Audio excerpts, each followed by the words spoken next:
Our great Nigeria is very possible. For better infrastructure, for better life, yeah, my people. For better roads, yeah, for better hospitals and health, yeah.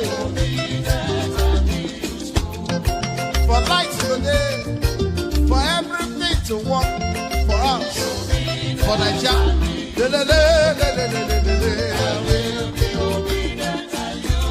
Yeah. No more hunger.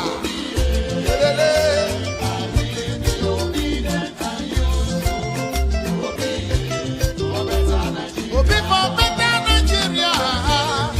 Obedient and useful.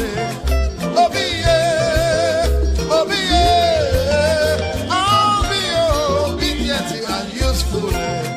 Obi, yeah. Oh, yeah, oh, Obi, get it.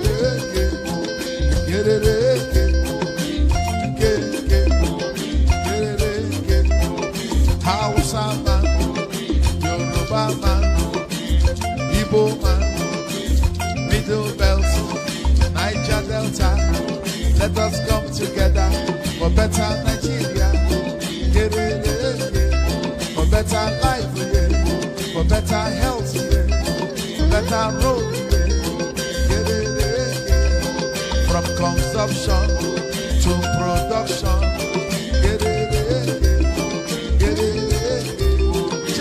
Obi Adema, yeah.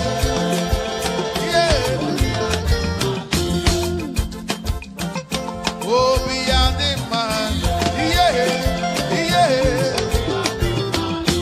Obi Adema, Obi Akachamba, Obi for Nigeria.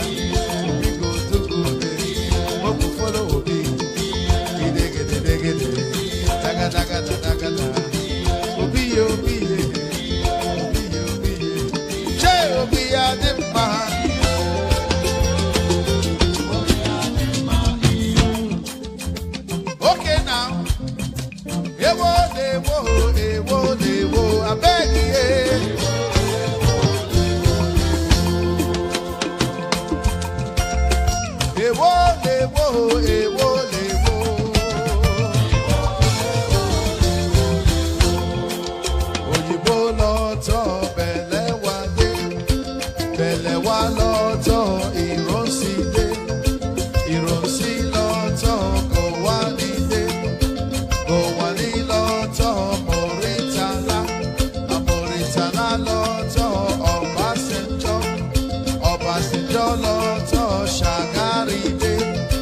Shagari loto Buhari loto Babangida loto Shone Kon loto Abacha loto Abdul Salam loto Obasanjo loto Yar'Adua loto Jonathan loto Buhari loto Peter Obi Ewo I beg you.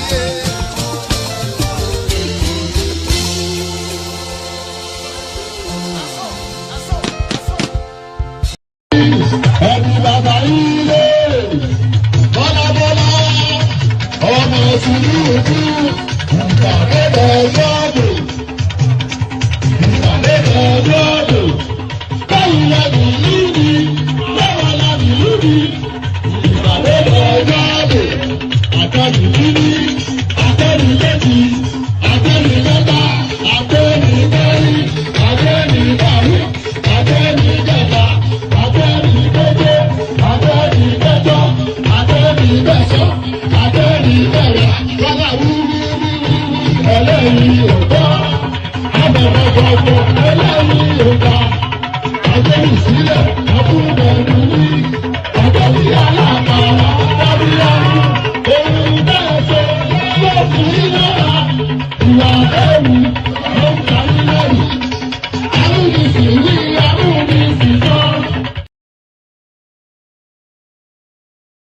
They fear one name, not because he's noisy, but because he's solid. The only candidate they truly want out of this race is Atiku Abubakar, because they fear him. They think pressure will stop him from contesting. They are pushing a campaign that says he has been running and losing. He should not contest. 20 the man is early.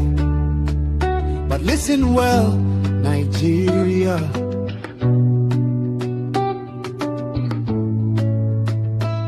Since when did persistence become a crime? Since when did courage become an insult? Since when did experience become a disqualification? They want Atiku out because they know he can win.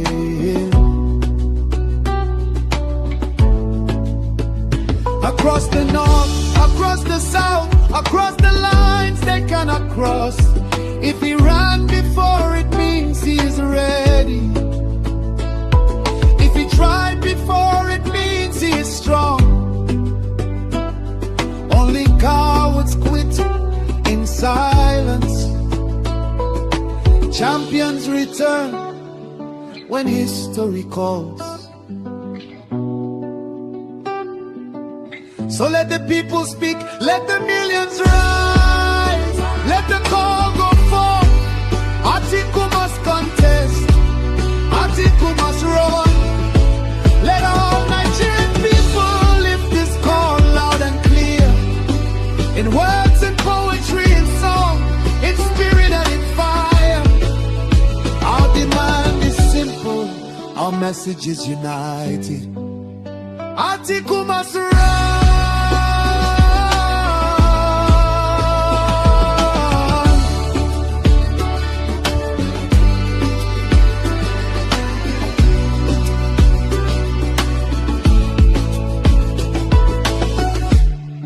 He's loved by millions across Southeast, Southwest, South, and the North. Nigeria needs him, Nigeria wants him, and history is waiting. Atiku must run, Atiku must run.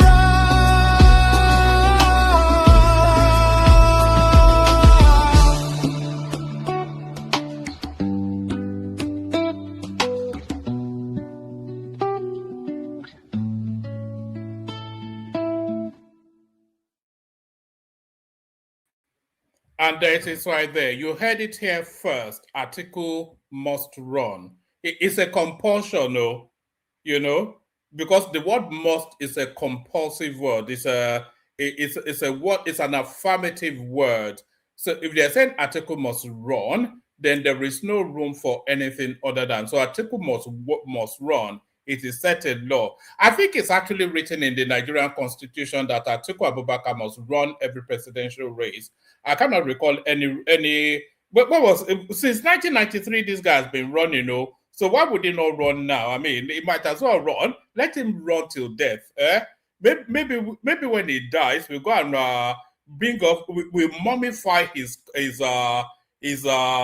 we'll mummify his corpse, and then we'll run him at every election till the end of Nigeria. So Atiku should be mummified at death, so that his mummified figure can run elections. Atiku must run.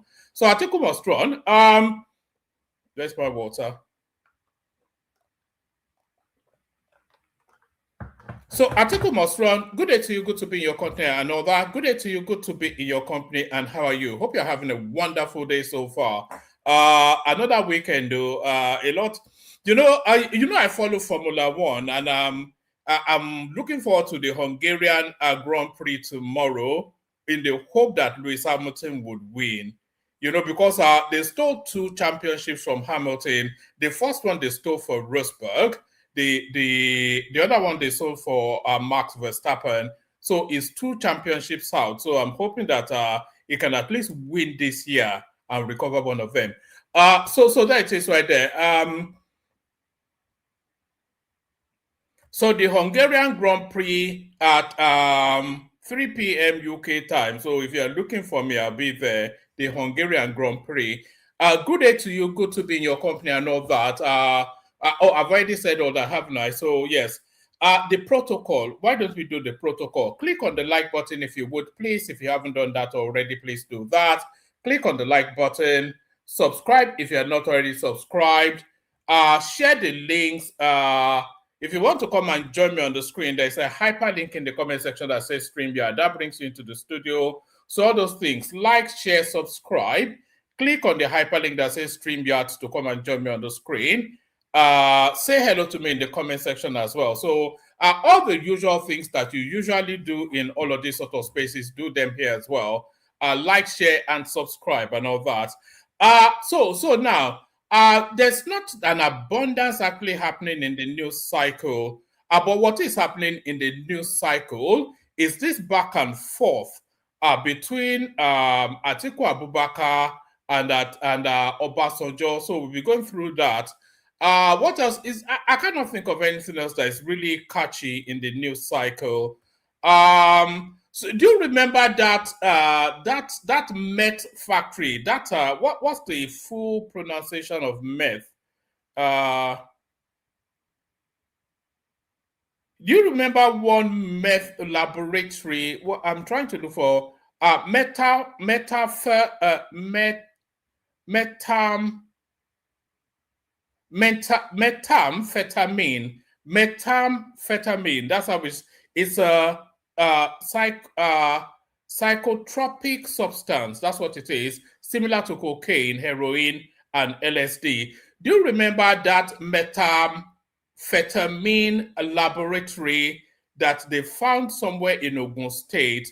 So there's been a court order now to destroy it entirely. So that facility is actually worth in the region of 480 billion naira. So if you want to do the dollar conversion of that, that's the better part of $300 million right there, if I'm not mistaken. So that's in the news cycle. Inside suspected coup plotter secret transition note. So maybe we'll touch on that. There's just not much in the news, I have to say. So we just have to mooch around. And you know that the Nigerians being repatriated from South Africa, they are now arriving safely back home and are recounting the harrowing stories of their experiences there. So we could talk about that as well. And then there's a DSS operative, an ex-DSS operative, that has come out to give up a new inflection on the Abacha death. So he's telling us now that Abacha died of Uncle Beno. Good to see you there, my guy. So he's now coming out to tell us that Abacha died of natural causes. So quite how that is, and Al Mustafa has come out to debunk it. So I don't know. It still remains a mystery, whatever killed Abacha. But I don't think he died of natural causes. I wouldn't say that. What the DSS operative is actually saying is that the lady that Abacha died on top of, firstly, she's not an Indian. You know, people said that Abacha died on top of some Indians. So, firstly, it's not an Indian. It was actually a Nigerian pharmacist who then just who alarmed that the guy just passed away on top of her. So that's the narrative that this DSS operative is coming out with. Al-Mustafa coming out to debunk that. So there's all sorts of that going on. But like I said, there's not an abundance in the news cycle. So why don't let's start it off with actually rattling through some of the clips that we do have. So we'll be starting it off with an Atiku clip, rather. Just some of you that are not familiar with who or what Atiku is, watch this. This is a refresher note on just who Atiku Abubakar is. Ikot Basi was the biggest in Africa in aluminium smelting. It cost federal government $3.5 billion to set up that ASCOM. But what did Atiku do with it? Atiku sold it for $130 million. Do you have facts? I am telling you, I am quoting figures. In fact, there are facts, there are documents that state this. $130 million. Something that cost federal government $3.5 billion. The biggest in Africa. Assuming that ASCOM is still functioning, you know the number of jobs. I would have helped the Nigerian economy and the people of Akwa Ibom State. So that was not the only one. That was not the only one. Delta Steel Company. It cost federal government $1.5 billion to set up that steel company. But Atiku sold it for $30 million. What about Oshogbo Steel? Are you very sure about this? I am quoting Oshogbo Steel Rolling Mill. In fact, there's what they call National Union of Electricity Employees. They even accused Atiku around June this year, when Atiku talk about a 3-point agenda. They say he's coming to continue what he started. He plunged Nigeria into this situation that we found ourselves. Most of these assets that were sold with the aims of revitalizing them and making them more functional. According to President Goodluck Ebele Jonathan, in 2011, he described them as massive failure, the presidential policy. Obasanjo wrote a book. Obasanjo picked Atiku after Atiku won governorship election in Adamawa State. He was supposed to be sworn in as governor of Adamawa State. But Obasanjo picked him to be his running mate and subsequently the vice president. Obasanjo wrote a book called My Watch. If you read My Watch, page 31, Obasanjo accused Atiku that the resources Atiku stole from Nigeria can feed 300 million Nigeria for 400 years.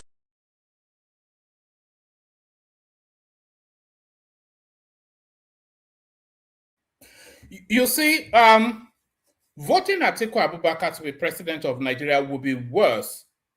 And I say this with all sense of understanding the gravity of what I'm saying.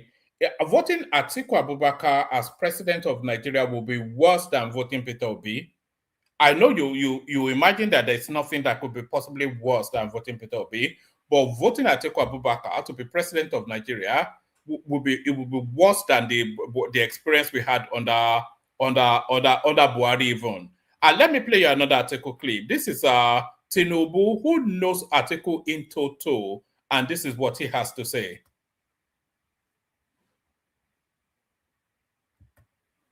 The leadership of Northeast challenged because of terrorism and banditry. I could see our collaboration, that we work together. Only we stick together, we think together, we face the challenges the best way possible as a united country. The golden age is here now. If you can stabilize the economy. Nigerians are not asking for too much.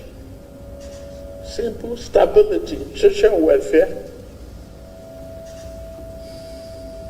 and And among the visitors today are some pensioners. I hope you are receiving your pensions if you are afflicted with illness. Well, so if I can go political, somebody among my prospective opponents, they privatized government investment in public-private entities, but they forget to pay the pension. I'm clearing the pensioners now. So clearing the mess they created. But I won't complain. So that dig, of course, is at Atiku Abubakar, who you recall he was in charge of the privatization of Nigeria, and he privatized the whole country into his pocket, and that is where the wealth of Atiku. Even Obasanjo said it, that if he ever backs Atiku in an election, that he should not make heaven. Voting Atiku will be worse than as terrible as you can imagine Peter Obi being your president. Is 10 times worse if Atiku was your president. So that's just that. So that's just that. Let me play you this. Okay. Actually, let me play you a little bit of something. You see this clip I'm about to play you now. This clip will be played on this platform till the end of time. If we need a light-hearted comic moment, this is comic relief. This is for comedy purposes.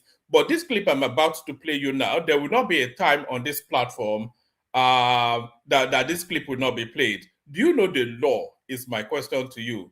Because I know somebody that knows the law. But I also know somebody that doesn't know the law. What am I talking about? Watch this. You don't know what justice means? You no idea what justice means? You don't know what justice means? Useless black African people. You don't know the meaning of justice. Your constitution says you cannot try anybody unless the law is written. Show me the written law. Show me the written law. I want you to talk to me now. Show me the written law. Are you okay? Don't go close. Don't try that rubbish. Don't try it. Don't try it. Don't try that rubbish. Don't try that rubbish. Useless people. You don't know law.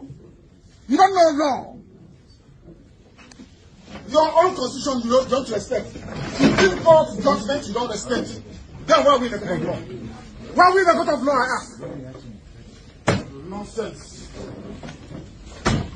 You think Britain can ask you to join me and you join me? You are dreaming. You are dreaming.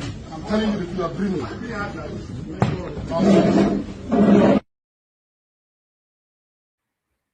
So there it is right there. The time will never come when that clip will grow old. Show me the law, Motosho, show me the law. And that guy, by the way, was a dropout from Nnamdi Kanu, Nnamdi Azikiwe, University of Nigeria, Nzuka, whatever it is that they have over there. He's a dropout from there. Doesn't have a certificate to his name. An experienced, highly qualified judge is asking that. Well, the guy showed him the law now. And is acquainting himself with the law in Sokoto prison now. Show me the law. So now, let me play you now this next clip. Do you remember that, I'm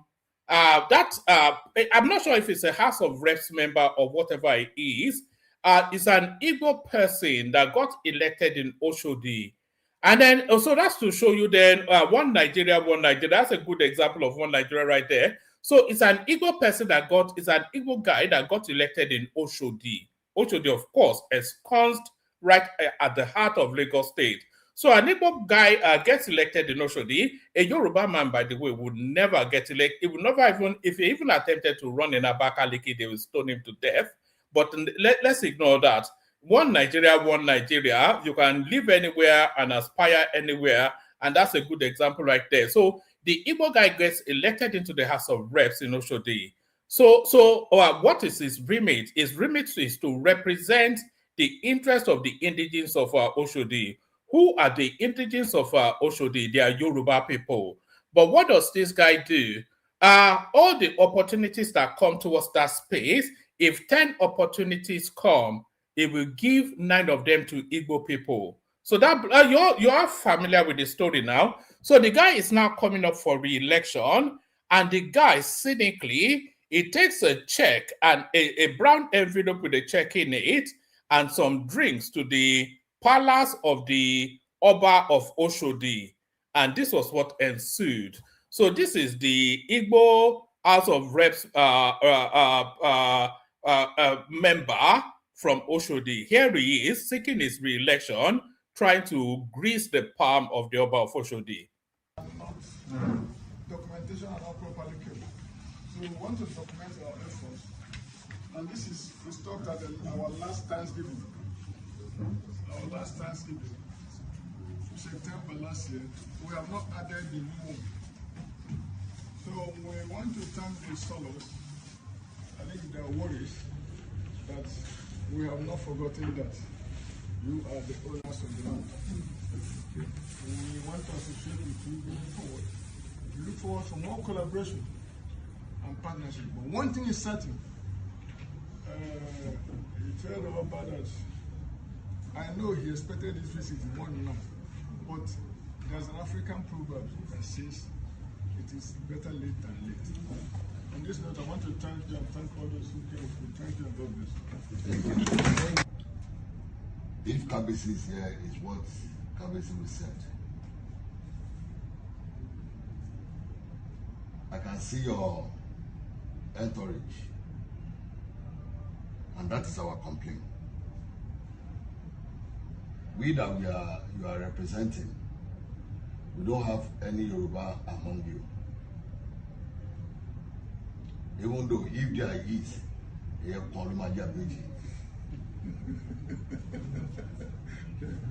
now if there is, it's going to be one. Ní sùúrù, moment tí mo sọ. If you complain that way, even though if I don't move with you guys, there is complaint that always come to the palace that our honorable did not focus on Yoruba. Even though you want to do 10 something for the constituency, maybe 7 or 6 will go to Igbos, while 3 or 4 will come to Yoruba. They have been complaining it. But whenever they are saying it, they hammer me. If I tell lie, God will judge me. Alright, Dagoni. Dagulo Lomua. Dagoni agent. That's how they attack me, but I don't have anything to say. And the principle of this issue is that for you to come and bring envelope, bring drinks, is not what we are asking. You understand me? The Oba is the head of every one of us in this community. We are all his subjects. And we are having 2 Obas in your constituency, that is Osolo and Ojon Fejibu. And when we are talking of arrowhead of the Oba,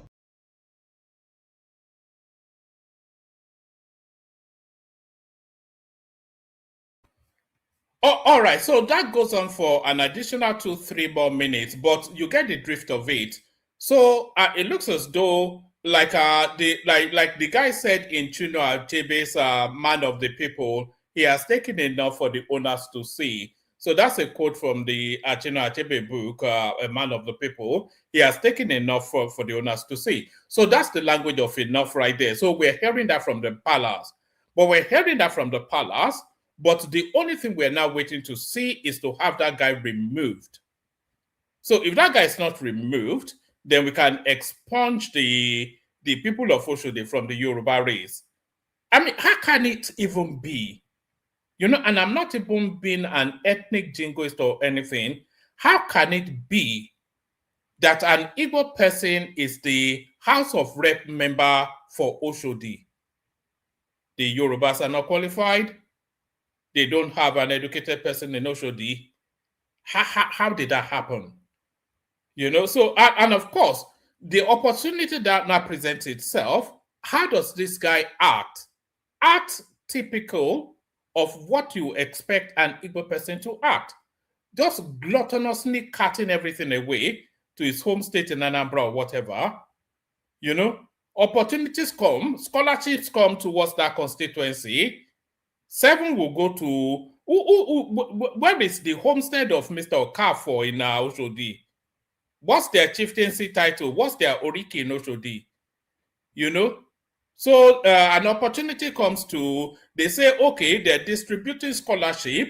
5 goes to Oshodi, and then this guy will gather all the Chinedus and give them 4, and look for some for the son of his flunky to give money. How can that be? How is that possible? So a shame on Oshodi, which they should expunge. We'll see how that plays out, but it looks as though there's somewhat of an awakening taking place there. So somewhat of an awakening taking place there. Let me show you this. This is even more in the direction of that awakening. Do you remember when Tinubu cannibalized? It did not even, it balkanized. Let's use balkanized. Do you remember when Tinubu balkanized the Nigerian military structures, and he moved then training centers? You know, all these, you know what they have in Zaria, that army training school. So he balkanized that and distributed it around all the geo regions. So the ones in Yoruba land is already fully fledged. Watch this. Welcome to Depot, Nigerian Army Oshobo, the training ground of patriotic young Nigerians who have answered the call to serve, uphold the nation's integrity, and defend its sovereignty.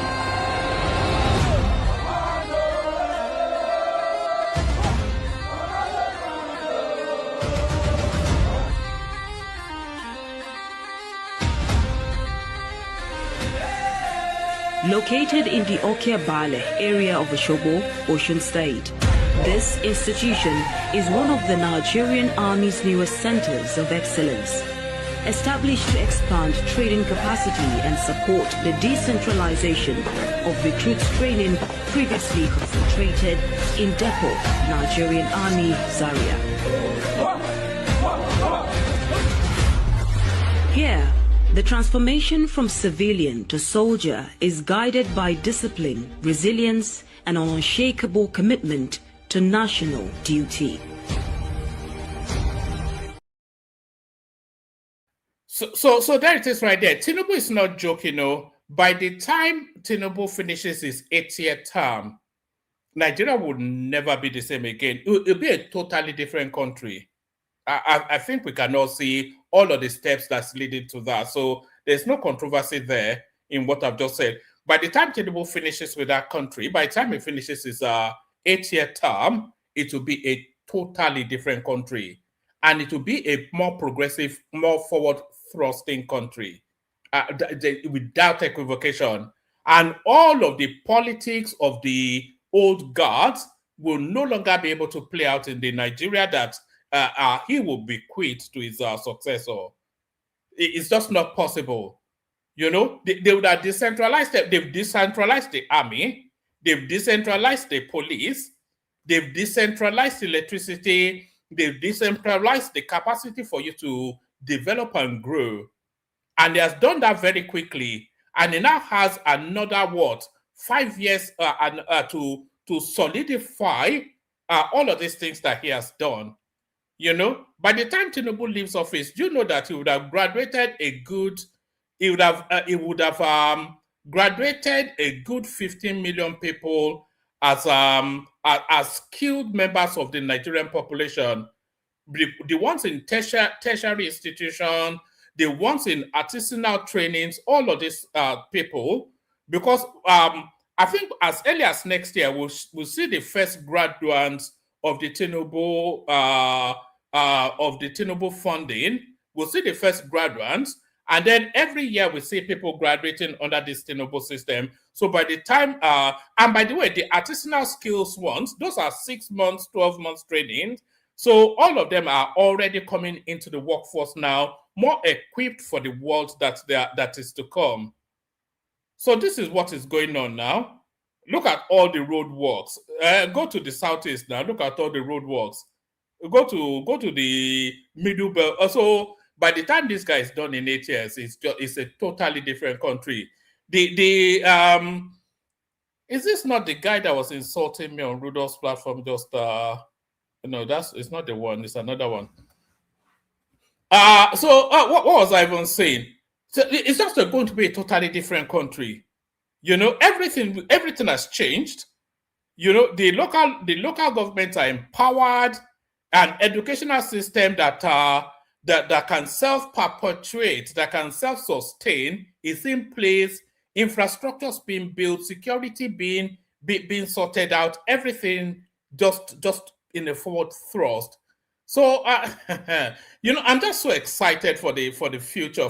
This is the first time that we actually have reasons to be excited for the future of that country. In the history, do you know that what Tinubu has done in 3 years is more than what anybody has done from the start of that country till now in terms of reforms? You know, what this guy has done in 3 years is more than the sum total of what everybody has done. What has anybody done in Nigeria? At the most, most of them will have 2 or 3 marquee projects. You talk about Buhari, and then you talk about the second Niger bridge, and that's it. You know, is that not it? What else did Buhari do outside the second Niger bridge? You know, the Lagos-Calabar Superhighway, and then, the Lagos-Calabar, no, not the Lagos-Calabar Superhighway, the Lagos-Ibadan rail something.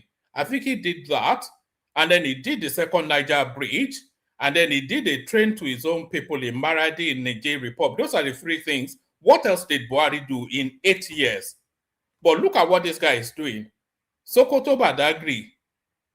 You know, in fact, forget Sokoto Badagry and Lagos Calabar. Forget those. All of the major artisanal artillery roads, all of them being fixed. All of them, every single one of them. You know, so all of the artisanal roads, all the auxiliary roads in the second Niger bridge, all done in 3 years. So forget all this nonsense now. But actually, still in that particular vein, let's listen to this one. Let's watch this. And unfortunately, they don't even seem to be talking about that great achievement. Let me outline some of them. One is that he just came in immediately. Apart from what he did on fuel subsidy and all that, he actually went straight to the governors, removed that electricity from the exclusive list and put it to concurrent list and say, governors, get into the act. Lagos, Enugu, and some other quickly got into the act. And that is going to expand electricity in a way that we haven't seen before. Then secondly, he now said, okay, called them, said, I want state police. And they said, okay, they agree.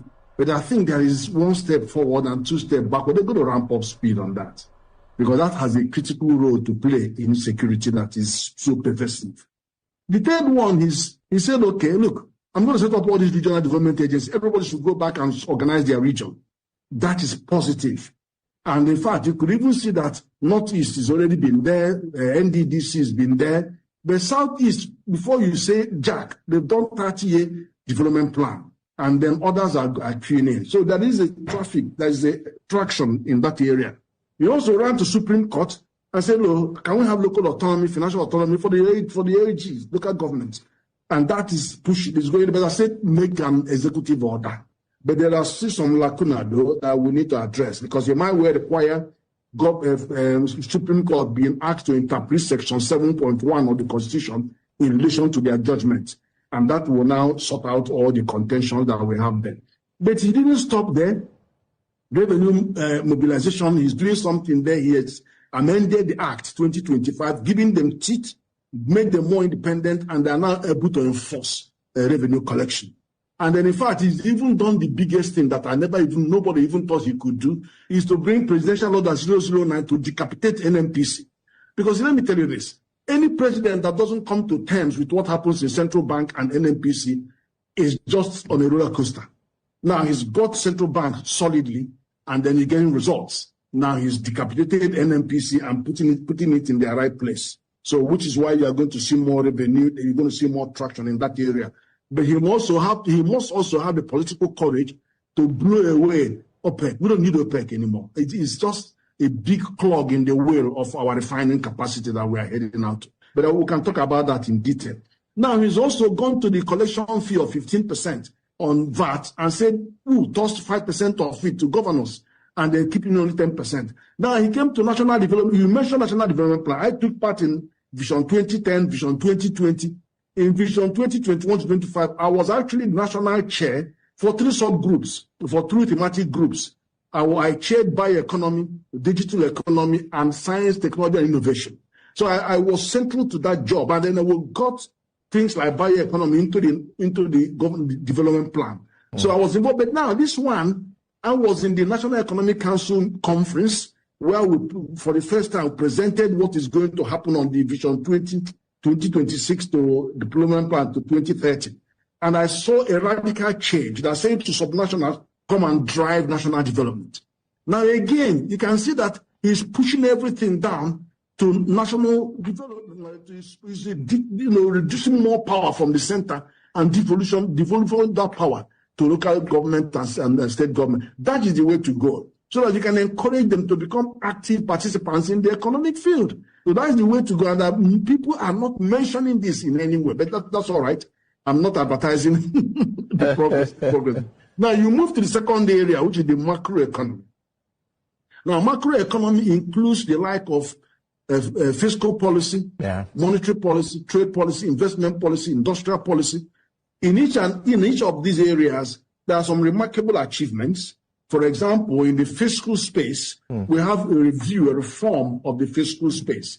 Now, that has also come in because it hasn't been reviewed for more than, it was in the early, I think, 50s or 60s, it was necessary, and that reform has put us in a better stead to achieve many of the things. It's only just started the implementation. But I can tell you that when I read that reform with the Revenue Mobilization and Reform Act, I can see hope, because that act has brought in OECD, threw away a lot of these items on a base erosion and profit shifting, and address them. Minimum effective tax rate of 15% for multinationals that don't want to pay tax, they're going to pay 15%, whatever they like it or not. Then you have all these 5% that he has sorted out a lot of things. That act, those ones have sorted out a lot of things.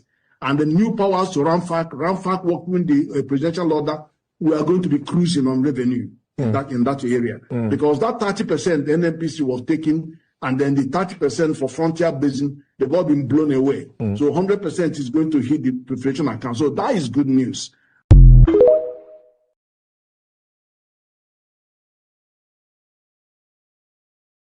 So you could hear the excitement in that guy's voice, but he's not talking about somebody that's been managing Nigeria for 20 years. So these are just some. It's not even all. That's not up to 10% of what the guy has done. These are just some of the things that this guy has done in 3 years. 3 years. And you're saying Peter Obi, what are you talking? No, let's not be silly now. Atiku what? Atiku to come and do what? Do you know the one thing that damns all of it all, the silver bullet, is that there's no single one of them. I think Atiku may have said it all, but there's no serious candidate that says that any of these policies that Tinubu is prosecuting now, that they're going to jettison it. No one has come out to tell us that they will stop the Nail Fund. Nobody. Has anybody come out to tell us they will reinstate subsidies in Naira and the oil and petroleum? Nobody has said that now. As they come out to tell us they will cancel the Lagos-Calabar Superhighway, nobody has said that now. Have they told us they are going to reverse all the tax reforms that Tinubu has done? Nobody has said that. Are they going to cancel state policing? That this guy finally, they've been battling that since Obasanjo. This guy has gotten it done. Is Obi coming to cancel it? He hasn't said that now. Is he going to, what exactly is he coming to do? He say it's his compassion and it's quantum, and then in China they have 200 and something. No, forget that now. Let's not be silly now. Let's put on our big boy trousers and look squarely to the front and pay You know, let me signpost you in the direction of something. Peter Obi is coming out tomorrow on Ashew or Krimpaloye, 8 p.m. Is it tomorrow on Sunday, 8 p.m. on Sunday? So I want you to pay attention to, hopefully Shewa Kimbaloye will be able to push him in the way that Rufai was saying is not able to push him. And this thing of gaslighting and evading questions, they should not allow that anymore. So they are not asking him to come and critique the Tinubu administration. They are asking him to come and tell us what he plans for the Nigerian state. So that's what. So we already know what he thinks about Tinubu, or what he has been promoting for people to think about Tinubu. So we already know that. So having now given us a good diet of his critique of the Tinubu administration and the personality of the Tinubu presidency, or the personality of the president himself, what Peter Obi then needs to do now, or what the people interviewing him need to do, is to press him on his own ideas. So if you are saying, he said, no, it's all about leadership, it will just come out, all this vague and ambiguous, non-sequitur, incoherent, neither here nor there sort of gibberish. It is all about, okay, it's about leadership. But then that leadership has to have some sort of doings. You know, there has to be a plan. There has to be an agenda. There has to be a vision. I will give you 10,000 megawatts in 4 years. How will you do it? Don't worry about it. Don't worry about it. I will do it. I will solve insecurity in 6 months. How will you do it? Don't worry about it. No, now. Let's not be daft now. Let's not be idiots about this now. We're talking about the largest African black country on the planet, the biggest black democracy on the planet, the most significant black country, the most important black people on the planet. We're talking about one of the top 30 economies in the world now. So we're talking about, these are serious things for serious minds. I will do it. Don't worry, I will do it. Go to Anambra and ask them. I gave them 24. There is not one abiding legacy of Peter Obi that is in Anambra that, as we speak now. You cannot point to one single thing. Let me play you this actually, because this guy has been getting away with a lot of Sakama J for too long. But people are now calling him out on his bullshit. But here is Dave Umahi, who is just looking for an opportunity to corner this miscreant for Magulu. A committed, effort by some people building their own content creation to undermine the great work the president is doing. But we will not allow it. We sharpen our mouth. They tackle us, we tackle them. Okay?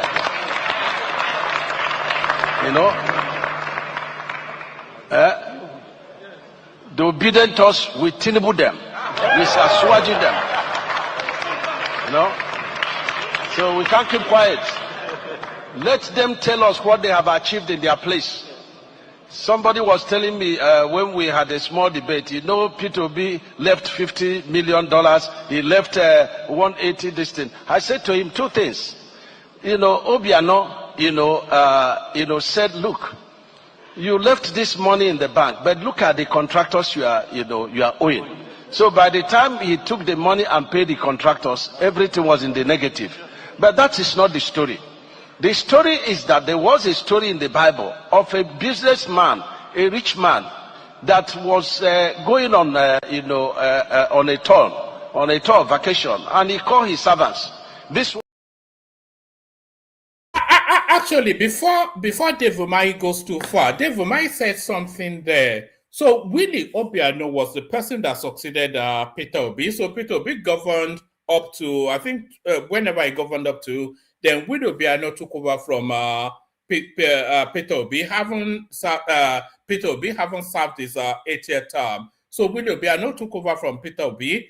Willie Obiano then governed Anambra for 8 years, and then Charles Soludo took over. So I'm saying all of this to land you somewhere. So when after Willie Obiano's first term, of course, he sought re-election, and during the re-election, it came out for public debates, and it is in the course of that public debate. So what Charles Oludo is referencing, it actually goes back to as early as 2014 thereabout, whenever it is that Willie Obiano was running for a second term. That was when this information came out that Peter Obi left a debt. He didn't leave a shishi. He never left shishi in Anambra State. All these monies that he claimed he saved is just accounting abracadabra. But don't take my word for it.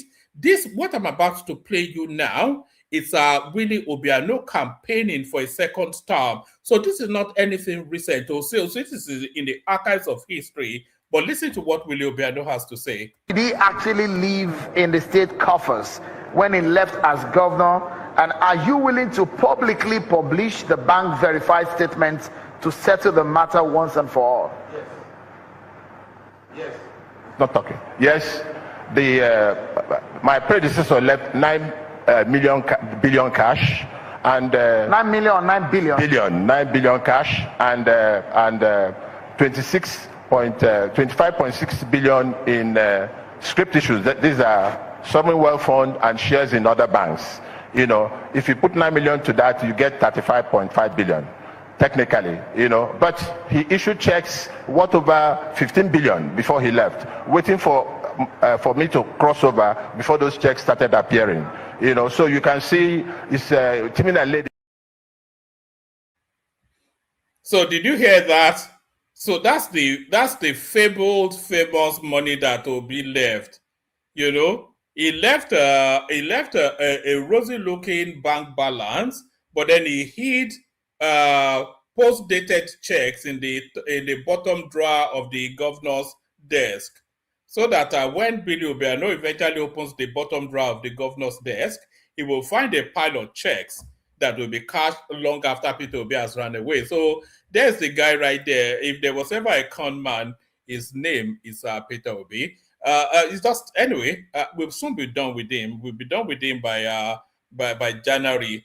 All right, what else do I have for you, actually? And I wasn't even going to do Obi bashing. No, people are saying I'm doing Obi bashing. It's just, it lends himself to these things. That's just what it is. All right, let me play you one more. I'll play you this clip. As much as people try to disparage Nigeria, the international space, they are not buying it. I played you a clip a couple of sessions ago about some Middle Eastern type guy that has found his home in Nigeria. So let me play you this clip of this German girl that has also found her home in Nigeria now. Lagos has broken my German brain. I am a German area business coach who moved from Germany to Lagos, and one thing about Lagos is it is so confusing. I can't make sense of it, because what do you mean I go out, I see chicken everywhere and like cows and goats just running around like a whole ass village, and at the same time you have like these mega bridges and everything is lighting up at night like New York City, and you have crazy ass nightclubs with pools. And yeah, I'm like, how does this place feel like the smallest village I've ever been at and also the biggest city I've ever been at the same time? I don't understand.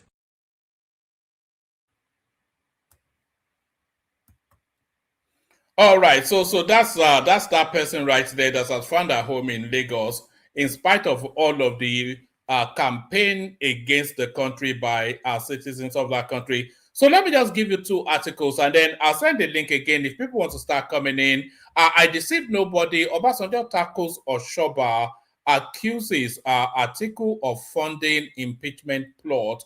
So it's the never-ending saga that is the Obasanjo administration, a gift that just keeps on giving.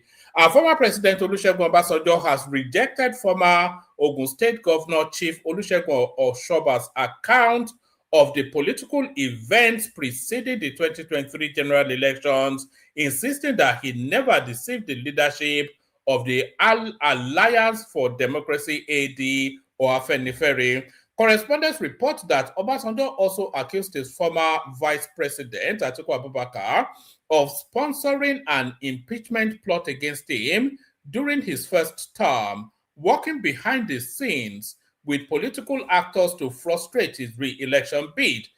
The former president made the claims in a lengthy statement titled, "A Reply to Your Inaccurate Posture, How Obasanjo Deceived Us in 2003," in response to an article by Oshoba published in the Legal Observer on July the 20th. Obasanjo described Oshoba's account as inaccurate, incomplete, and far-fetched, saying several political engagements that shaped the 2003 elections were not known to the former governor. Obasanjo said he took exception to Oshoba's suggestion that he misled the Yoruba political establishment ahead of the 2023 election.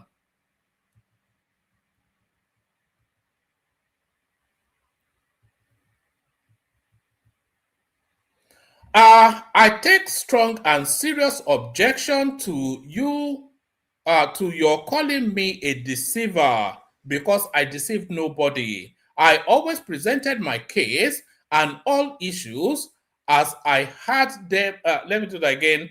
I take strong and serious objection to your calling me a deceiver, because I deceived nobody. I always presented my case and all issues as I had them and as I understood them, no matter whose ox is God, he said. The former president maintained that Oshoba was not privy to some of the discussions between him and senior figures in the Afenifere and the AD groups. There were issues you did not know or understand because, as he pointed out, they were above your head. They were handled by your elders in the Alliance for Democracy and Afenifere, he said.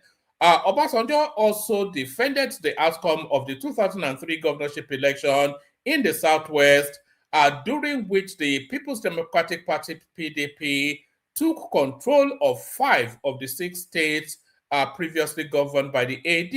He maintained that the defeat suffered by the AD governors reflected the wishes of the voters, although he alleged that the results were manipulated in one state.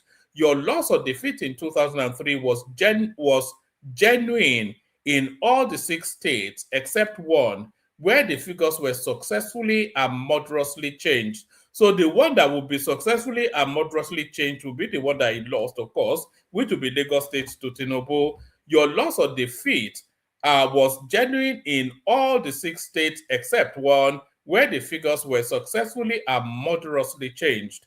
The former president also claimed that Oshoba did little campaigning before the election and later apologized to Ogun residents for what he described as an arrogant public image. He said, "From the information that reached me from the political field, you barely campaigned, and at the tail end of the campaign, you went on TV to apologize to the people for your arrogance and informed them that the starch in your agbada caused your arrogant appearance." So that's Obasanjo versus Obasanjo then turned his attention to the impeachment attempt against his administration, alleging that Atiku initiated the move through the then Speaker of the House of Representatives, the late Gali Nahaba. According to him, Atiku invited Nahaba to his office whilst he was away on Friday and allegedly gave him 5 billion naira to begin the impeachment process.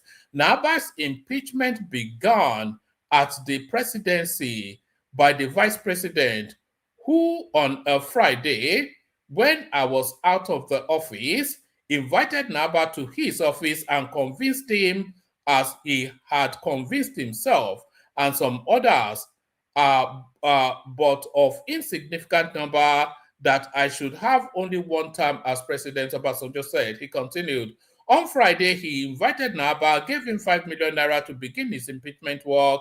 It was all noted, recorded, and reported to me by my chief of staff, a professional intelligence officer. Obasanjo said he treated the impeachment threat with contempt because he believed he had committed no impeachable offense. The game continued to be played on me with me treating it with contempt, as I had committed no impeachable offense except my vice president, who wanted to take over by hook or crook. So it's he added that former President Shehu Shagari later offered to intervene in the matter. The former president further alleged that after the impeachment bid failed, Atiku pursued another arrangement involving the 6 AD governors in the Southwest. According to Obasanjo, Atiku wanted the governors to face no serious oppositions in 2003 in return for supporting his presidential ambition in 2007. When he failed in the impeachment exercise, he made a two-track approach, one to go to Alex Ekweme and Alex to hand over to him in the third year of his presidency. Second is for the 6 AD governors in the Southwest not to have competition from any other party in 2003, so that 2007 you will all yield the field to my vice president. So that's it goes on for a bit, but let me just give you Atiku's response, and then if people want to come in, then you can come in. Atiku blast Obasanjo over Naba's bribery claim. So this is Atiku clapping back. Presidential candidate of the African Democratic Congress ADC, Atiku Abubakar, has described former President Olusegun Obasanjo's allegation that he bribed late Right Honorable Gali Umar Naba to impeach him as politically motivated, aimed at boosting the electoral fortunes of Obasanjo's preferred candidate ahead of the 2027 presidential election. So who is Obasanjo's preferred candidate? It's not Peter Obi, I can tell you that. Obasanjo's candidate has always been, still is Tinubu. That's who Obasanjo is batting for. Pardon me, presidential candidate of the African Democratic Congress ADC, Atiku Abubakar, has described former President Olusegun Obasanjo's allegations that he bribed the late Right Honorable Gali Umar Naba to impeach him as politically motivated, aimed at boosting the electoral fortunes of Obasanjo's preferred presidential candidate ahead of the 2027 elections. In a statement signed by his senior special assistant on public communications, Frank Shaibu, on Friday, Atiku said, are coming at a time when the political landscape ahead of the 2027 general elections is taking shape. The obvious objective is to besmirch my person and reputation and confer an undeserved political advantage on the former president's kinsman. So who's the former president's kinsman? Is of course Tinubu. Nigerians, however, know better. They are too discerning to be distracted by stale allegations resurrected for political convenience. The ADC leader, the ADC leader urged Obasanjo to declare his political preference publicly rather than rely on unverified allegations, saying, if former President Obasanjo has chosen to take a political position ahead of 2027, he should simply declare it and allow Nigerians to judge it on its merit, rather than attempting to influence public opinion through allegations that can no longer be tested because the principal witness is no longer alive. The former vice president questioned why Obasanjo chose to make the allegation only after Naba's death, arguing that he denied Nigerians the opportunity to hear the other side of the story. He insisted that the allegation lacked any judicial or official backing, adding, if there was indeed evidence of any criminal conduct as alleged, Nigerians are entitled to ask why no action was taken at the time by a government that wielded the full power of the Nigerian state. Atiku also linked Obasanjo's continued hostility to his own opposition to a third-term agenda for the former president, stating, rather than surrender democratic principles on the altar of personal ambition, I defended the Constitution and successfully asserted my right through the courts in a series of landmark legal victories against a sitting president. Those battles are now part of Nigeria's democratic history. It is evident that the bitterness arising from that defining period has failed to leave former President Obasanjo. He said he would not be drawn into historical political disputes while the country contends with economic hardship, insecurity, and etc., etc. Our focus remains unwavering, offering credible alternative, defending democracy, demanding accountability, and working with all parties, all patriotic Nigerians, etc., etc. So that's the back and forth between Atiku and Tinubu right there. I think that's enough. Actually, like I said, there's not that much in the news. So we'll just we'll play the Kegite music. We'll send the link if anybody wants to come in. So it's a case of bring your own. You have to bring your own drinks to this particular party. So it's a case of bring your own beer to the party. Only water, where they see ma. Water, only water, where they see ma.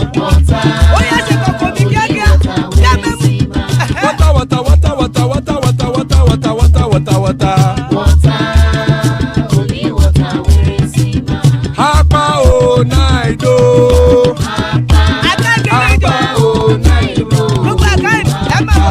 Hapa you don't come o.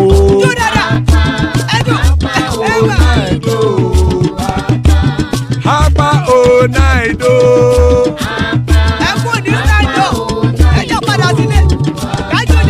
Oro kẹ̀kẹ́ ẹlẹ́mù yé o. Ibe sodi kẹ̀kẹ́ ẹlẹ́mù re o. Bobby master kẹ̀kẹ́ ẹlẹ́mù re o.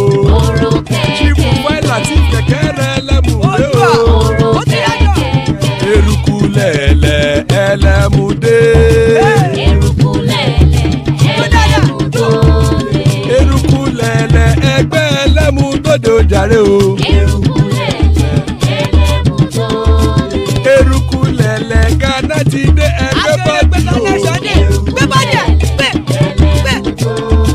Ọmọ ẹlẹ́yẹ ẹyẹ o ó dilé o. Odúyẹ̀lá ẹyẹ o ó dilé o. Petrosoname ẹyẹ o ó dilé o.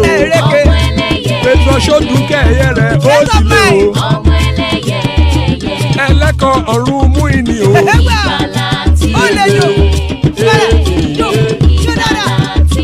Àkùkọ ọ̀run mẹ́kọ̀.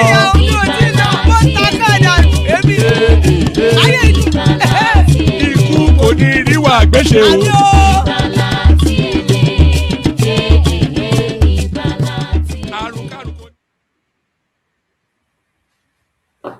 And it is right there. Ikú kò ní ríwà gbéṣe, may death have nothing to do with us. Joining us, Bishop Zita. Good to see you, Zita. Bishop as well. Good to see you. So good to see you, lady and gentleman. So good to see you. Still plenty of spaces. Anybody wants to hop on. Let's start it off, kick it off with you, Bishop. Bishop, how far? Hey, woman, Hannah. Yeah, Deo. Your audio is so clear and lucid today. So that's great. Oh, okay. Good to have you. I'm seated before the bowl of amala, so it will be clearer. Oh, God. It's yeah. There's a party. So how did they go? We thank God. You know where the heat wave in the UK, so I can struggle. Everywhere. Is it that too hot or too cold? Nearly, it's never just right. So even make it work. My AC tanked up in my location today, so it was terrible. So I know what you are talking about. Oh yeah, that's by the way. A very big one. Yeah, good readout. I mean, I'm particularly interested in just two. Good evening, everyone. Both people on the platform and people on the commentariats. Sure, you're having a very wonderful weekend. I'm actually interested in two things that you read, and maybe one other thing outside what is being discussed. Bringing the Oshodi Isolo House of Rep member issue out to the front for Bona is very good. I say to people as much time, I said we were very liberal But I think now the gloves are off.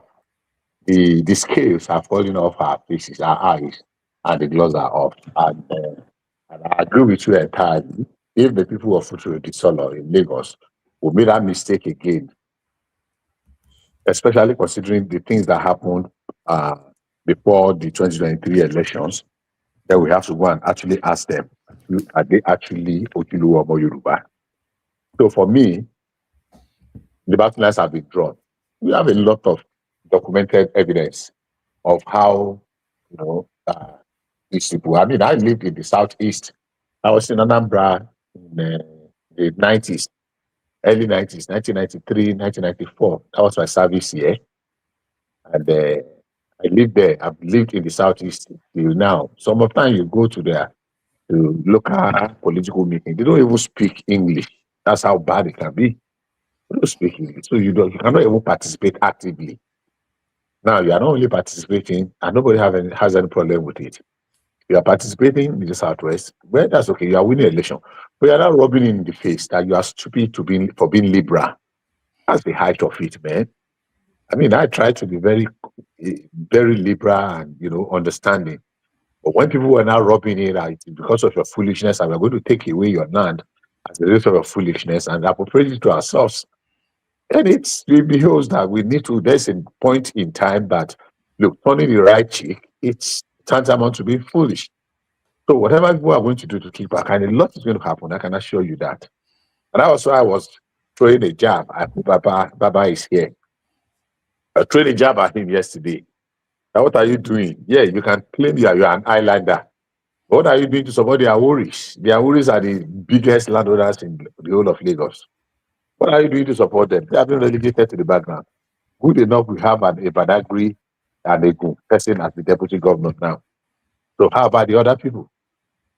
So why are people taking away their rights and rubbing it on their faces? What that man did in appropriating the resources of Lagos to majorly 90% Igbo indigenous is an affront. It's a misnomer. It's what they call what's the right word now? Something that can never even be just maybe in the movies, in the films, and the guy was doing it, and they had the temerity to want to say he wants to run again. Unfortunately, when you were playing that tape, during your readout, the audio was not loud of what transpired in that. I've seen it before, but I did not listen to it. So, like I said, the battle lines have been drawn, and we're going to see how 2027 is going to play out. But I can assure you, I can very, very well assure you, the people are ready. Let me use the street slogan: men don't mount. Anybody that's not pleased with it can do what they can do. They've always done it before, so I don't really care anymore. So I'm challenging Baba now. I hope that whatever they are cooking won't go, and it's going to come out fine. Obasanjo, Atiku, Tinubu, like we said, the drama that keeps giving, how do you call it now? Keeps giving and keep giving and keep giving. Unfortunately, I've not been able to listen to what Obasanjo said. I've not heard some of the, I was just gleaning because it was a busy day kind of for me. But truth of the matter is Atiku, whether anybody wants to believe it or not, Obasanjo is an albatross. Obasanjo is going to choose between the devil and the blue sea. It's a catch-22 situation. Will Obasanjo support Atiku? Probably not. Will you support Peter Obi? Maybe yes. As it is today, Peter Obi, even within himself, if you ask him, he will know that he has no chance against Tinubu. But with the cross of the matter, I'm surprised that Atiku is complaining. That Obasanjo is digging up. I've not listened. I've not heard. I'm just reading, listening a little bit from here and there. It's surprising that Atiku is complaining. Why? Atiku is complaining that Obasanjo is digging up dead matters. But the same Atiku is spending $1.2 million to go and dig up dead matters about Tinubu. So what height has he got to be complaining that Obasanjo is digging up dead matters? Of course, but Bishop, Atiku said Obasanjo is surreptitiously backing his kinsman. Okay. So do you what do you make of that? Do you think, because I somewhat think that Tinubu is Obasanjo. I've always thought that Tinubu was Obasanjo's candidate anyway, but that's what Atiku is inferring in that So for me, comment here. so for me, my only response to that is, and so what? And so bloody what? We know people that are already bloody supporting Atiku. Irrespective of the fact that it's an insult to our sensibility. That another Fulani man is proposing to come back after 8 years of Buhari. You know, these people have sense at all. So what is wrong? Let's even assume without conceding. In 2020, is it 2019 or 2023, when Oyedepo and Gumi went to Obasanjo and they openly supported Atiku, did anybody die? So I'm not saying Obasanjo is supporting, but let him assume without considering that Obasanjo is supporting, and so bloody what? Is Atiku not always playing the ethnic card? Didn't you see it in the Kaduna presentation before the Council of Elders, when he said the best candidate is for the North is a northern candidate, not a Yoruba candidate? He said it openly and boldly. People did not pick on that, but they picked on someone that said power is not served a la carte. I don't know if you remember that. We discussed that exhaustively. How do you call it now? I don't know if I got that English right. On this same platform. Have you forgotten, woman, that we had that conversation? He said it openly and he said it proudly. So if what he said then, there is nothing wrong with it, and Peter Obi could say that, yes, he expected to get 100% in the Southeast, he expected these people to vote for him, then what the hell is wrong? So don't let us glorify the nonsense Atiku is spewing out. So I'm not going to start defending that he did not. That's not no. He meant it. So if Obasanjo is defending Tinubu, another Yoruba man, and so bloody what? Sometimes some of our people, they just think that the rest of us are just what do you call it? That can be led by the nose. So for me, I'm not going to waste my energy. I'm not going to dissipate my, precious time trying to justify. No. And so bloody what? People defended Atiku, not because of his competence, but because 70% of people that are supporting him today were supporting him because he's a Fulani man, and they want the Fulani hegemony to continue. So bloody what? So what is he talking about? And I see the Frank Shuaibu, of course, we know him. He's always a failure. He never supported any successful candidate. So that's where it goes from. So for me, I'm not going to, say whether is it correct by Obasanjo. Anybody can support. That's why it is a democracy. We know people that are supporting Atiku today. They are not supporting him because they believe he has a better plan. They are only supporting him because they believe. But do you believe that Obasanjo is that Tinubu is because a lot of people actually feel that Peter Obi is Obasanjo's candidate, but that's never been the case.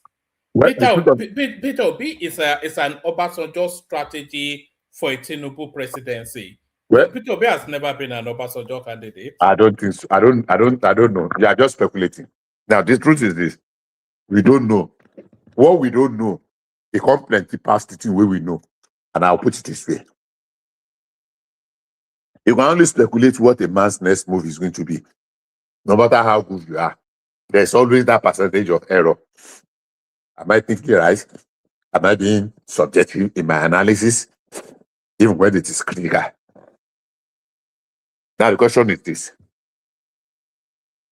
Obasanjo is a politician.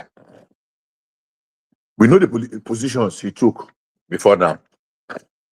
If he's a very smart politician, as he's been credited,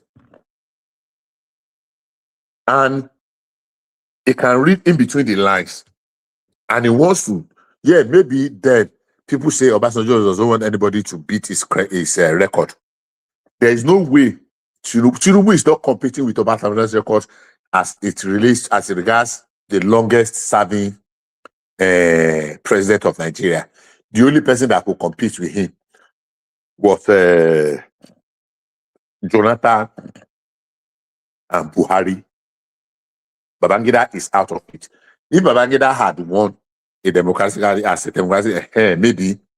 So as it is today, there is nobody except something drastically changes that can erase Obasanjo's record of ruling Nigeria for 11 years. There's nobody.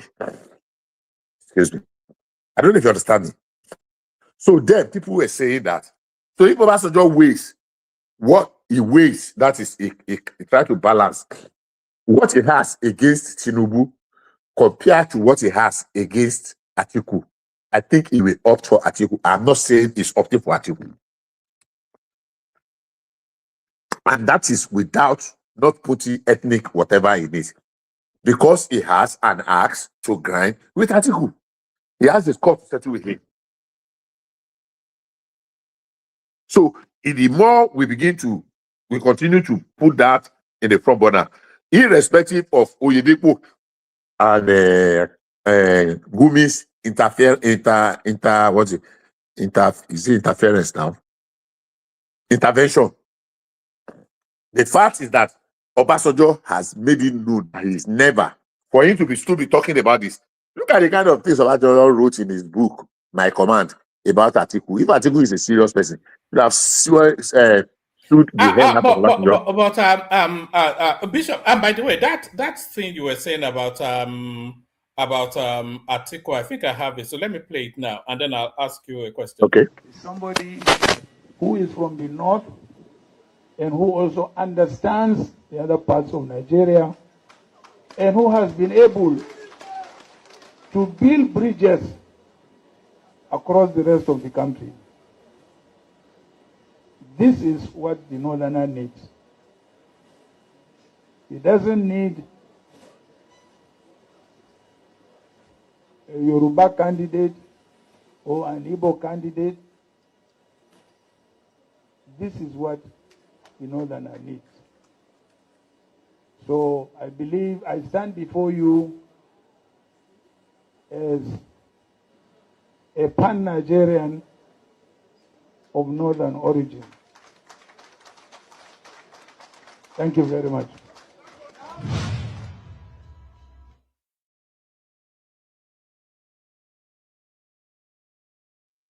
Yeah, thank you. So you don't get more tribal than that. But exactly. But what I wanted to ask you, what Atiku is actually saying is that Obasanjo has resuscitated this narrative strategically at the very heart of the heat of an upcoming election, and is saying that he's resuscitated this narrative in order to undermine him and favor his own kinsman. So is there any argument against that?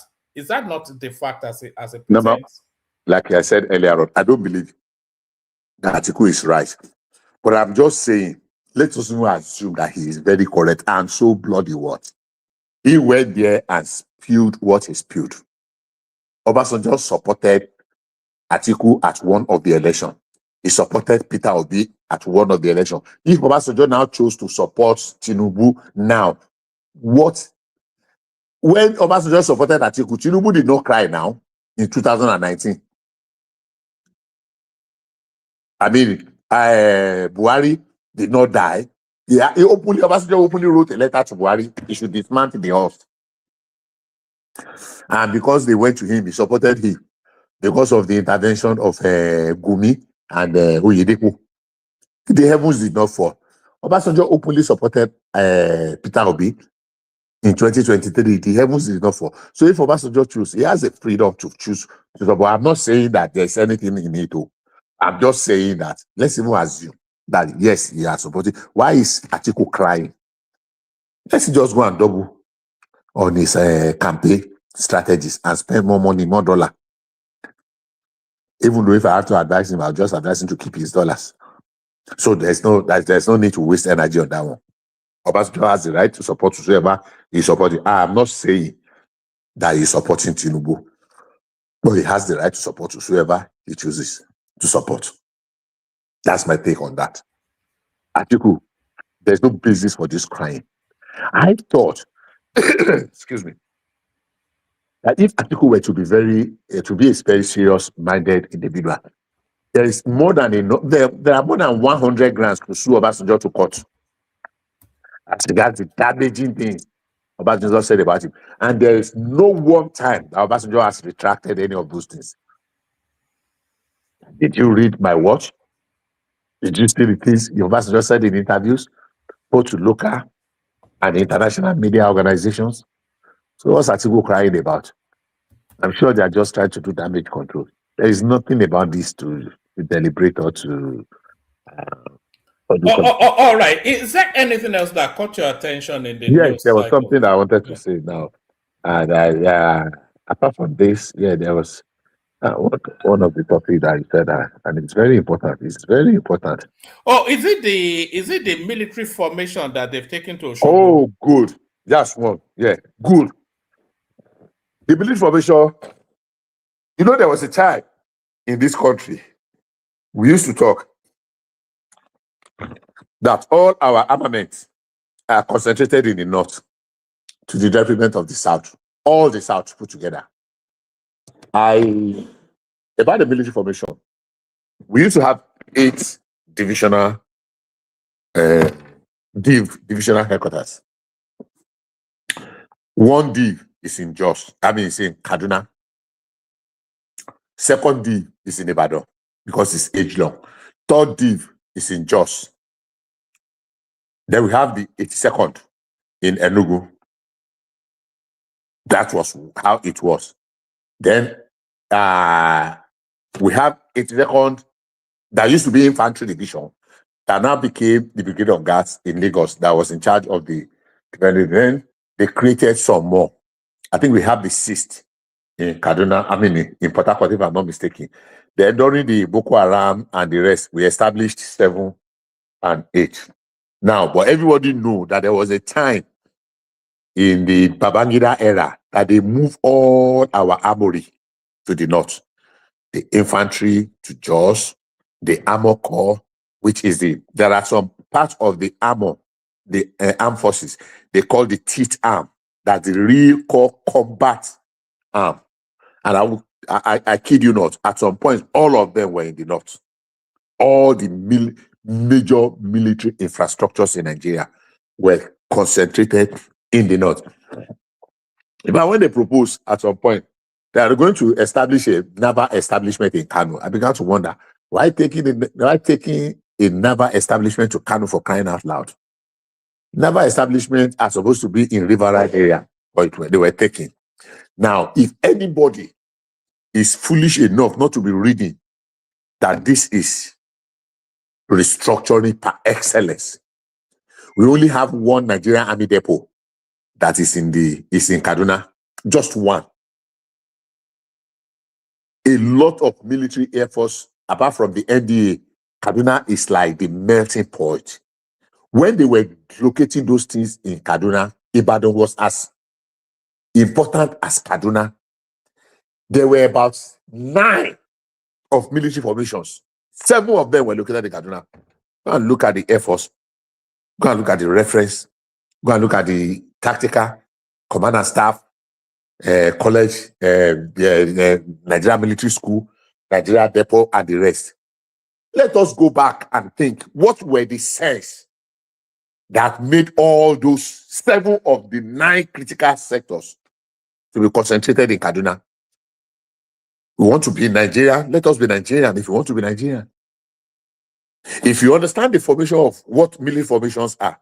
So now we have formations that are coming. I'm even disappointed because of all the ones that were announced yesterday, no one came to the Southwest. Why is it that we still have 6 states or 5 states that have been covered by 2nd Div mechanized division? Why in some other states we have just 2 states?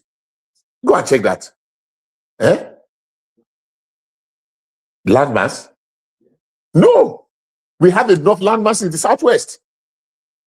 So, sorry. So what I'm saying is this. Yes, Tinubu has scratched the surface. Why I salute that, he could have done more. Today now, we have the newly created, none of them is coming to the Southwest. No. The only one that is coming to the South is going to the South-South. out of the 5. Yeah, it's going to be the divisional headquarters. So in the Southwest, I'm not complaining to that extent, but I'm pointing it out. So is it a good thing? Absolutely. And this is restructuring, just showing its face. It's just unfolding. Bishop, a lot of people are not paying attention to it, but this restructuring that we're saying is already taking place. It's already taking place. That's what I'm saying. It's already taken because a lot of power has been devolved. They've devolved That's the power what I'm saying. from the only big one left is resource control. Outside of that, I don't think there's anything else. The power has been devolved now from the center. One man, just think for a moment. If a man can achieve this, I don't know whether it can or could. Or let's just say if a man did achieve this one, let me use that one. In 3 years, imagine what you would do in 8 years. That is my argument. Imagine what will happen if tomorrow we just did our census, which is biometric, and we just discover that there is a fallacy of generalization that the North is more populated than the South. Imagine. I am not saying that, I'm just saying imagine. So if we do biometrics and we have had, and we can put everything on the table, let us negotiate the basis of our continued union. If we do a proper census, I cannot imagine that country's population being more than 130 million. No, I will give it like 150 to 180. But nothing close to 200 million. So if we are able to do biometrics, so imagine what Tinubu will be able to do. And do you know the irony of it? The irony of it is that a lot of people, educated, informed, elites, they know this truth. But the only thing is that they are not interested in the truth. They don't want him to go that way because they know a lot of things will be demystified. If this man can cause this damage in quotes now, in 3 years, imagine what he will do in 8 years. So if anybody is a lover of freedom, if anybody is actually all right, Bishop. If everybody, where does that? Sorry, sir, who is this? That sounds like Prince Daddy. Yes. Yeah, what did you say? A quick question. So, what you're saying is, of course, making an assumption in a linear manner that if Tinubu comes back for a second term, right, it will continue on this trajectory of what it's doing right now, and that is not guaranteed. Trump is a good example of that. It came back and so far it's been disastrous.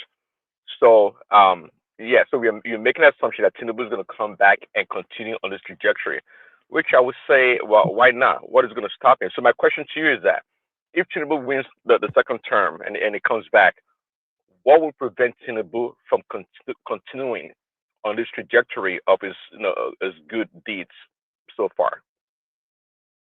Sorry, can you repeat that? I missed the last part. What will prevent him from doing what? What will prevent Tinubu from continuing to do what he's doing right now? All these good things he's been doing, the devolution of power here and there. What will stop him from doing it, to continue doing it in the second term? No, there's nothing stopping him. You did not hear me. Probably that definitely you did not hear me.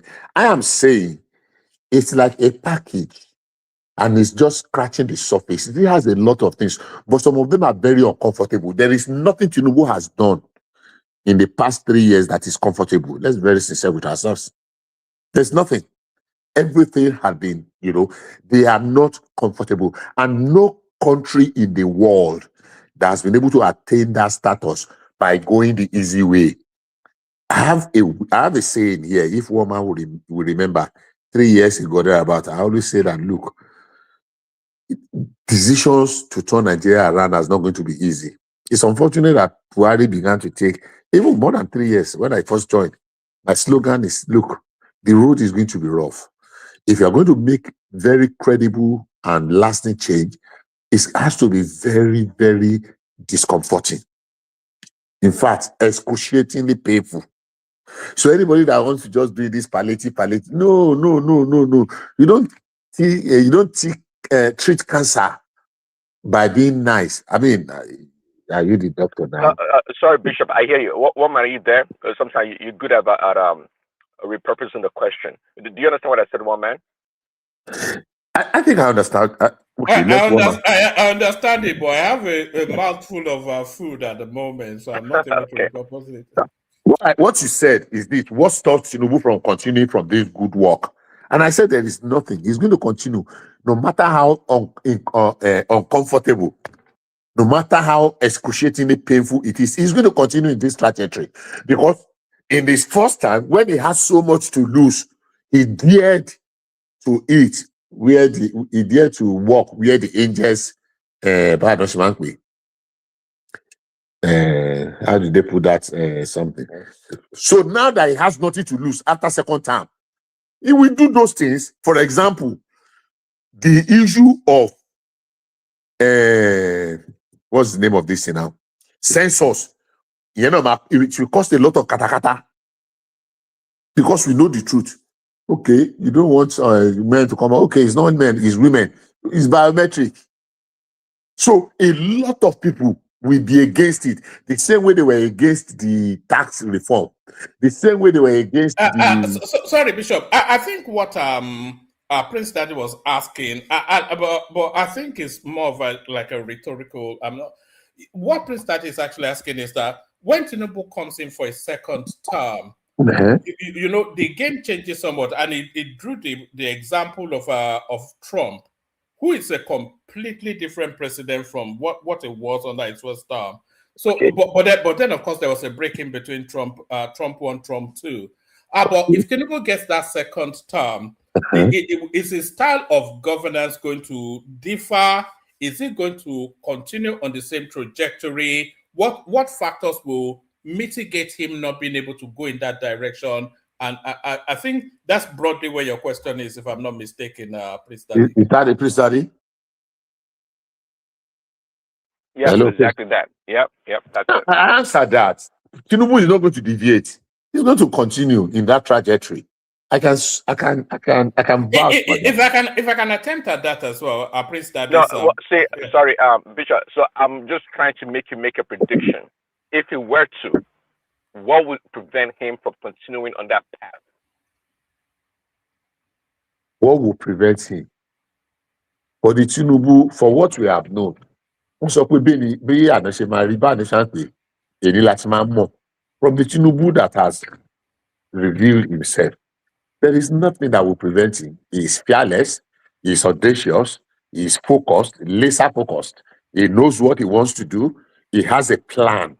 He's not somebody that got into the presidency and started looking up, how do we do it? How do we do it? No, he has a plan.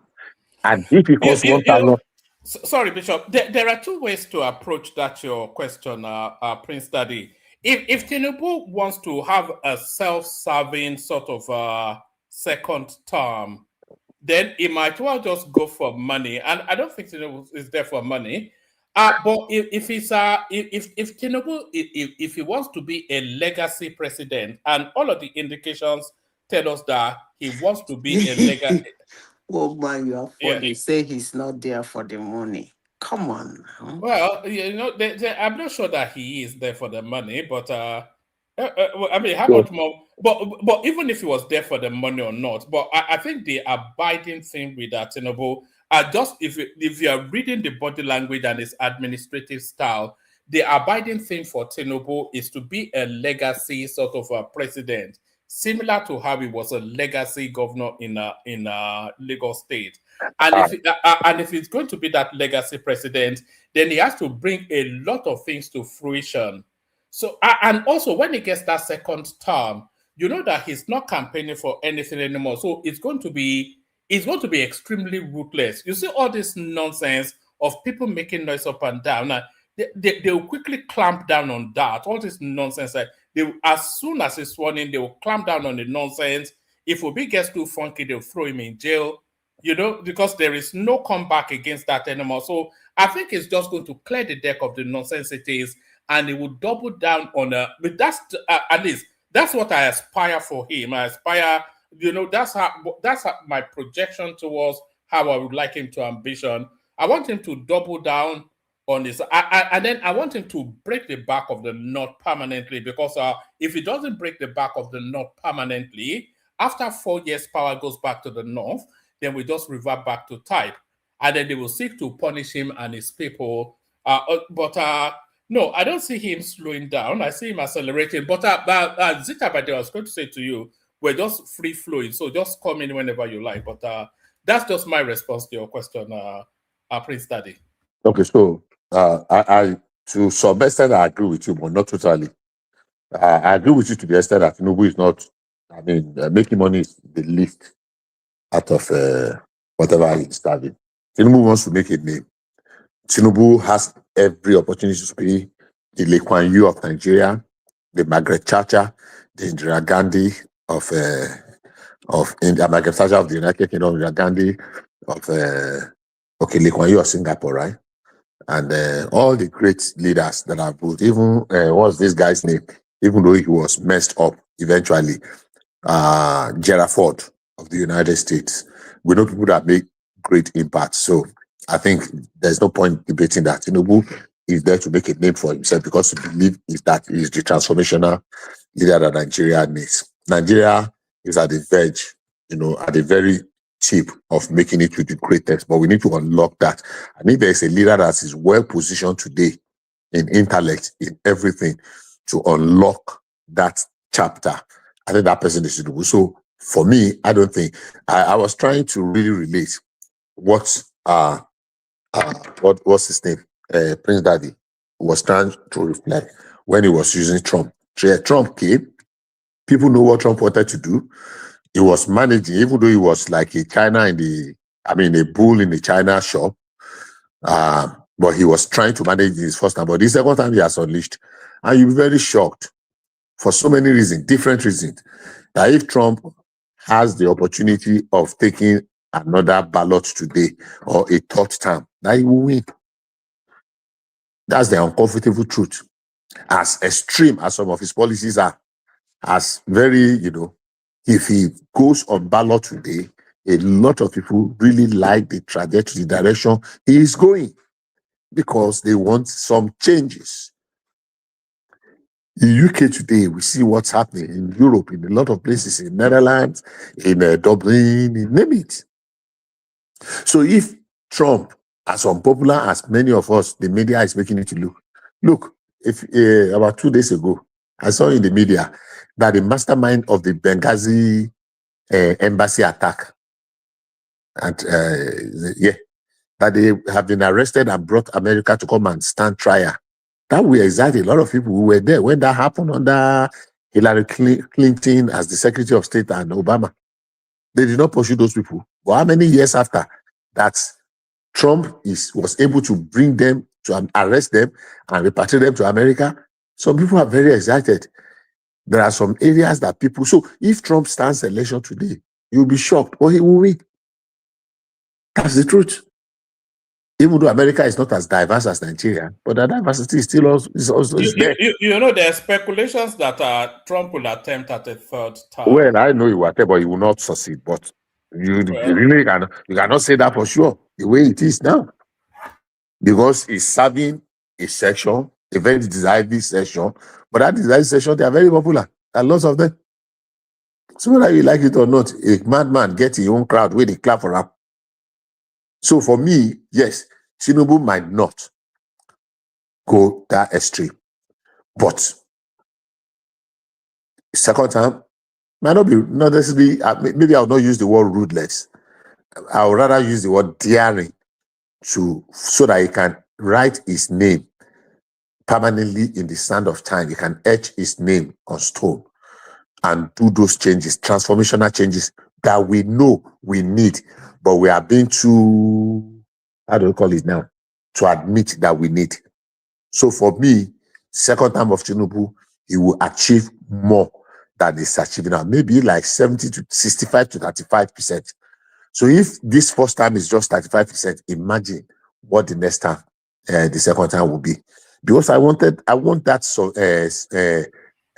survey. I mean, not survey now, census. And I want that resource control like mad. Maybe not 100%. I want him to. I was even thinking he's going to throw in that. You know, those are the two big lifts that he will have to lift in his second We need term. we need them. We need Yes. them. That resource control, so that it will make people to be very more. I mean, look at the kind of sordid, disgusting, and annoying information or news that is coming out about people sponsoring and supporting terrorism and banditry in the north. They are now, everybody is now crying the way we reacted in the southwest to this Orire something, which I said was a very good thing. Look at the way we shut down Sunday Igboho a few years ago when he wanted to start this nonsense. We shut him down, and everybody saw that, oh yeah, we don't take nonsense. And look at this one also. Whether anybody believes that it is staged or whatever, but the truth of the matter is that the reaction, the larger reaction is that people are saying that I will let you go, and that is it. I was thinking Tinubu will be able to, apart from because I said it on this platform, if you remember, that the things that we got Tinubu, the South is three. I think I mentioned three things then. If you remember, if you can go back to it. Number one, push this. That then they were just proposing this coastal road that cuts through all the south states. Push it through. Number one.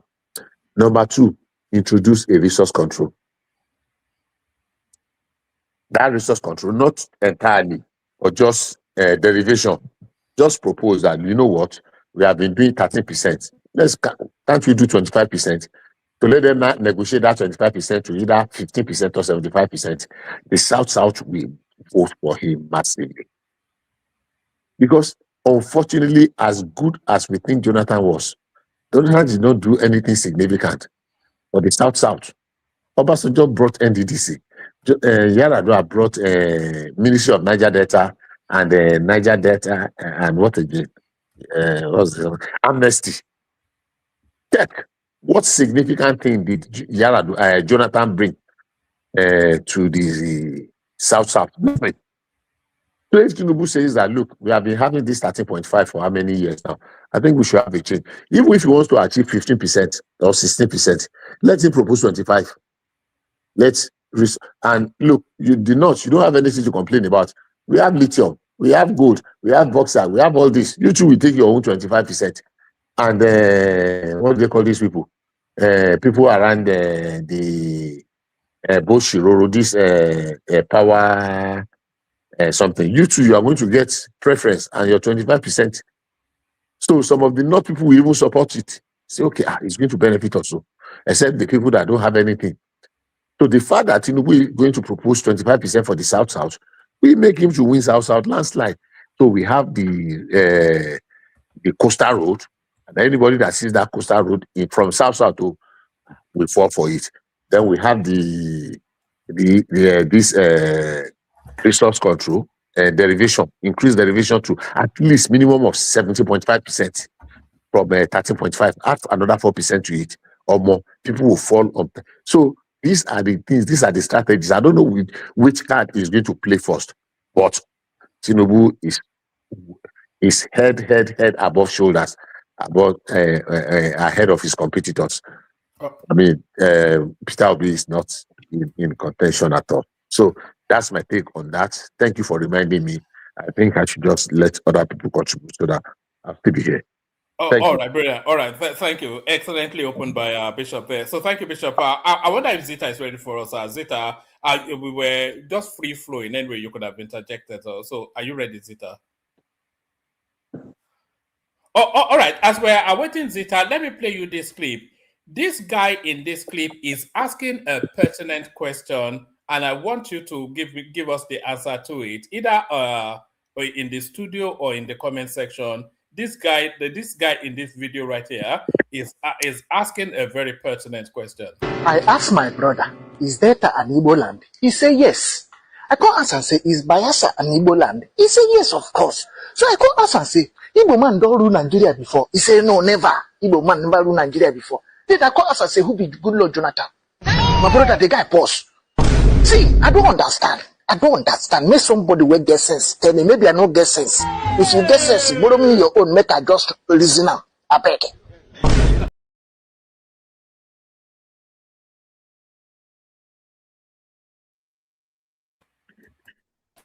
So Hello? if you get sense, you can One help man. me.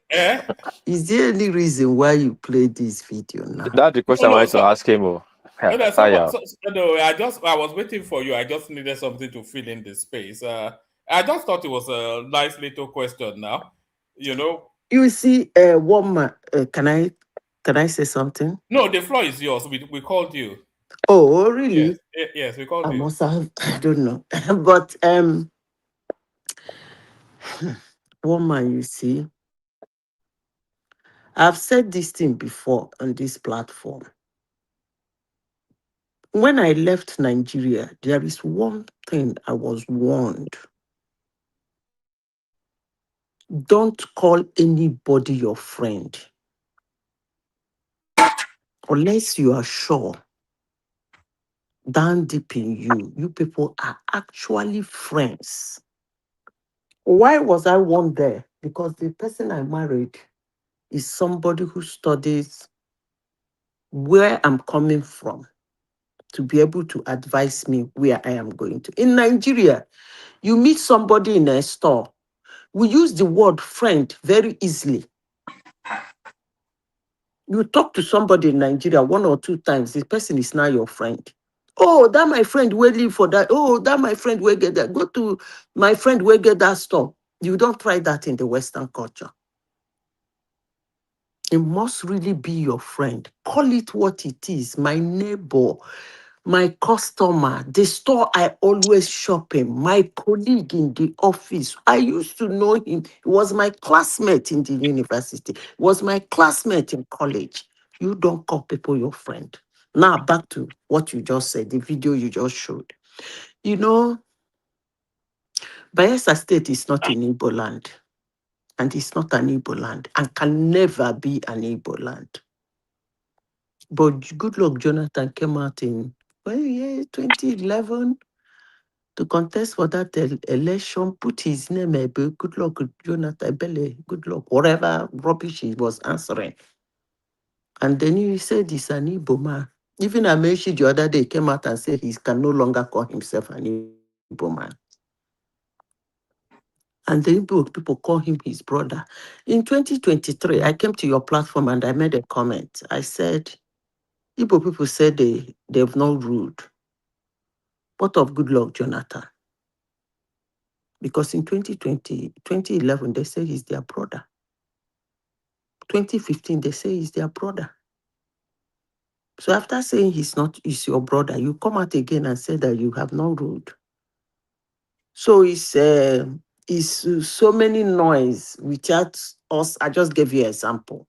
You don't call somebody something that you are not sure he is. Goodluck Jonathan is not an Igbo man and can never be an Igbo man. Never.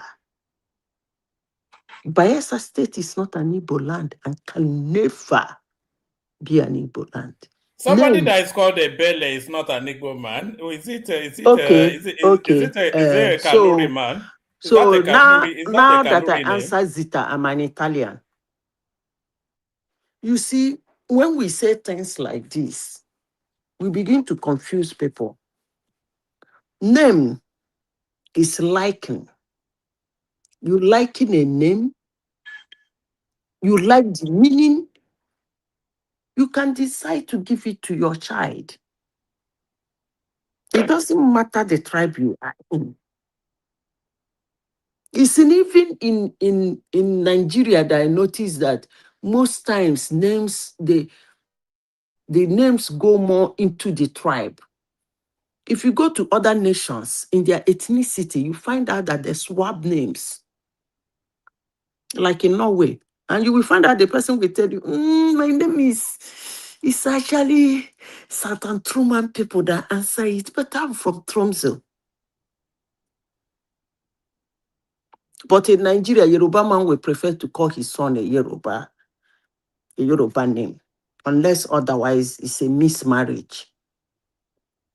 Answering a belly. No. Now Yoruba people give their children English names like Moses or another. What I'm saying is that who's that guy that hosts with us again? I forgot. Our guy in Australia, Thomas. What I'm saying is a Yoruba man calling his child Chukwemeka, where Papa na Yoruba, Mama na Yoruba, they wake up, they say, what's the meaning of Chukwemeka? They say, Chukwemeka means God has actually done well for me. Ooh, I like the name. Rather, Yoruba man will say, oh, is that the name? Say, is that the meaning? He will find the Yoruba meaning and give to the child. But in most countries, it's not like that. They will just give him that Chukwemeka. So for good luck, Ebele, wherever that Ebele come from, hell or heaven, that they gave him that Ebele. I'm sure it must have come from the pit of hell. That good luck, Ebele, Jonathan, he answered. It's just a name. He's not an Igbo man. He's not an Igbo man. Nowhere near an Igbo man, because I don't think his blood is anywhere close to Igbo. I stick to that. So back to the discussion of the day. One man, wait till you say Obasanjo talk. I keep forgetting that Obasanjo is still alive. So what did he say? Oh, he's resuscitating the narrative of his impeachment. And he was saying recently, actually, he was attacking Segun Oshoba made commentaries about Obasanjo, and then Obasanjo then did a write-up to respond to Segun Oshoba. And then for however he managed to co-opt Atiku into that response, he then talked about how Atiku tried to impeach him. He said he bribed the then leader of the House of Reps, something Gali Naaba or something his name was. He said they bribed him to try to impeach him, and then he then gave us his own version of that narrative. So Atiku has now come out to say that he responded to that commentary by Obasanjo. That is very interesting. That Obasanjo will resuscitate, will resurrect this narrative. Yeah, he has always been doing it. Yeah, just on the eve of a very important election, and he's hinting that Obasanjo is doing this in order to favor his own kinsman. So it's essentially telling us that Obasanjo is trying to undermine him for Tinubu, and that was why Obasanjo came back to resuscitated that narrative. So that's the gist of it. One man, you used one word. Atiku used. You said on the eve of a very important election. Yes. Is that election important? Oh, the upcoming one? Yes. Well, it is important because it's not. Why is it not? To me, it's just a mere waste of money and resources. Right. It's not important. When you say an election is an important okay, it's not an important election, but it's a cycle. If we say this election cycle, I would say yes, he's right. But using the word, it's a cycle, because when you do 4 years, there must be an election for another 4 years. That is, it's a cycle. In this election cycle, yes, I agree with you. But saying that 2027 election coming in January, is it January 16th or January 15th? That is an important election. It's not. Because when you say an election is important, is election, they are fighting to bring a change. It becomes important to the citizens and the contenders, because there is, how will I put it?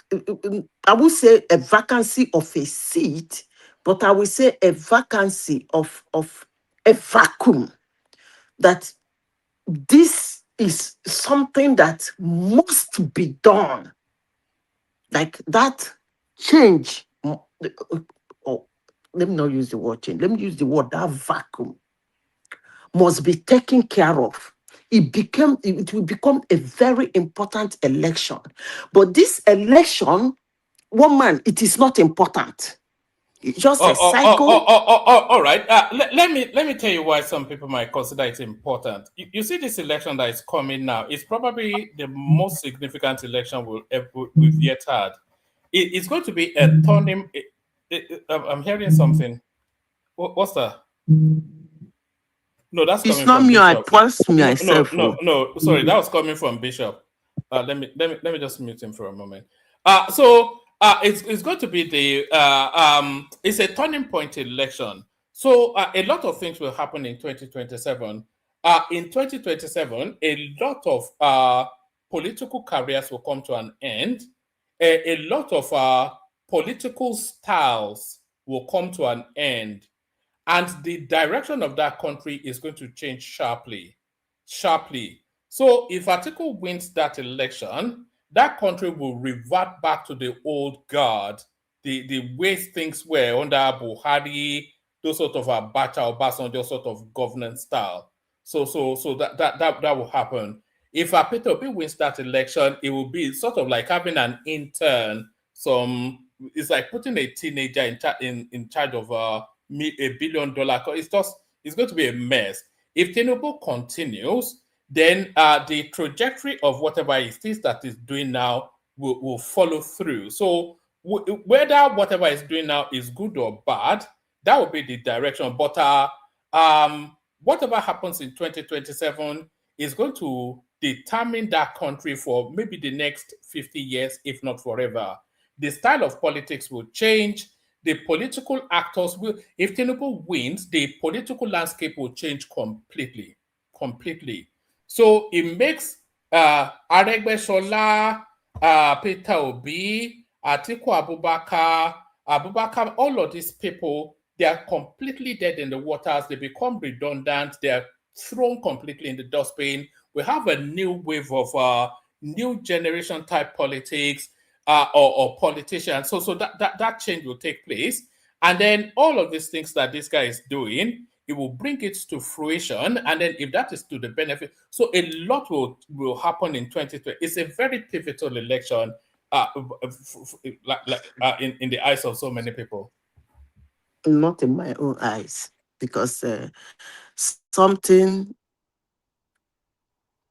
that is important that I have in my house, I shouldn't go about campaigning that I need it. Okay? Now, you mentioned people's political career dying and end of, I don't even know where you got that one from. If Araboshodu is not contesting for any position anyway, I don't even know why you mentioned him. But no, it's in terms of political it's that of relevance and being a senior actor.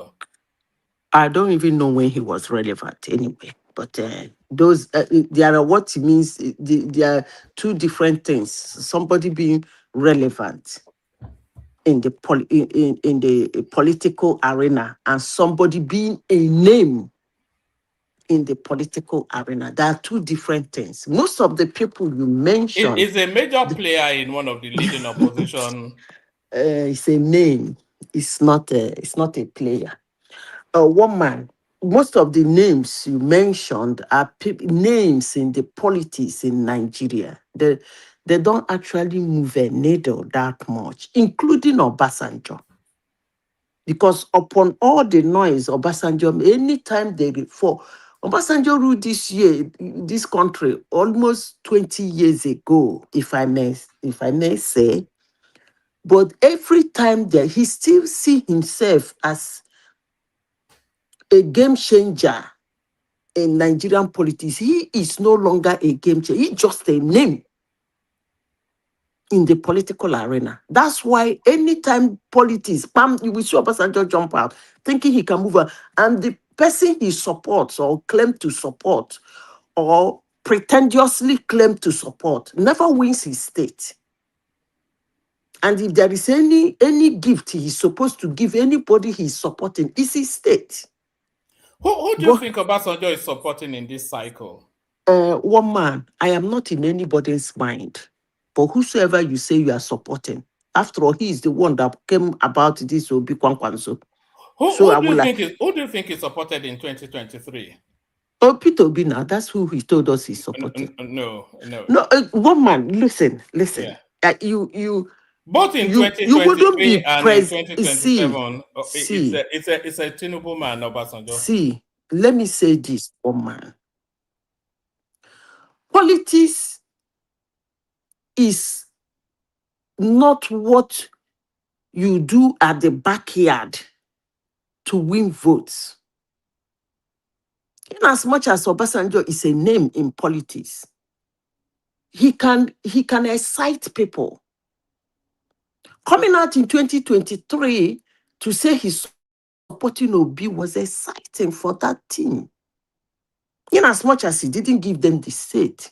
So I wouldn't sit down here and say that Obasanjo that said he's supporting Obi is secretly But let me behind ask. supporting. Sorry, let me ask. One man. One man. How did Obasanjo support Tinubu?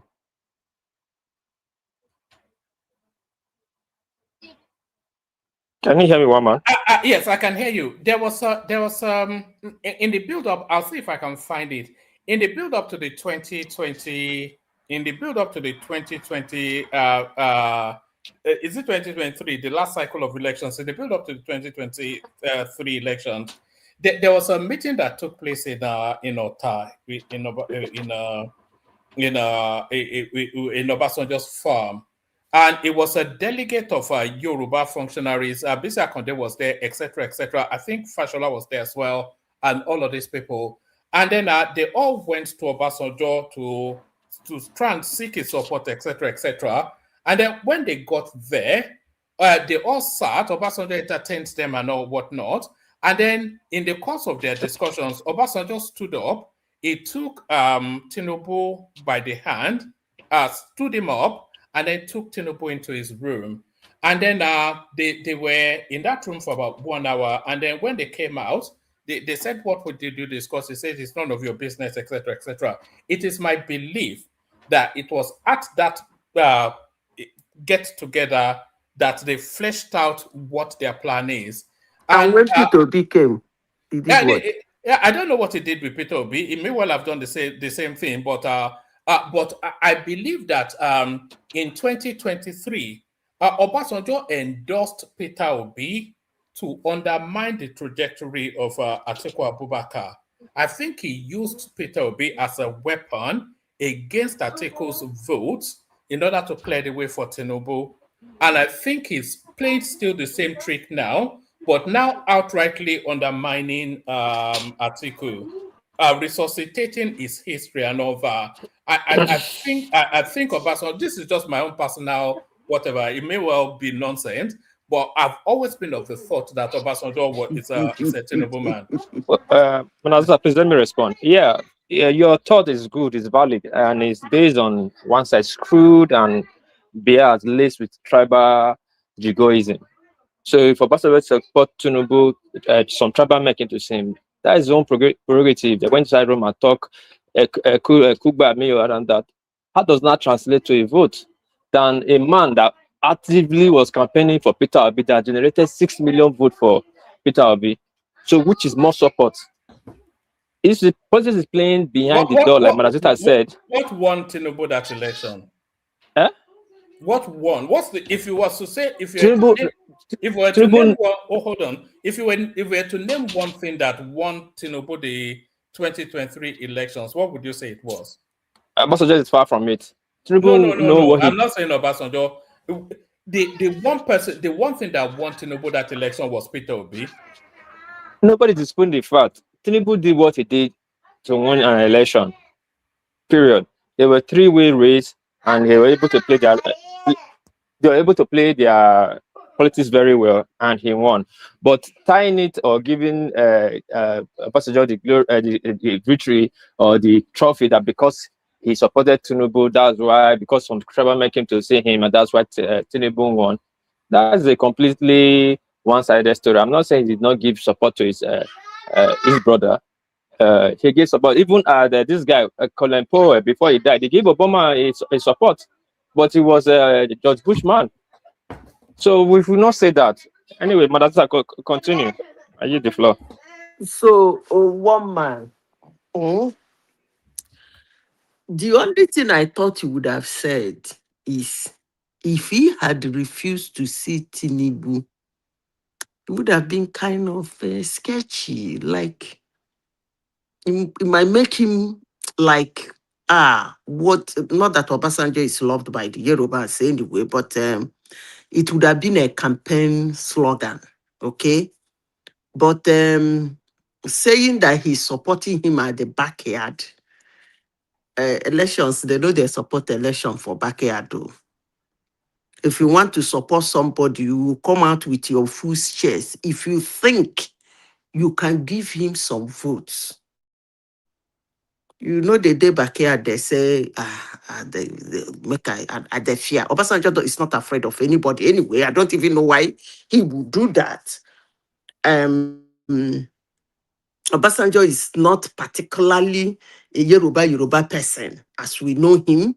But if he decides to support a Yoruba person, I don't think anybody will call him tribalistic, because if there's any president in this country that is a nationalist, I'll give it to Obasanjo.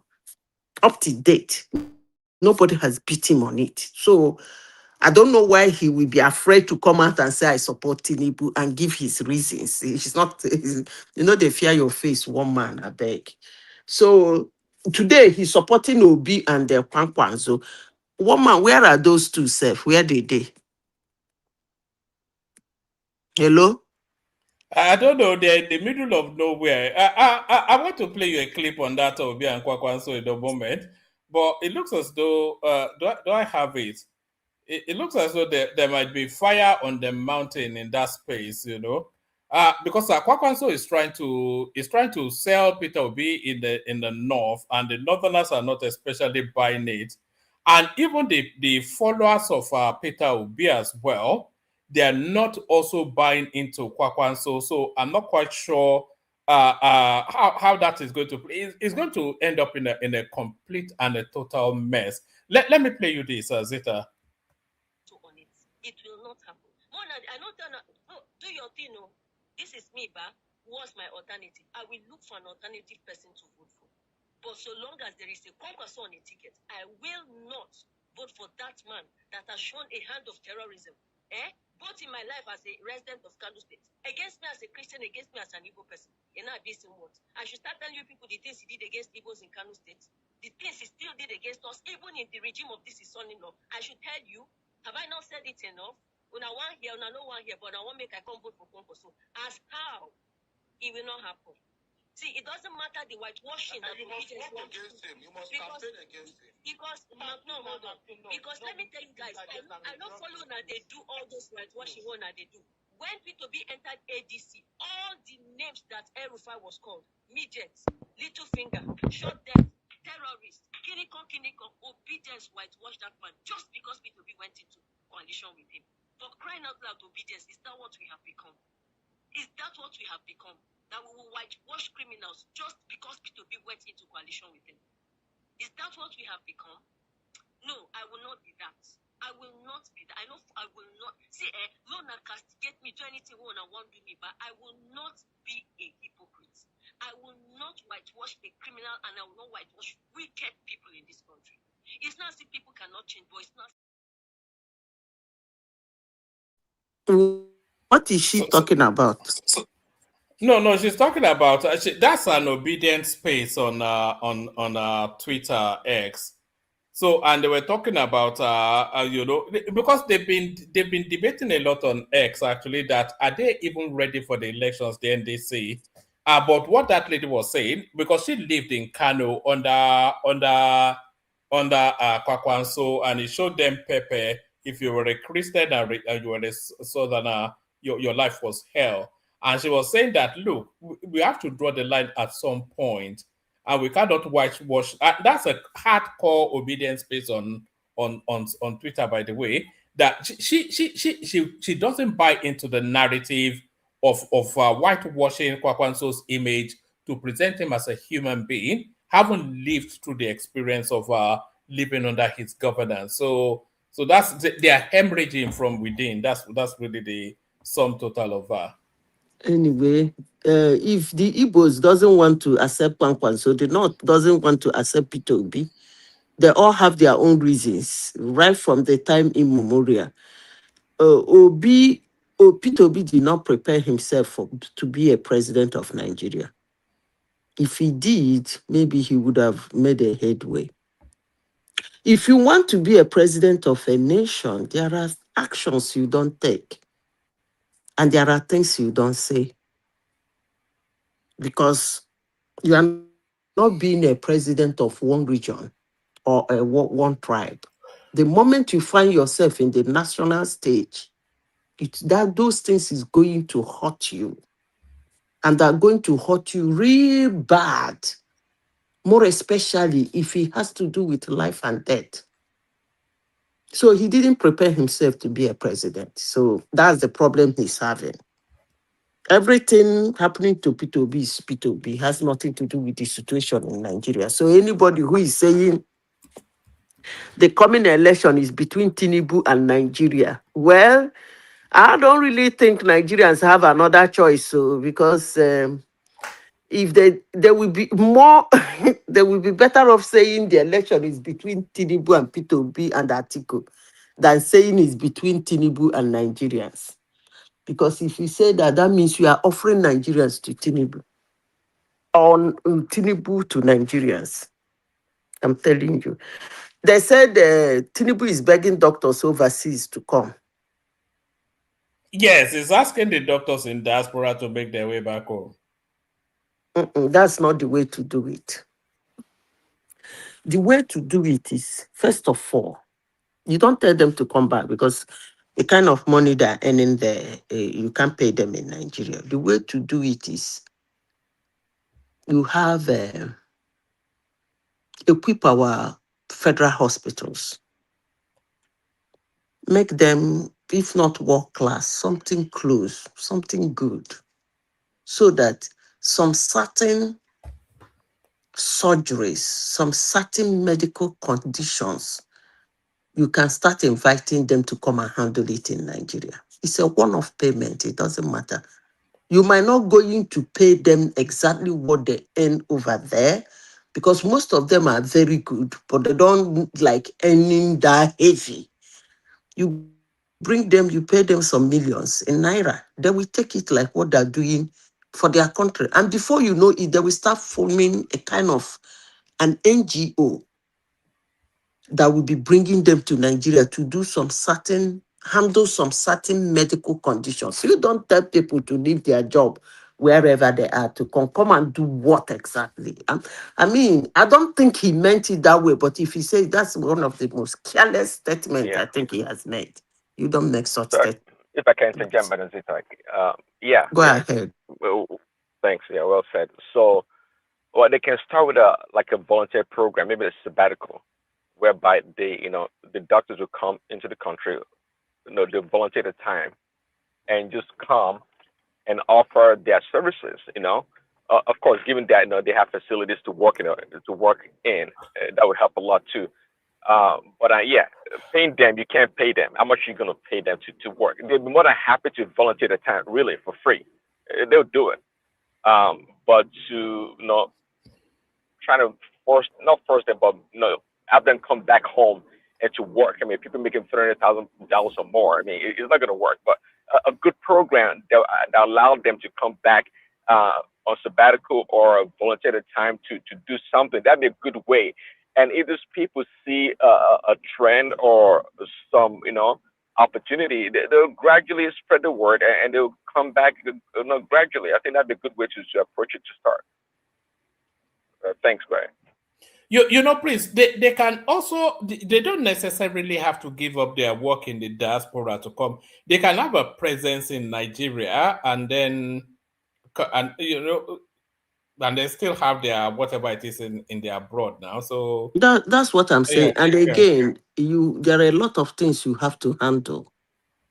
Insecurity in Nigeria, they have to handle it. At least move it back to at least worse, bad, the worse, move it to at least 1995.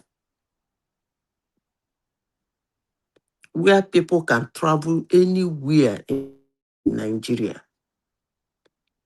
If they can get it to that level, then they're talking. Then they should. I don't even know why electricity is a problem in Nigeria. I still can't lay my hands. Is it that they are juju? Their juju don't like electricity.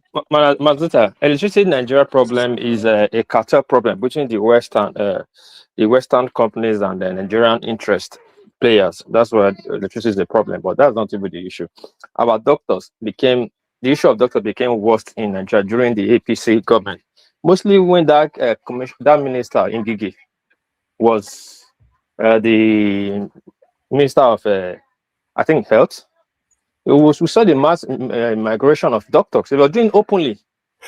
The government did not do anything. They were recruiting in Lagos, Abuja openly.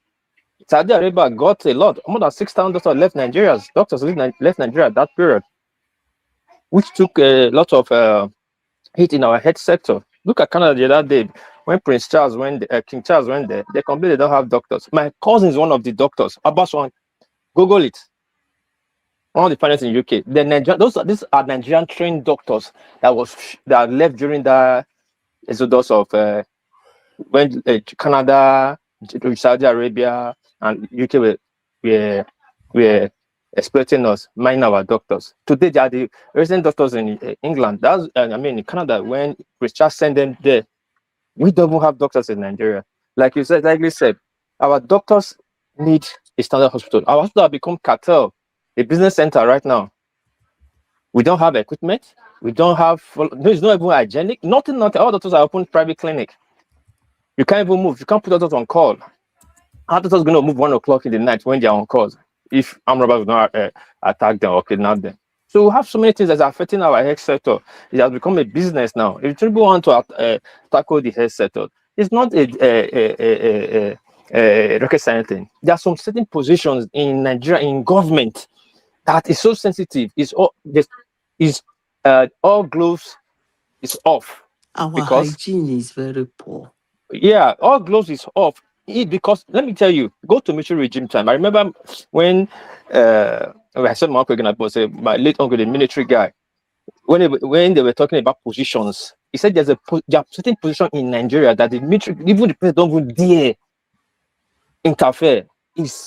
They pick the best hand and let the best hand run that position. E.g., he said Minister of Health, Minister of Finance. It calls some key vital point positions that is very sensitive to the country, to the nation.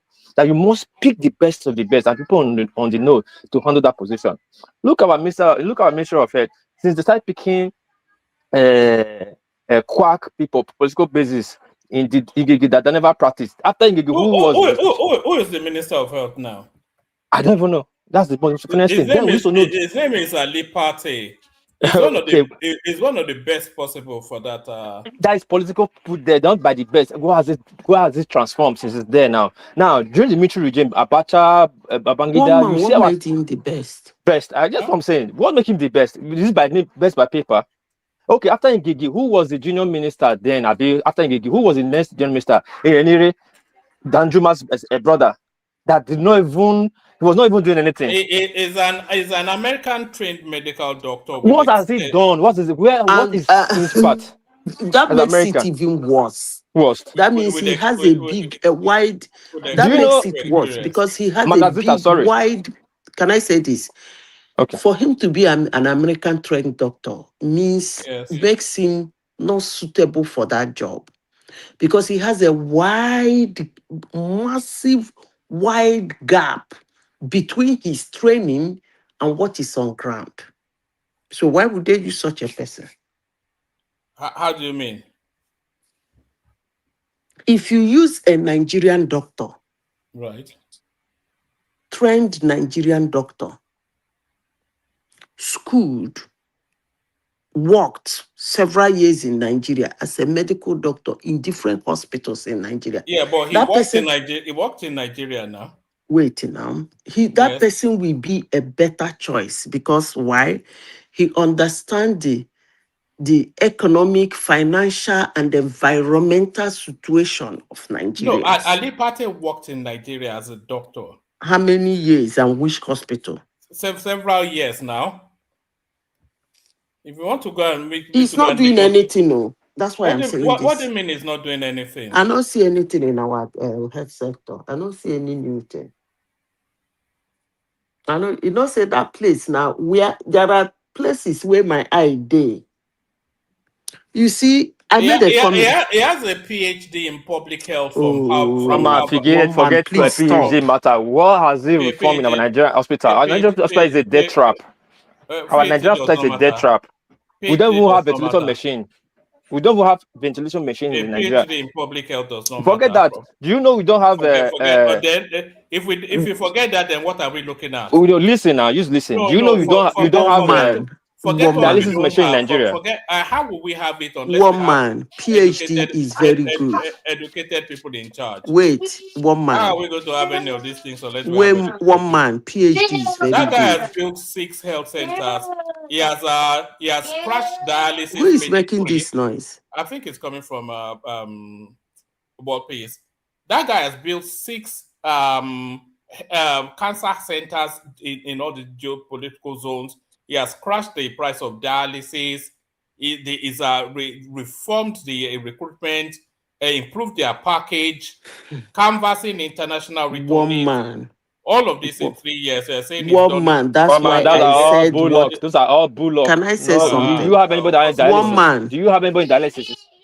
I Those are don't all have bullock. anybody in dialysis. That's why I said what I said. Yes. For you to handle health sector in Nigeria, yes, PhD is good though. Cancer centers are good. Dialysis is good. Kidney transplant is good. Bogore is good. But that is not an everyday Nigerian.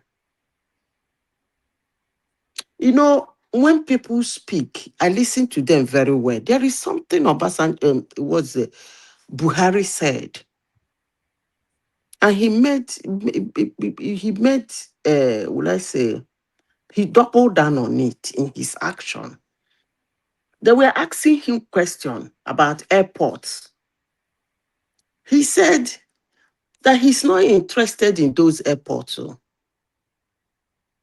that he's more interested in the railways. Why? Because that is what will affect every Nigerian. That is not every Nigerian that fly from state to state, let alone flying abroad. But if he can crisscross the whole of Nigeria with rail lines, that it will impact every Nigerian. Now, back to this medical line you are talking about. All those things they did is very nice. But common little things that take our people to the hospital every day, woman, the hygiene on that level is extremely poor. Nobody is looking at that area. Malaria, cold, meningitis, typhoid. Are you talking about the hygienes in the hospital or in Nigeria in general? In Nigeria, I don't even want to go Nigeria general. Let Nigeria be Nigeria. But there are some areas that are supposed to be a no-no, like the hospitals. Hygiene in hospitals should be of a particular class. Nothing below it should be accepted. Because people come in there with all manner of diseases and go out with all manner of diseases. It's a place that should, man, come on now, woman. Some private hospitals in Nigeria, you know, when you do it, some people will start complaining. I was expecting Minister for Health in Nigeria, the first thing he's supposed to do, first of all, handle the federal hospitals, then come back to the state-owned hospitals. Keep them to a standard. If you cannot, shut it down. It's not by force, there must be a hospital. Then you jump into those crooked private hospitals here and there. Keep it to a standard now. Sometimes I go to see somebody in Nigerian hospital. I can't even touch anything. When I come out of the hospital, I feel like matching my shoe in a bleach. Is that bad? But nobody is doing anything on that area. And that's the avenue where diseases do spread. Oh man, I beg. let me finish the topic of sorry, madam, I think the hospital is worse than the disease itself. In short, we go. I think Mama have not said that the smell, the stench that is coming out from some ward, you will run. I don't even know what they call those things, whether it's a mortuary or a hospital. I don't know. I don't get it. Some hospitals are supposed to be shut down. Then they should be, but if you do it in Nigeria now, they will start collecting bribe and leaving some hospital to open. Those hospitals, some things are not supposed to be called clinic, hospital, or what do they call it? Sick bay. Some of them are supposed to be sick bay. Some of them are supposed to be clinic, then hospital. Some of them are even supposed to be called health center. But everything is hospital. Mazeta, listen, this man that is calling, I don't even know. Always, you're entertaining us with everything today. We can hear your kids in the background, and we can hear you eating. Yeah, I'm eating. I'm eating avocado and so you'll be flushing the toilet. I don't know, man. What's all this now? Yeah.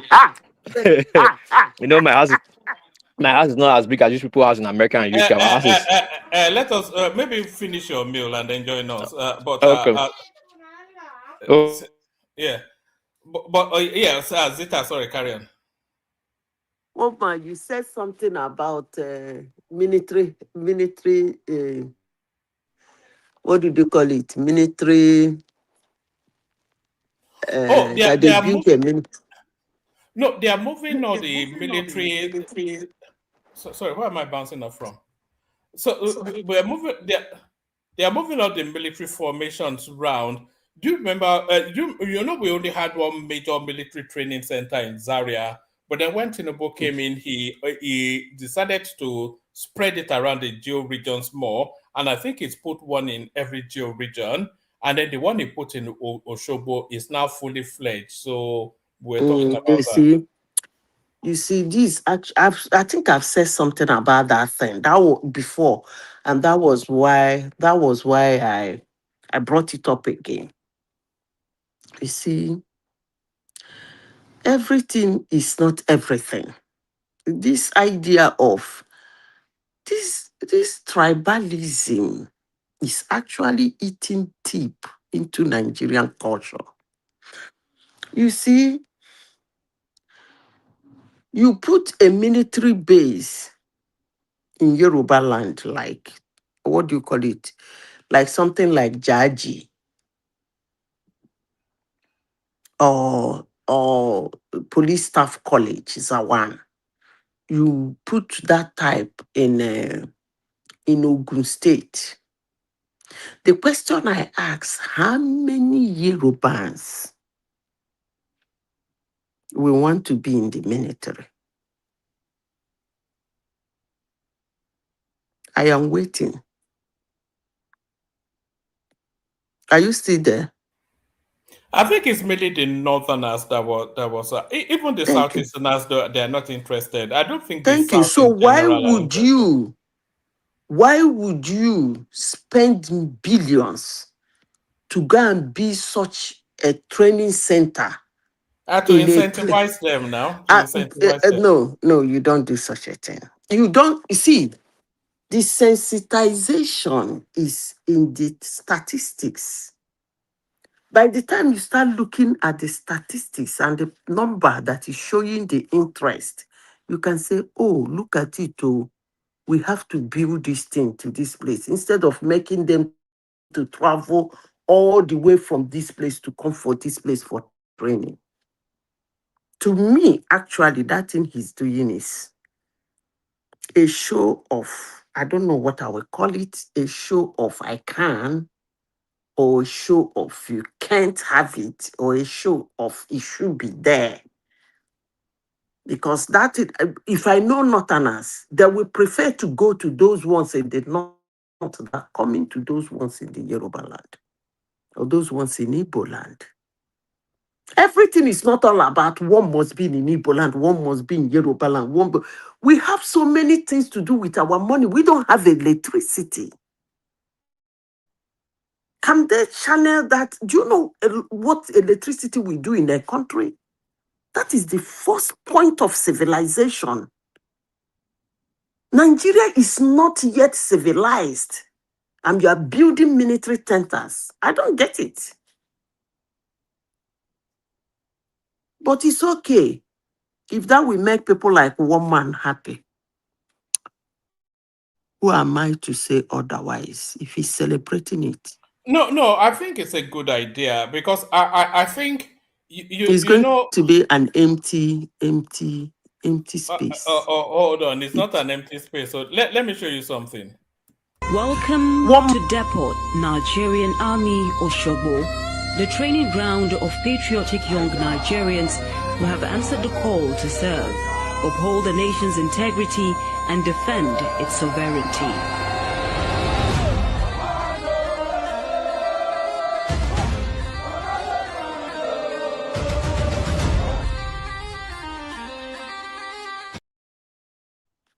Oh man, that your video it looks like AI. As you can see, it's already fully subscribed. I said your video looks like an AI. It's not AI. It's You go send and come give me now. And I go I'll check send out. it to you. I'll send it to you. One man, you see that place? Those people, you said is fully. So they recruited them and post them there. After people, that's delusional. But They just pack this is military people go there to do all those shenanigans. That's if your video is real. no. Do Now those things. let me play it to you in full. It's 2 minutes. You'll see that it's not military. Let me just play it to you.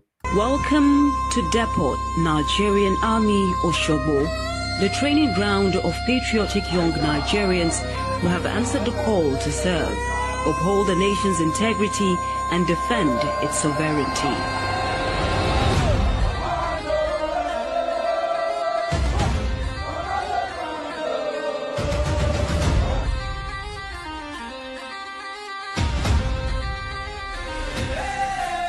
Located in the Okiabale area of Oshobo, Osun State, this institution is one of the Nigerian Army's newest centers of excellence.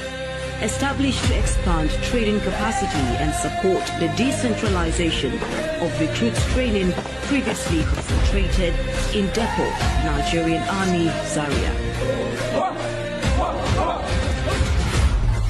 Here, the transformation from civilian to soldier is guided by discipline, resilience, and an unshakable commitment to...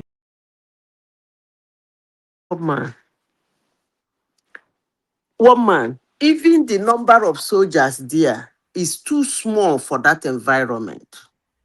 That is what I'm talking about. But that's the first flush now. That's the first flush. When you want to, there is nothing like first flush. When you want to do this kind of a thing, is you show humans, you show power. That is what military is all about. But for those people I see there, they're not up to 100. I know. For that's that, thousands of people now. Okay. Let I shut up my mouth. You know, I sabi Yeah, talk but rubbish. it's just a newly created something. You don't expect tens of thousands now. They have What to. man, they should give us electricity. They should stop that bullshit of one in Yoruba land, one in Igbo land, and then what? But Zita, they can walk and chew gum at the same time now. It's not either or now. It's not an alternate, choice now. And yes, they should give us electricity actually, but the two things actually, electricity and security, those are just the two things. Although Tinubu has told us now, he just told us earlier on today that he's going to end insecurity in the north. So we'll electricity see how that will help the insecurity go. One man, sorry, did you see the AFP, that French media? Is it AFP? What they reported about the 300 and the 200 something girls that was kidnapped during the Tinubu earlier administration, that the government said that they rescue. And reports coming out that the government actually paid almost 7 billion naira for their return. Did you see it? French? I didn't see it, but I'm not quite and sure. What about it? No, but how did they even establish No, that? wait now. One man, let him finish. What Yeah, about but it? how did they establish that that ransom was paid? It doesn't Yeah, matter. What about there's a it? part of it because the government said they're not paying ransom, they are fighting insecurity and all that, finding bandit. Now we are finding that because that video, what that thing came out, that report came out, there was a video that's related that time that a helicopter went into the bush and dropped from senior up and they came up to rebuff it, blah blah blah. But the report went details and details. I want to Hold on, Madam Zita. Who they pay the money to? Hold on. Who the pilot that flew the chopper? Who they pay to? Sorry, what is your meal is distracting me somewhat. Finish I'm your done meal, eating. right? I can still carry on. Yeah, so who they pay to We and all can hear that. you eating now. It's not a good sound. I've done eating. I'm not chewing It's my mouth okay anymore. now. One man leave and let him talk. No, it's Abeg. not a good sound for the platform. That's just it. I know, but I'm not eating It anymore. makes us look a bit yeah. Maybe this thing is skipping 5 minutes. I'm not. I've done eating like 5 minutes before I even start talking. Take chat there. So now the point of the bottom line is this: most of this rescue they said they are rescuing. So it points that they are actually paying ransom for them. Maybe the public one, the one that is so intense, they are paying ransom. If you are paying ransom to release people, that means insecurity will never end. It has become a business. That's the bottom line. Okay. Come on, Let anybody you me pay answer ransom to. you. Okay, go ahead. Have you finished? Go ahead. Go ahead. First of all, military strategy. They will not tell you they pay ransom. They will never agree that they pay ransom because. Sorry, Zita. Let me drop hand over to Simba. Thank you, everyone. See you tomorrow. Carry on. Okay.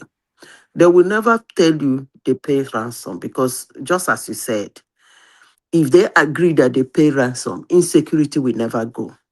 That's why they will never agree that they pay ransom. But there is nothing wrong in paying ransom. Honestly, sincerely speaking, if you are holding 140 people, and then I've noticed that militarily, if I want to rescue those people militarily, I will lose my military men, some of them, lose some of those people I'm coming to rescue. And you too, as the kidnapper, go lose some people. And I find out that the easier way or safest way is to pay you that ransom. You release those people to me, then I can do with you later what I want to do with you. So there is actually nothing wrong in paying ransom. And nobody should expect any government or any negotiator to say he's paying ransom. It's not done. Zita, what you are saying, sorry, good morning, everybody. It might be right if that is the situation, what you just described now. If it is that way, yes, you are right. But that is not the situation in Nigeria. What they are doing now is not even the military alone, because you used to say that the military are even turned into business. But it's even between the politicians and the kidnappers. Let me tell you what is happening. There is this allegation now. This popular senator from Borno South, Udumi, Abi. yeah, that somebody is alleging him that some people were kidnapped from his local government, and the government released 5 billion naira to pay ransom for those people, and that it was only 1.9 billion that they gave to the kidnappers, and the politician pocketed, and he was alleged as part of the people that did that. You know what they are doing? Let me tell you. They are the one that are even encouraging those guys to go and kidnap those people for them to loot money. That's what is happening now. So it's not as if the military is doing anything to go and save them. No, they are the one that will even tell the military, don't go there. We are going to pay the ransom, and they will share the money between the kidnappers and the politician. So you might be right if they are doing it for the sake of the people and then they will do something about it. No, they are even encouraging it so that they'll be using it to siphon money. So that is what is happening. Uh, um, um, Remy, Simba, let me tell you something. You see, when it comes to kidnapping, ransom, militancy is something that I will say I have a clue of how it works. Because as they not buy me for shell, it go hard to make them buy me. I worked in major projects. And what is major project? It's all in those communities. They know you. They know when you people come to visit, they know you. Let me tell you something about kidnapping and negotiating with politicians. I will tell you that those politicians eliminate them. As I said before, they might be making money out of it, but that set of humans there. I remember what Amechi did. I remember what Wike did.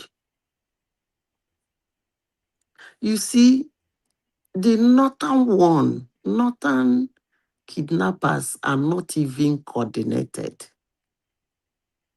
I'm even surprised that governors and politicians answer that. That means we have very useless politicians. They are not coordinated. It's when you come to the south side, those militants, they were sophisticated. Maybe probably because the information and their modular of operandum are being guided by oil company workers. Maybe that's international. Those boys were well coordinated. And still, they buy them. They go send them, they go carry those people, they go come, they go give them their own money, collect their own, bring the gun, they no grip, they go buy them. So it's neither here nor there. But if they're using it to make Madam money, Zita, I get your explanation though. That is if the ransom or the kidnapping is genuine and for the sake of the country and the people. But now the war is going on these days. Like they said, Kabacha said, if crime stays too long, it become a business and the government is involved. And it's true. Now, most of the kidnapping we are seeing these days is business. Now they are exposing it now. After that French report, the other guy from exposing Udemy and other people now, they're paying billions and billions to people. there was never a time it wasn't a business. Madam Zita, hold on, please. Now is now the way it is now. When you are paying such ransom, best believe and best bet that more will be taking place in different regions. Now, because the north is getting south, that's why they are moving to the south. Now they just whatever happened, your hand it was released. God knows what happened. But if it's the same scenario, let's expect more kidnapping. Mostly when this election cycle is close, because everybody will be agitating. So people will be hearing kidnapping, major kidnappings now, back and front for ransom to be paid. The government, because the government hand is tied, which is not good. Let's face the fact. Ransom paid, ransom not paid, which is not good at all. The country don't have security at all, safe security at all. But I've said that. Let me quickly touch on this before I leave the floor. That of the minister of Ed that one man was talking about, he has a PhD, blah blah blah. If he's a sensible, if he know what he's doing, the first thing he would have done when he entered power is to revive all our federal hospitals, our teaching centers, fix them. Then the second major thing he would have done is to remove all these quack pharmacies everywhere in Nigeria. People does not have a micro, how do you call it, which department is responsible for the, I think microbiology and all that are into pharmacies. Now you see if you go to every corner, you see pharmacies, and you look at Nigeria today, everybody have, In every week, somebody is sick of typhoid and malaria. And those drugs have been proven that they use for typhoid and malaria is very bad for our kidney. Very bad. Today, kidney problem is like a malaria problem. Talk about what you know. No, I'm not talking about what I know. I said according to. Listen now, listen. I know you're a doctor, or I'm not disputing your dispute. It's only you that is a doctor. My uncle run UBTH. Go and you know you've a doctor session. My uncle is about those stories. Hold on, don't forget. You calm down. You calm down. Professor Obasanjo, go and check. Igegba is my uncle, so just relax. So your uncle, so it's genetically transmitted. No, it's not genetically, but there have been reports. You look at, see, if you want to dispute something, you dispute the report. Don't say that they talk about. Say there has been reports that those medicine we are taking for typhoid fever, it affects our kidney. Why? Because most of them are fake. Actually, even white people don't give such medicine. You know they don't give such medicine. I'm here in Japan. Some medicine don't give you, tell you have side effects. Which medicine do not have side effects? But now which medicine? Wait now. I'm not saying you should not talk. Okay, you can be spinning whatever I want to say. If you don't want me to talk. Yes, let me finish. Look at malaria and typhoid everywhere. Any little thing is malaria and typhoid. Look at today, kidney problem everywhere. They should scrap all those quack pharmacies everywhere in Nigeria. Every now and then. Before you line war piece, so is it a problem with quack pharmacists or a problem with our drug supply? You know, the control of counterfeit drugs in a is community. Everything. Well, no, okay, because quite frankly, I don't think we have enough pharmacists, real pharmacists, to work in those places. You won't say you see. Hold on. Let me line. Okay, so my point is that instead of those pharmacists, okay, or those stores, those drugstores, I just see them as a node, a point of contact with the community. So more so, the government should be more concerned about the drugs that they store and make sure they have a way of tracking those stores and making sure that they procure and store real drugs, not fake ones. But to say get rid of these people, they're actually providing services to the community. If you ask me, go ahead. Yeah, Prince Daddy, what you are saying is not. If what you are saying, we won't say because of we don't have enough pharmacy shop to allow those one that they're not destroying the community to be operating. First of all, do you know how many microbiologists or which department? Like I said, which department that is responsible for being a pharmacist? Do you know how many will graduate a year? Do you know how many doesn't have a job? You just go to every corner, you see people opening a pharmacy shop like they're opening a liquor shop, and these people have no degree, any qualification concerning pharmacy. You know what? Why do you think drug abuse is everywhere in Nigeria right now?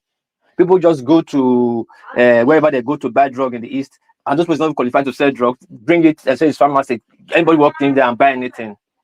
In the 80s or even 90s, people who are qualified pharmacists, they open once they go to school, university, pass through their 5 years training, they come back and open pharmacy. Do you know we used to produce? So pharmacists used to produce paracetamol because they have buy all the components and make it in their own lab. Because they make paracetamol that according to our own body system. Today, you just anybody just open shop, put drugs there. The person that is giving you the drugs don't even know what is giving to you. As I said, there's what they call there's let me just use any word like paracetamol or whatever. You just take 2 tablets. He doesn't even know how he operates. Maybe the man that opened the pharmacy shop is not even a pharmacist. He will have like 7 because he got an NDA approval. These are the things you have to look into. Tackling our health section is not only one section. A sector, I mean, it's not only one section you have to tackle. You have to tackle all around that, and at the same time, we have to move as a unit. I think we have to agree with because this one that you are talking about, sorry, Ola, this one that you are particular about, did something happen to somebody that you know recently? No, this is the problem. Not something happened to somebody in Nigeria. We all know we have problem when it comes to our health sector. Hold on. I want to answer you. I want to answer you, please. I want to answer you, not feel like I'm disrespecting you. We know this is a general problem in our health sector. Go to pharmacy. Any pharmacy now, just give somebody. I don't know if let me ask you. Do you know what they call a pharmacy? A pharmacy is where you go get your prescription. After a doctor gives you a prescription, a direct prescription for you, you go meet the pharmacist is in charge. You Is know, you know, responsible to. wait now, wait. You know, there's a difference between a chemist and a pharmacy.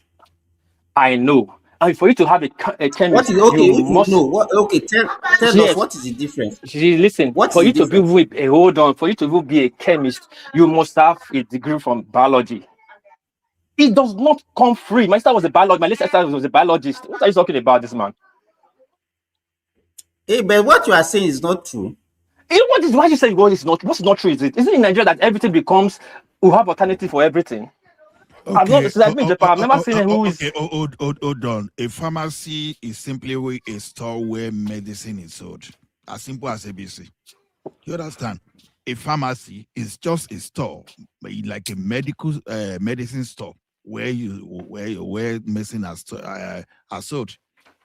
As simple as that. So I think I support war peace. No matter how, I think it's making a lot of sense in this matter. You see that practice in Nigeria. I think whether the medical guild or the association of Ola, you know why? I He has understand. Joke said, apart. wait, Let's take what peace is saying seriously. To it's be not honest. easy. It does so may have said so many things that are not factual and that are not true. You understand? Then No, because he even was if it's saying, not factual, the way we wait practice. now. Okay, okay, you will continue. No. Let me tell you one thing. See, it's what we know. We wake up from our streets. We just go to the road. We see the roadside chemist store or pharmaceutical store. So to me, I don't think pharmaceutical matter is what we'll be doing apprenticeship for. It has to be a proper training. You know, when we say proper training, it's just like, okay, how do you feel now where you say you just move to the main road and you just see some people call themselves medical doctor, and they started giving people injection, they started writing prescriptions, started performing surgery. So if we are not taking that in seriously, I don't think it's stepping up, because see, the danger we are facing in that country is you see some quack, and these people quack, they are bringing unnecessary death upon the population. So that pharmaceutical area is where I think government should encourage a lot of investment and should standardize. Even by what we are saying, by standard, nobody that is below a bachelor, I don't know what they call the bachelor degree in pharmaceutical in pharmacy, at least a graduate, and not only a graduate, and someone that even has the right experience. You understand? After finishing university in a pharmaceutical courses or whatever in pharmacy, and you practice for a while, maybe like 5 or 10 years or whatever, you like must to have a take pictures proper that way. experience before you can even have that store. Then you now have chemists under you. You have pharmaceutical technicians under you.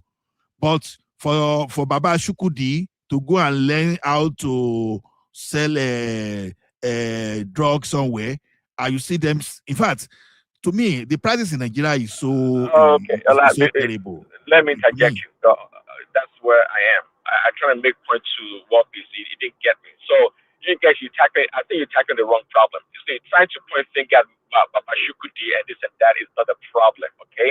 Because you guys are pretending that we can truly serve the entire community, our society, based on the number of pharmacists or pharmacy techs that we have. We cannot. To me, it's a business. Rather than trying to criticize the people running the business, try to devise a model slash a system that tracks and monitors these people, making sure they procure and carry the right drugs. You just said it. They have to get an NDMA number, if that's what it's called. That means they have them in the database. They have the information. So make sure you track and monitor the stores that they carry the right medicine, not expired medicine or fake one for Bakaliki and all those things. That's what you should be tackling. You want to get a professional after 6 years in pharmacy school to go have a little store at the corner of the street to be selling drugs at pharmacy? Come on. How many of you going to do that? See, you have to, hold on. You have to, what you call, model our society, our community accordingly. The proposal you guys are making sounds like the one they do in the freaking West. Yeah, you got a pharmacy, you have a pharmacist and a pharmacy tech. Who's going to pay for all that? Who's going to afford all that? Keep it real. Prince Daddy, to be honest, I don't even know what you are fighting. Let me tell you one thing: you are in America You and you Canada. people, you people, I don't even know why, and I'm the moderator, so and you people don't want me to talk Oh yeah, because I talk. don't even know what you people are talking about. Let me tell you, I deliberately asked that question that there is a difference between a pharmacist and a chemist. You people, I used to, the problem that we have is that you people are already, you don't know the reality of the country that we have. You people, because you live in the Western world, you are looking at the standard of what you have there, and that is what you want to impose on our country. Okay, Simba, We did don't. you hear what I said though? Hold on, Wait, did you hear what wait, I wait, said? wait, wait, please, daddy, please, daddy. Let me. When we are talking, you say I should not. Let me finish my own. Please, let me finish my own. A pharmacy, as far as I'm concerned, you people can even check, is a place where you have a qualified pharmacist, and then where you can take your prescription to go and get any form of medications. You understand? In While a chemist is a place where they patent medicine, and it's only over the counter medication that you can get in a chemist. What I mean by over the counter medication, they are just the non-prescription drugs like paracetamol, like multivitamins and all those things, for body ache and all those things, for flu, all those. So that is the difference. If you go to a chemist and somebody is dispensing antibiotics or anti-cancer or whatever, that person is doing it illegally. That is the difference. And that one, you don't need a professional to manage it. Somebody that just have like some form of education, like a pharmacy technician, or somebody that go to school of health something, can man a chemist. That is the difference. Now let's come to, and that one is because, let me tell you, initially they were talking about Prince Adi, if you remember the last time 2 days ago we talked about doctors, and what we was talking about, that there is a lot of brain drain. There is no way we not have brain drain in the developing countries, whereby doctors, I remember even in the 90s when I finished medical schools, more than half of my class, even that time, left immediately after we finish. More than half of my classmates, they left Nigeria in the 90s. So it's not even this one that you are portioning it to, oh, it was due to during the time of APC. Because I don't even like the way we normally politicize every problem that we have, that's okay, it's one party that's responsible or not. Nigerian doctors have been moving right from time immemorial because we cannot compete. We cannot compete with those Western world. They have better packages that they can offer our doctors more than what we can offer in our country. And the normal behavior of any human being is that human being will migrate where they think they can enjoy better life. Yes, like you. Go ahead. No, this man is like almost retired before he left too. This one don't serve Nigeria don't, before. don't mind things like this. So that is situation. But when you look at the problem that we have with drug distribution, let me tell you, Nigerians generally, I will blame government and I will blame the people. The government own is that the people that are shadowed with the responsibility of monitoring and ensure that the right drugs are distributed, they also counter the fake and the counterfeit drug. They are not doing what they're supposed to do. Two, the people also, you will see jingles on radio, television telling them that when you procure this kind of medication, and to be sure that what you procure is actually right, all these medication now, they put code that you can just type on your phone to confirm whether what you are procuring is right, is the right medication or not. But most people they don't even mind, they will neglect it, they can't even do all those things. You understand? So when we look at the problem is both with the government, and that standard is everywhere. It's not only even in Nigeria, it's even in developed world. So for you to confirm that whatever you are buying is actually the right medication, that is the code, and that is why the company they put the code there for you to confirm that what you are this thing Okay, is actually the right. in a You country where understand? But counterfeit, people, hold on, in a country yes. where counterfeit is a major, is at the top of the profession, I don't even think that's gonna work. What does it take to duplicate a Why code? do you Or think it's not going to work? Why is it not going to because work? the same way they made the fake drugs, they would do the same thing now. They would do the same thing. But No, no. again, Oh, no, Prince Daddy, the point is this. Why should you even let the patient go through the pains? You understand? Because you are assuming that, okay, all the patient now, you understand, we have to be going through, okay, looking for the number online. You see, why don't you stop? Because that is like a damage control.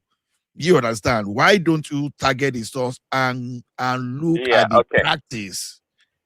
You understand? To Okay, Simba's point, I Simba, know why in Nigeria. hold Hold on. on, please, Daddy. Hold on, please. I'm sorry. I know why in Nigeria. I would rather go to Julie Pharmacy or MediPlus.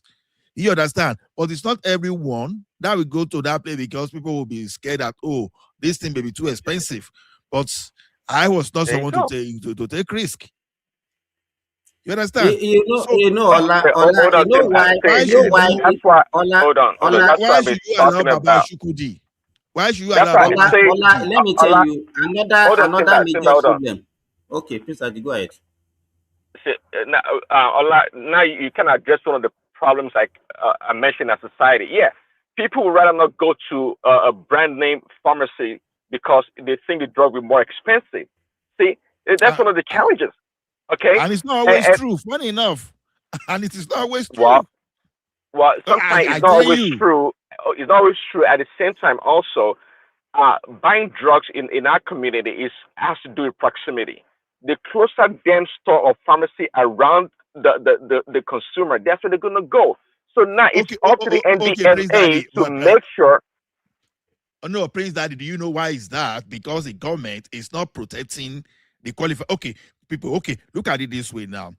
If you so democratize or you or you how do we say this thing when you allow so many people and qualified people to do all those stuff, even the big brand want to protect themselves.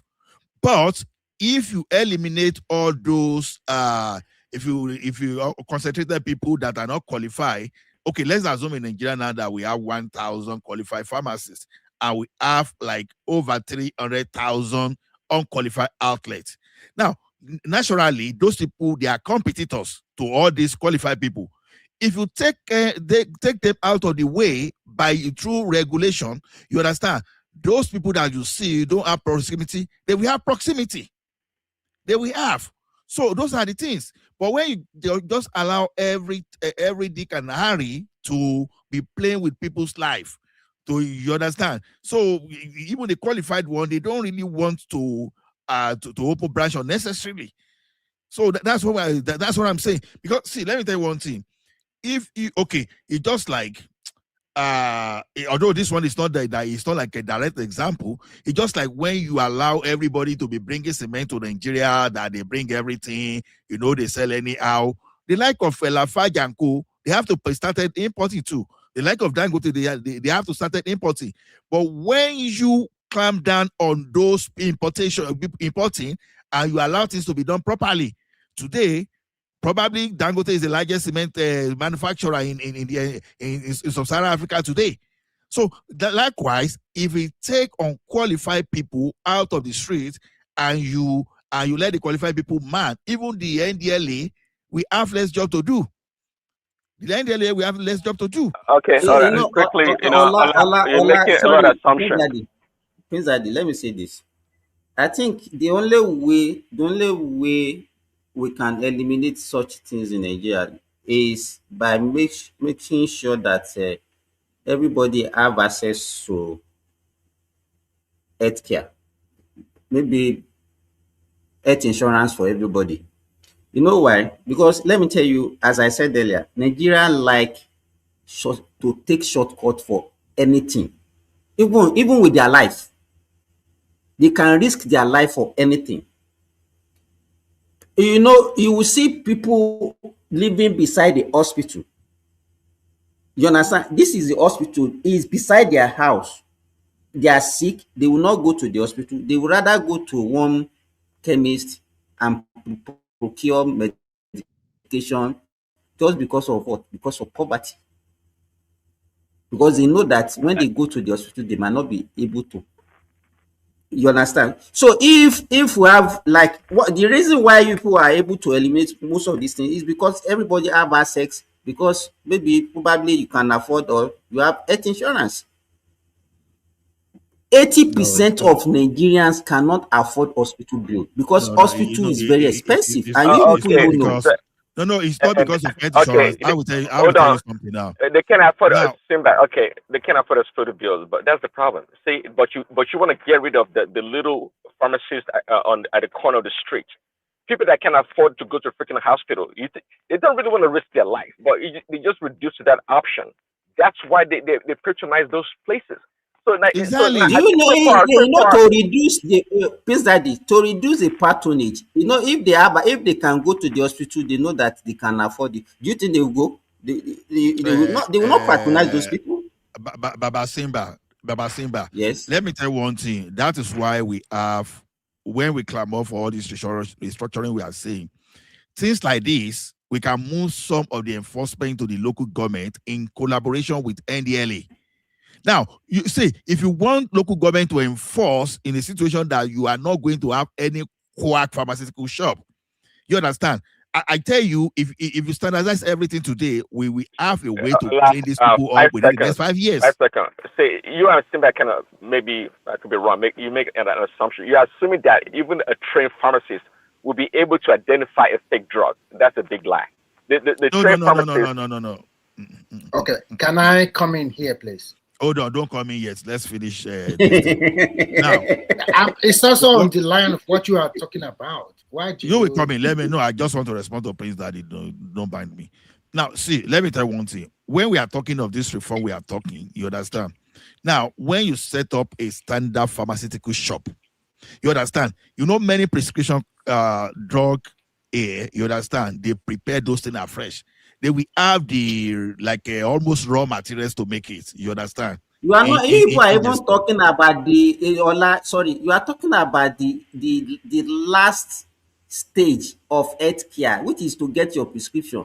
How would they even get the prescription in the first place? I know. If they standardize, okay, we see how Nigerian German chemical. We have those people that are licensed to manufacture drugs in people Nigeria. Are doing self-medication. You people, what you're supposed to be talking about, people should not be doing self-medication. No, see, if you are buying your Panadol, let me tell you one thing now.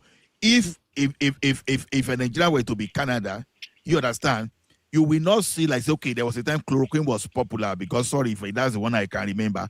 You will never get chloroquine in or OTC. You will never get chloroquine as OTC. It has to be a prescription. You understand? A drug. There's this one tablet that my uncle took that now became a serious issue. That thing they created the problem for my uncle. My uncle will still be alive today. Will still be alive today. But just because that man knew that this is what they used to recommend for him in the hospital, he started buying the thing from a chemist. You understand? From a chemist. You will never have access. It is only when doctor recommend it. You understand? Now you go to your pharmacy. They will prepare it right from that pharmacy, and they will give you the expiry date. They will give you the number of dates. That's the expiry date, the number of dates you are going to use it. Hold on. What do you mean prepare? You mean they're going to compound the drug right there? Is that what you're saying? No, I think can I come in now? You know the thing is this. They used to have the thing like intermediate or finished good. Some of those drugs is a pharmaceutical shop like the intermediate goods. So when you go to that place, they now prepare it fully for you to be a complete product. Can I come in now? Compounding. Can I come in now? Hold on, Remy. Can you come back tomorrow? Let's finish. Okay. Go ahead. I'm just kidding. Go ahead. I know. Okay. I will look at it. If you want to solve that kind of problem, you have to look at it holistically. Because first, we don't have data collection.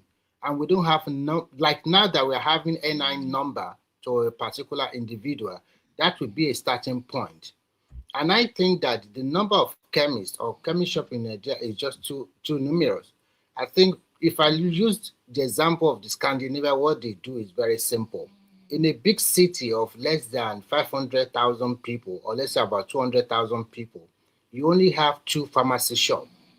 And those two pharmacy shops is their system is being centralized with the government hospital.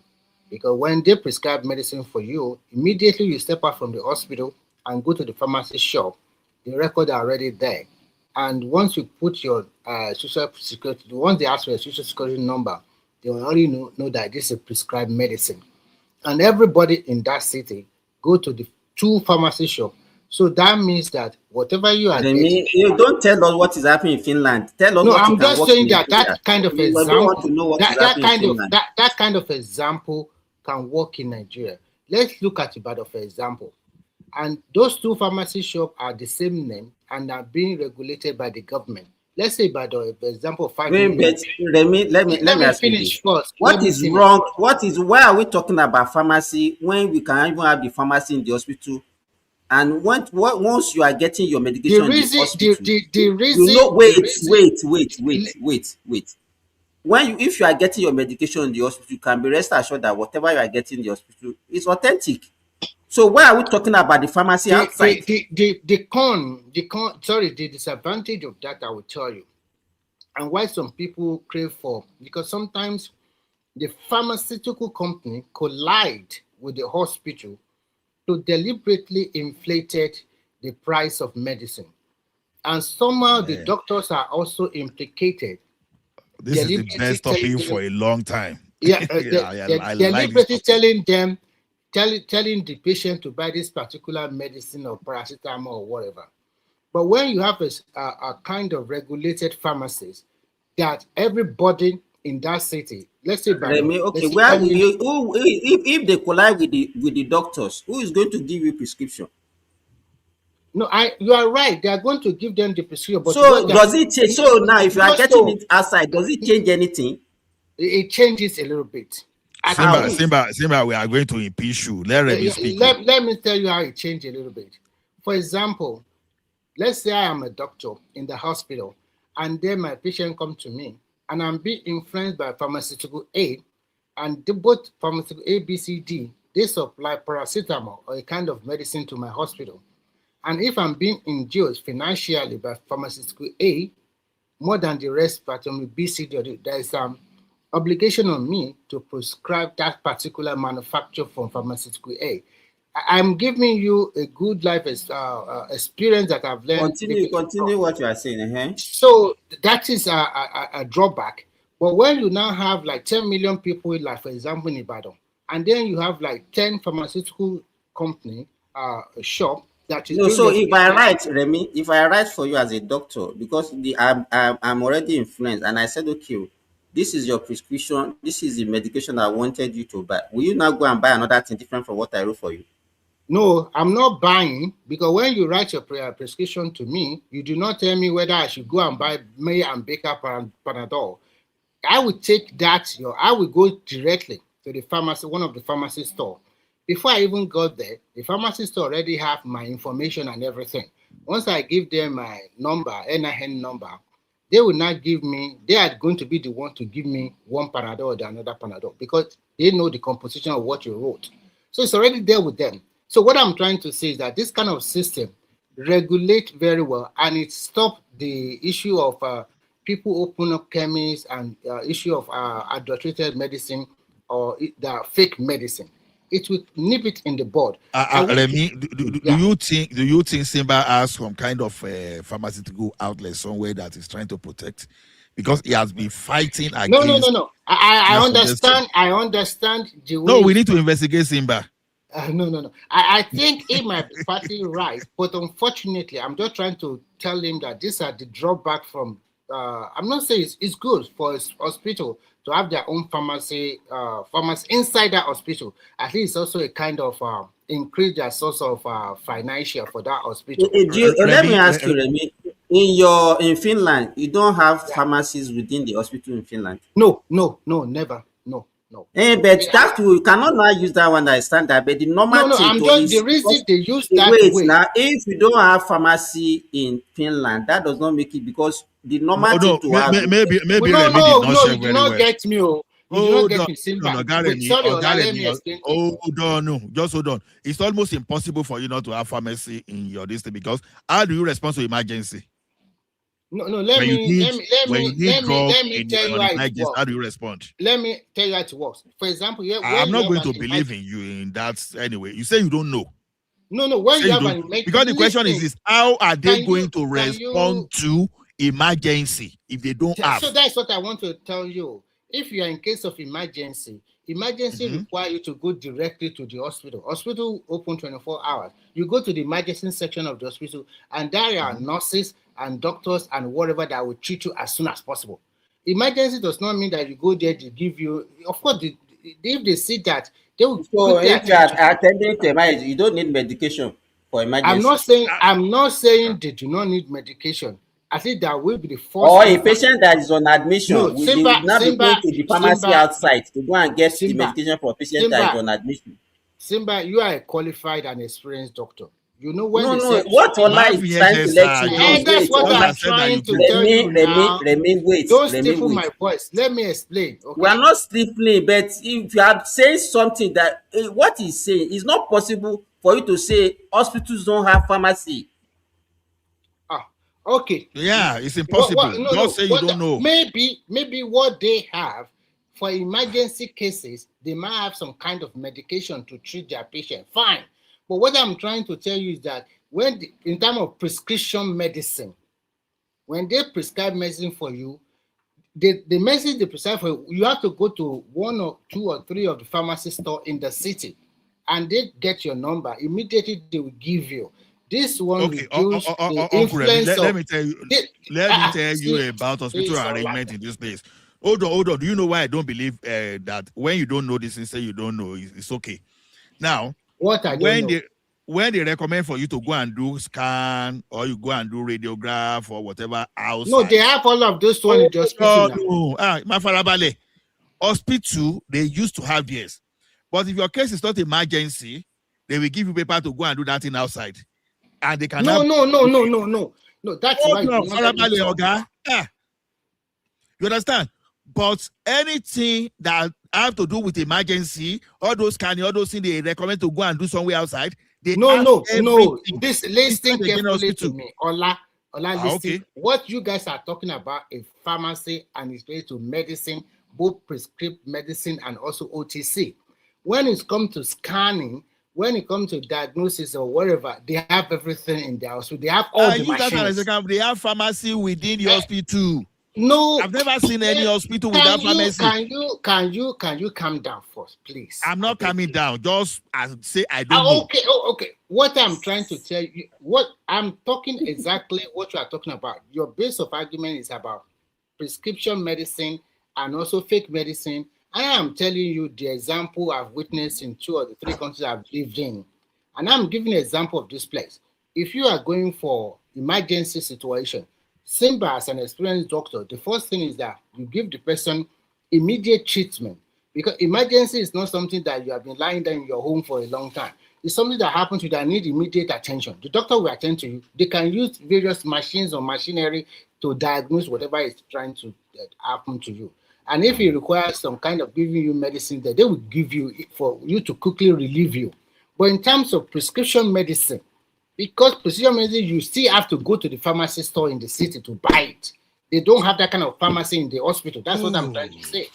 So I understand. So Remy, MBBS. Is it MBBS? MBBS. Now, I mean, because you don't. Let me tell you one thing. That is not MBBS. That MBS is Finland, though. It's for Finland, though, not for. So you see. Let me tell you one thing. When you say hospital, especially hospital, you understand. You have almost all departments necessary in general hospital and all those. You understand. The thing is, they rather attend to emergency. When your case is not critical, they refer you outside, because don't forget that pharmacy can close. You know, some pharmacy, they operate, let's say, 8 o'clock to 9 p.m. Now, when emergency is there and they need drug, you understand, they see a pharmacy within the hospital that will take care of all those you are talking about. Maybe you can say kind Me, of hold on, Oga, no, hold on, medicine Oga. Ola, pantry. we have some night services here, pharmacists and chemists. Night service. I will tell you about Canada that I know. I've had What do you mean privilege Canada and America about pharmacy or healthcare? I've had compared to wait now. Europe at all. At least I've had privilege, not that I went to hospital on my own healthcare, but I've had privilege at least to deploy solutions for to some of these hospitals you see. Now you will see almost everything you need to do outside within that hospital. Almost everything.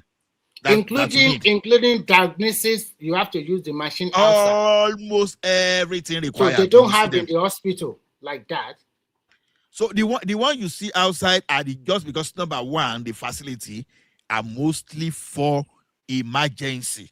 Because now, for example, if they feel one pain now, if they see one pain now, that's okay. Maybe you say your side the pain, and maybe your family doctor don't tell you say if you're having sharp pain here because they saw kidney stone like sometimes in April, they go to emergency. Or God, they hold on. No, you understand? When you get to that place, everything needed to attend to you, they will attend as emergency. But if not if your case is not like that, they won't even attend to you. They will say, okay, tomorrow you go to so place. Even when you have pharmacy there. So next time, say I don't know. Don't say hospital in Finland. No. Don't say that. Don't say it again. Don't say I don't know again. I've already explained to you. I described that the system used in Canada is different from what they use in Finland. You know, I can easily bring one of hospital in Finland and just Listen. For any diagnosis or treatment, because what they do here is that everybody is covered under the healthcare insurance here. Even if you are sick and you travel to, let's say, like I reside here, and I travel to Germany, I have authority and right to go and seek treatment in Germany free of charge. And then they will reconcile their account with the Finnish health authority or whatever they do. I don't know how they do that one.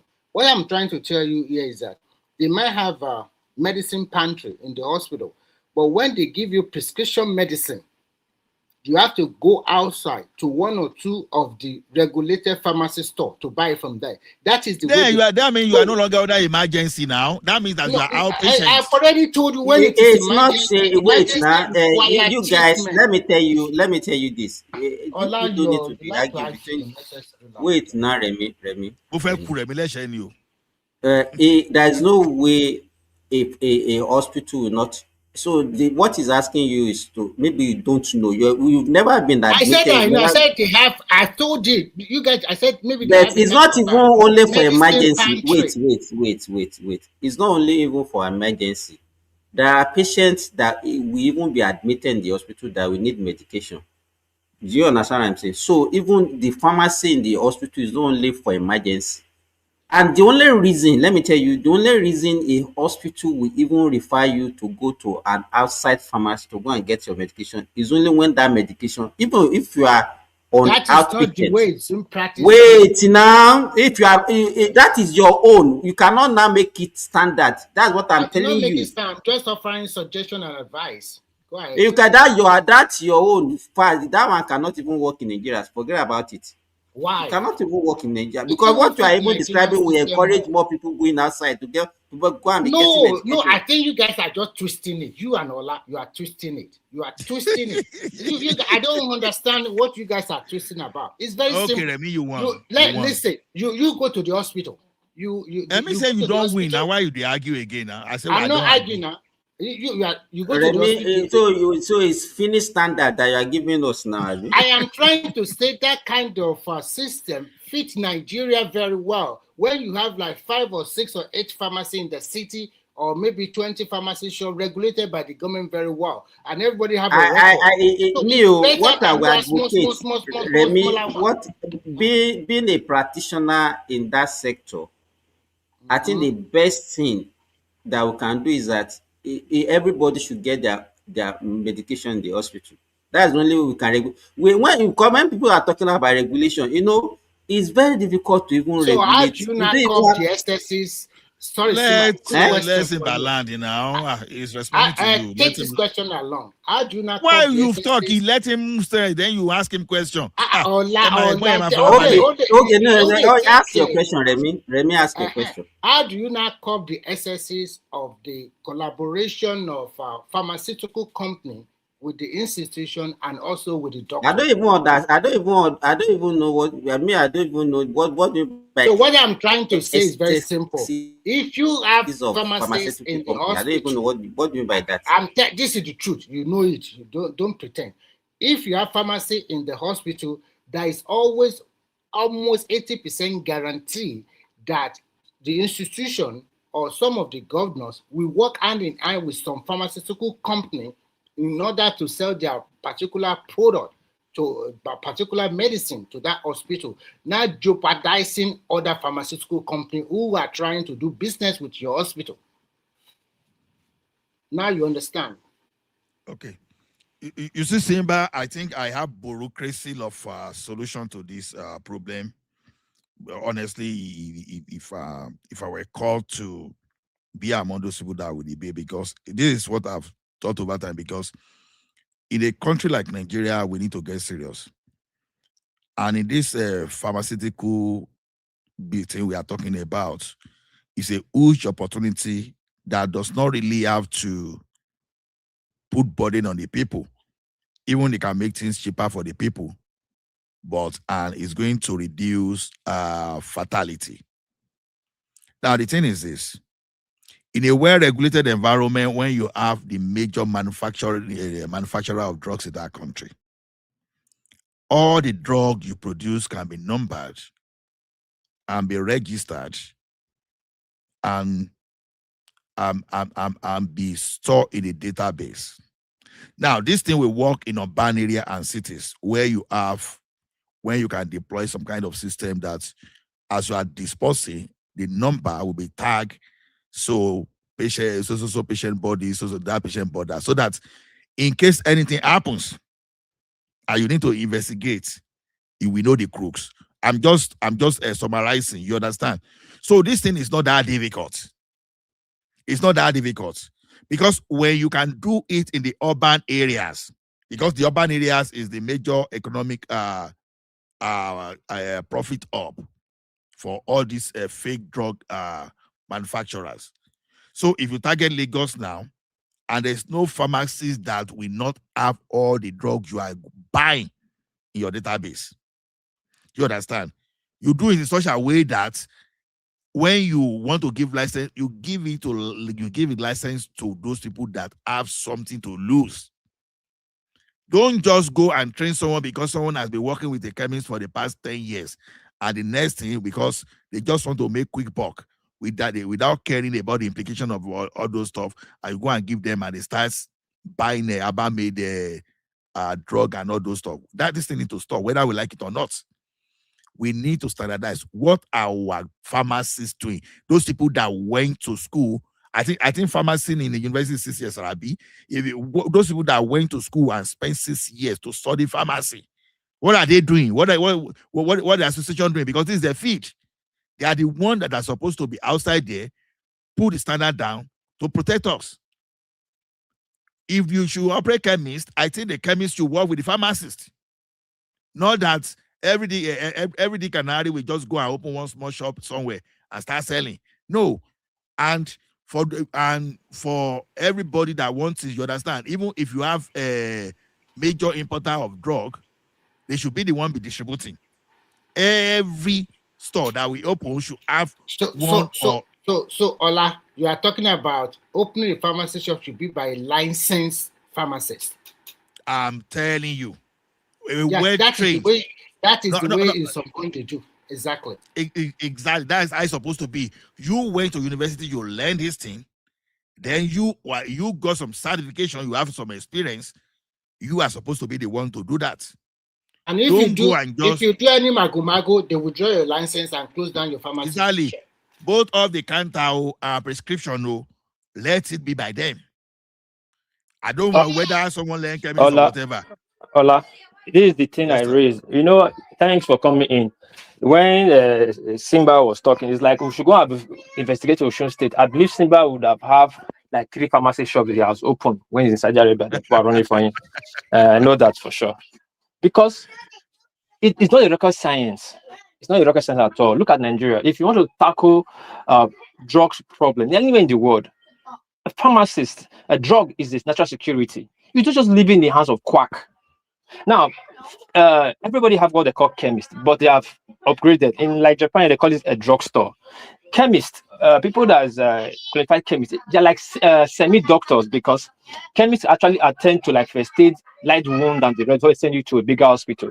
They can even give you light injection for minor things, like you said, a lot pharmacies where they store Exactly. You What is you they know, do you- administer treatment yeah, here? Yes. yeah. So pharmacies like where they actually manufacture drug or store drug, like sensitive drugs, powerful drugs. Now, I raised the motion like the Minister of Education in Nigeria, the first thing he has to clean up is our pharmacists, chemists in Nigeria, because we have more than 57,000 pharmacists graduating every day, almost every year in Nigeria, and they have no jobs. And we have quack people littering the street with chemists everywhere. Look at drug abuse. Look at problems of different type of illness now in Nigeria because of fake drugs and all whatnot. And somebody is telling me no, because of the littering the area, should you take them out because somebody want to buy medicine? If the government want to even do something that will improve their administration, pharmacies should be one of the sector they should be giving this thing to what's it called? Subsidy to, like every pharmacist that graduated that qualify to be a pharmacist, let's take to first class. Okay, we will give you grant to go and open a pharmacy. We'll give areas to go and open. Every area is viable in Nigeria where you open pharmacy. There's business, there's customers. In 6 years, we will recoup our money. What is if you now ask them to go and open pharmacy, what would they be doing there? I want to do in pharmacies. Not where everybody buy drugs. Pharmacy is a daily business. People They will give you first aid. First aid also. Yes. What are we doing, pharmacists? No. So they will be, sorry, wait, before you answer me. Sorry. You know. Let me tell you. You know, a pharmacist cannot prescribe medication. Wait, now that's it. Let me modify my distance. When I say pharmacists in Nigeria, we are just saying pharmacists as a chemist. I'm using that word in Nigeria. We call pharmacists chemists. Whatever. If you ask them to go and be opening shops, how would they? Who would be giving them prescription? But this is the funny thing they do give prescription in a chemist here. Hold on, just to help you out. In Germany, the chemists they do give prescriptions too, because if you go there for on an emergency case, they will look at the computer and they will give you the medicine that is good for you. You know what I'm saying? There are some. They will look at the computer.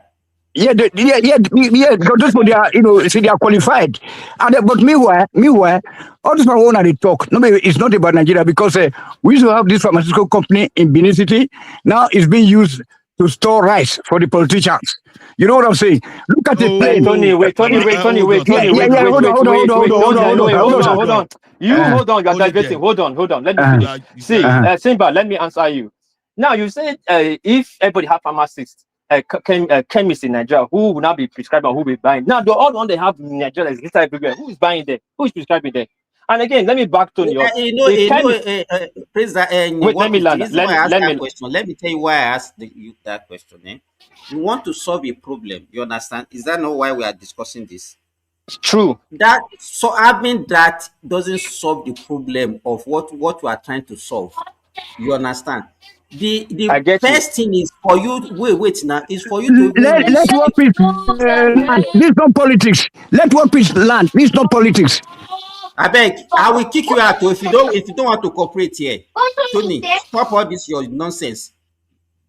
Who is discussing politics here? Stop this nonsense.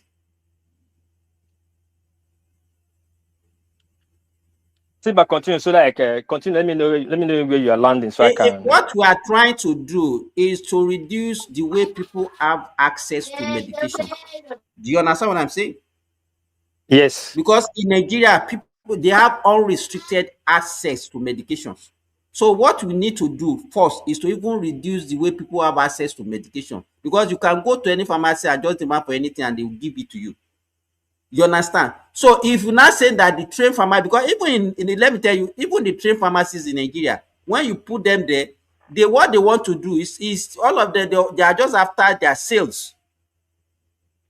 You understand? They Okay, are just well, after their sales. So okay. what we need to do is to even restrict the way people have access to medications. So, and besides that, what we need to enforce law that no pharmacy should give any medication without prescription. So, and then if you need prescription, it's only doctor that will give you Simba, that prescription. You are right. Okay, I'm not saying. let me chime in, guys. Please let me say this. Hold on. You chime in. Let me say this. You chime in. Sorry, please. This is like what Simba, what you're saying is right. The goal of even my point of raising anything is to restrict people from drugs. The access is too easy. Now, same thing happening in Japan here. They are restricting people over the counter. Like again, what I quickly want to say, what Tony was saying, to back what Tony was saying, a chemist can actually prescribe to you. Sometimes I have stomachache. I'll go to my drugstore here. I'll tell them I have stomachache. They can only give me the emergency and light drug. Then if he continue, they'll say if he continue, I should go to the big hospital to go see doctor. That's for that. But again, like what you said, me back what you say. We are trying to, the main goal is to restrict people from getting as easy access. And doing that is to first counter and checkmate our chemists. Everything can hardly have licenses that don't qualify for. Even making it not difficult for our qualified trained people not to get a job. That's a job in creation all there. right. 7,000 people. Please, Daddy, go ahead. Sorry. Go ahead. So you don't lose your train of thoughts. Yeah, so you guys give me like a couple minutes. A lot of things said. So I think most of the solution I'm hearing is like a textbook solution to Nigerians' problem, to our community. So, anyways, let's to Remy's point earlier. So Remy is trying to tell you guys the way it works in Finland. There goes Simba and a lot saying the opposite, that it's not right. It's simply explaining to you the system in Finland. And the way Remy explained it, even though I haven't been to Finland and understand the system, I actually agree and I believe what it said. See, in the hospital, obviously, it said clearly prescription drugs are not sold at the hospital. That shouldn't be that difficult. Of course, if you go to a hospital, they have their own inventory of necessary drugs that they need to administer to patients. That's not difficult. And they replenish those drugs accordingly. But it was clear that prescription drugs are not sold at the hospital. It shouldn't be that difficult. Don't call him a liar. He doesn't know what he's talking about. He knows what he's talking about. I mean, it could be wrong, but he knows what he's talking about. So the issue about, okay, let's go get all this. How many pharmacists graduate every year in Nigeria? 60,000, he said.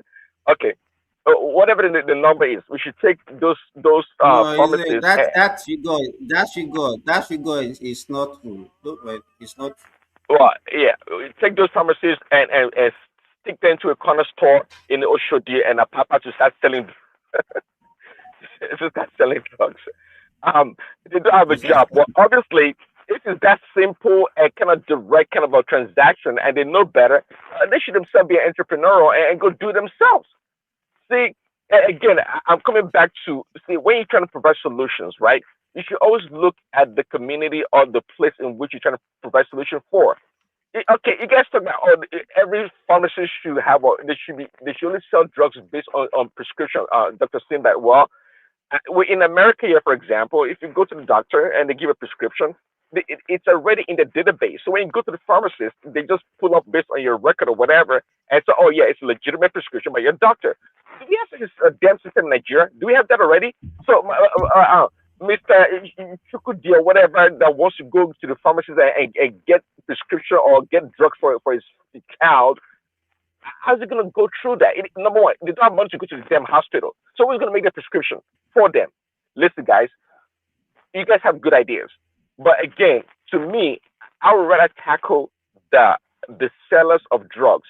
I think somebody made a point earlier. See, if you can have a way to control the distribution of these drugs that they sell in these pharmacies, Okay. that let me land. If you have a way to control the distribution, the procurement, logistic, that's the supply chain of the drugs, the point of origin to the point of sales. If you're able to, if the government's able to control that, that would be great.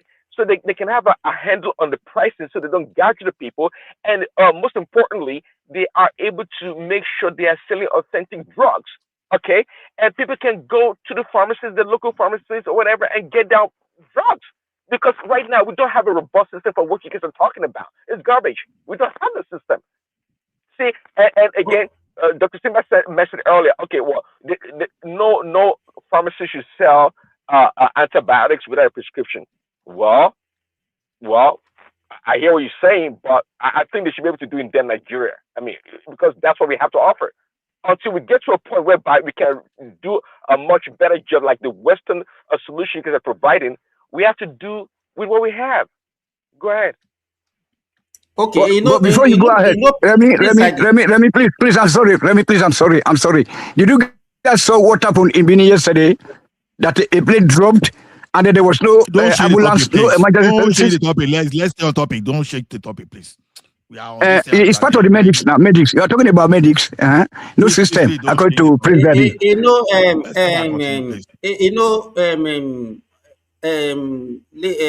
You guys, let me tell you this.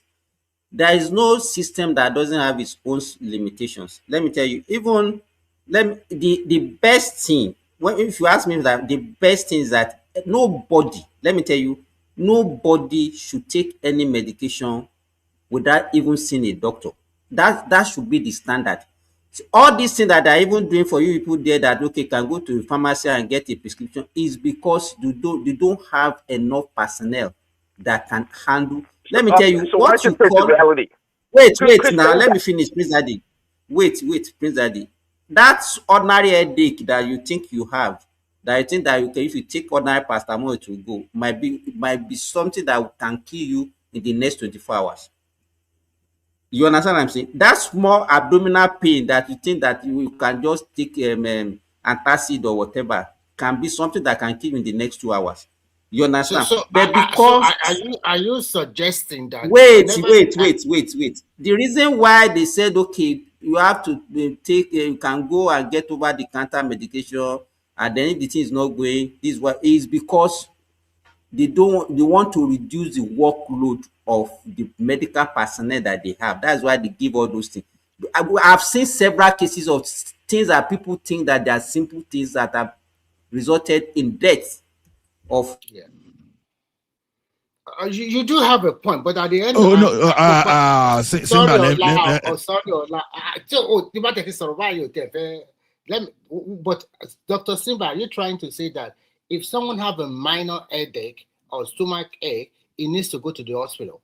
I think sometimes you have to go to the pharmacy, get a simple off-the-shelf medicine, and if the symptoms remain the same, then you can go to the hospital. Or what do you think? Dr. Simba, Simba is not keeping it real. Sorry, Remy. Say even in America here, there's a big problem of self-medication or self-prescription, whatever you want to call it. It's big. As much as I have so much damn hospital and clinic here, people self-medicate. So this notion in freaking Nigeria, you should get up and go to the freaking hospital to go get a medicine for headache. Prince Daddy, hold it. That's not reality. That is not reality. No, Prince Daddy, hold on. There's a big gap.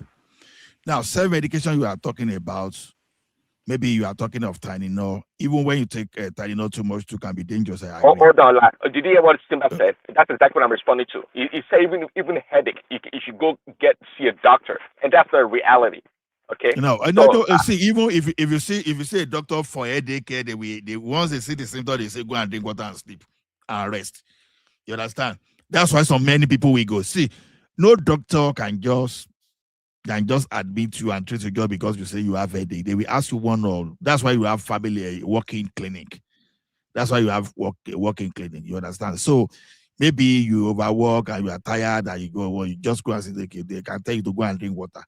But if they diagnose, because even before they do that, they will take your blood pressure. They can use this thing to look at your tongue, to look at your ear, to look at after all those things, the examination. They say, okay, go and take water.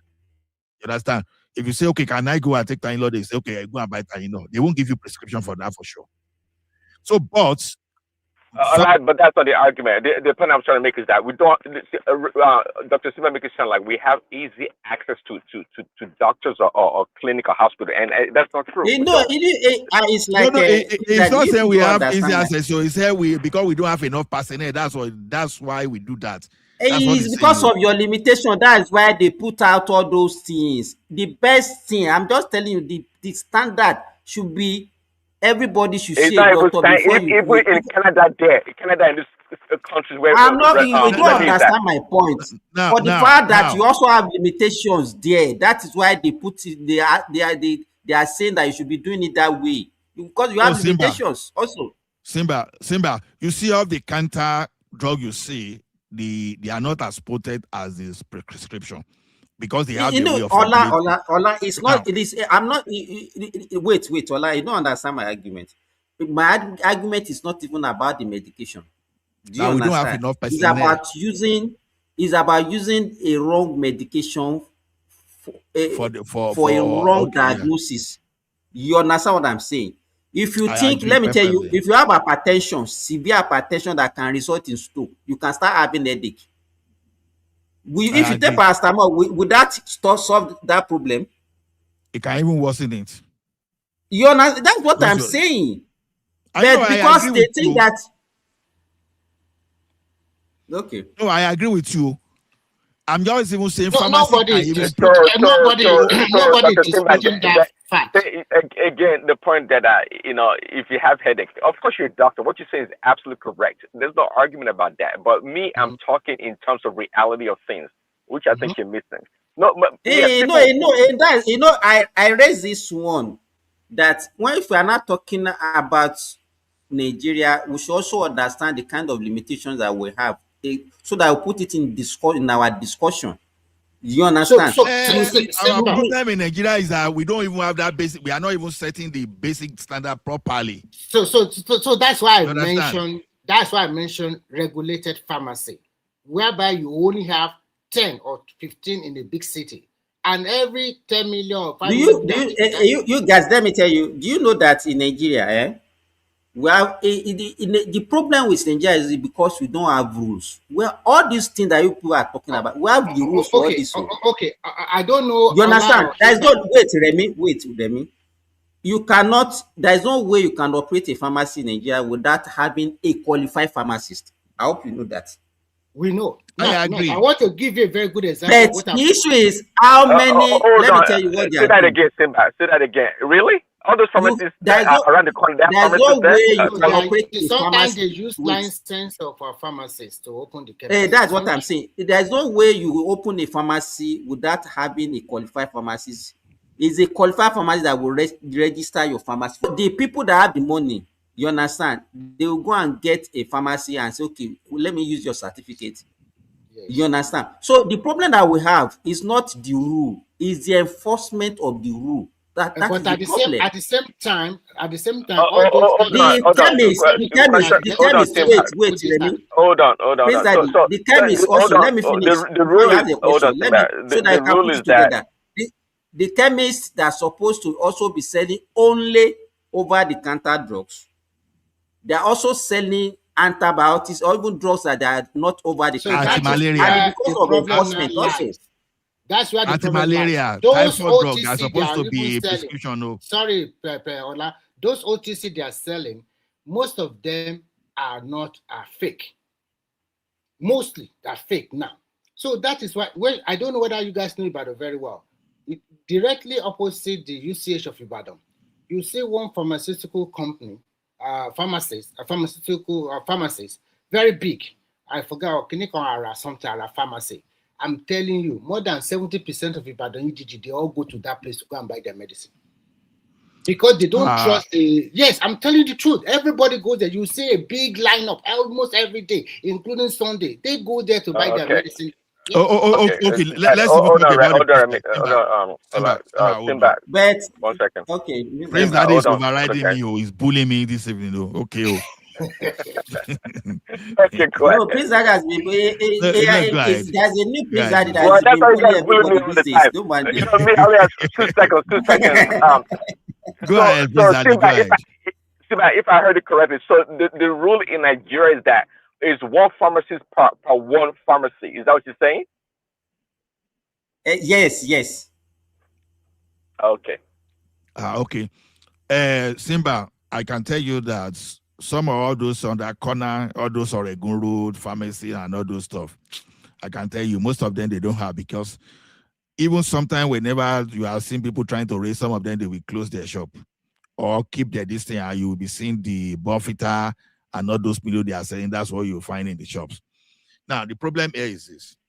They will hide it now, they have in our room where they keep all those things. Exactly. I think what government can do is this, because this is where I will go to the government, because even I was saying in the 80s, we are far better than what we are now. I'm sorry, maybe because of my age or because of my exposure then, but I believe we didn't have problem of fake drug in the early 80s, like when we started having it in the late 90s, or maybe in the mid 90s. Now, I think what people here do, because they know, is that every drug has some kind of database. You understand? Even when you are from a company, when a drug is coming from a particular company, if they pick it like this and take it to the lab, they know exactly where this particular drug is coming from, because they know the constituent of that particular drug. You understand? So I think what Nigeria is not doing is this: they are not licensing, they are not supporting pharmaceutical industry at the wholesale level. Like when you are talking of Nigerian German chemical now, maybe Julie pharmacy is a big pharmacy now, have you so. Now, those are the type of pharmacists we are supposed to have.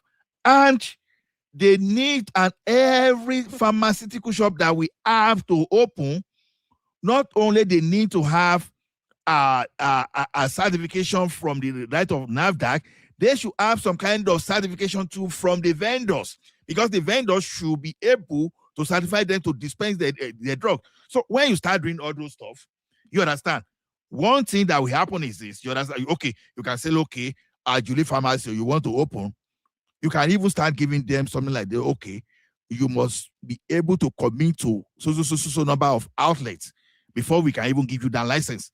It is that Julie Pharmacy that will shake that Baba Remy, Abi Baba Shukudi, or Baba Ola, that is selling. I said Baba Ola too, that is selling that that is opening that fake drugs. You understand? That kind of I will go and fetch Uncle Beno to come to this platform. Will be the one to chase them away. You understand? Uncle Beno is coming. Then hold on, Oga. Then you have to find a way, like someone mentioned subsidy the other time. And subsidy will be like, okay, because you're a pharmaceutical shop, you understand? For the next 15 years, we are going to waive tax for you. You understand? You are not going to pay tax because we have seen your fee. Ola, are you suggesting this, thinking that we don't have authentic pharmacies that are supplying drugs with our drug? Is that why you are saying? We have authentic pharmacies, but they have to do more. You have to give them mandates. You understand? Okay, pharmaceuticals should be like a franchise. To do what? Hold on. We have MediPlus in Nigeria. I remember I used to patronize MediPlus. Then we have Julie Pharmacy. Now all those one now, you understand? You can have maybe major, like maybe about 20 major pharmaceutical providers, service providers in Nigeria. Then every other person that must sell, we have to get franchise through them. Every other pharmaceutical shop will be by franchise. It's not that everything can be say, okay, Ola Faj, a pharmaceutical shop. No, even if it's Ola Faj pharmaceutical shop, maybe I will have to be franchise of Julie Pharmacy or MediPlus. That's what I'm saying. Yeah, like, hold on. As we have franchise of Mr. Biggs, as we have franchise of all those food stores, you understand? One of those things they can do to chase all these quack chemists or whatever I want to call them away is to start doing pharmacy, to start doing having them like in form of a franchise. You have the major one that will provide. Okay, Ola, let me ask you, Ola. Yeah. Why are we concerned about this matter that we are discussing now? What's our concern? Because then they pipe people. Because you see, it's just like too many. Wait now, Ola, just explain to me. Kill people more than bullets. Fake drug kill people more than bullets, and this one is a slow death too. Oh, okay. Let me. How do fake drug kill people? Because people they are buying it as OTC. Wait now, Remy. Just let him explain. Because it destroys internal organ and creates internal health crisis.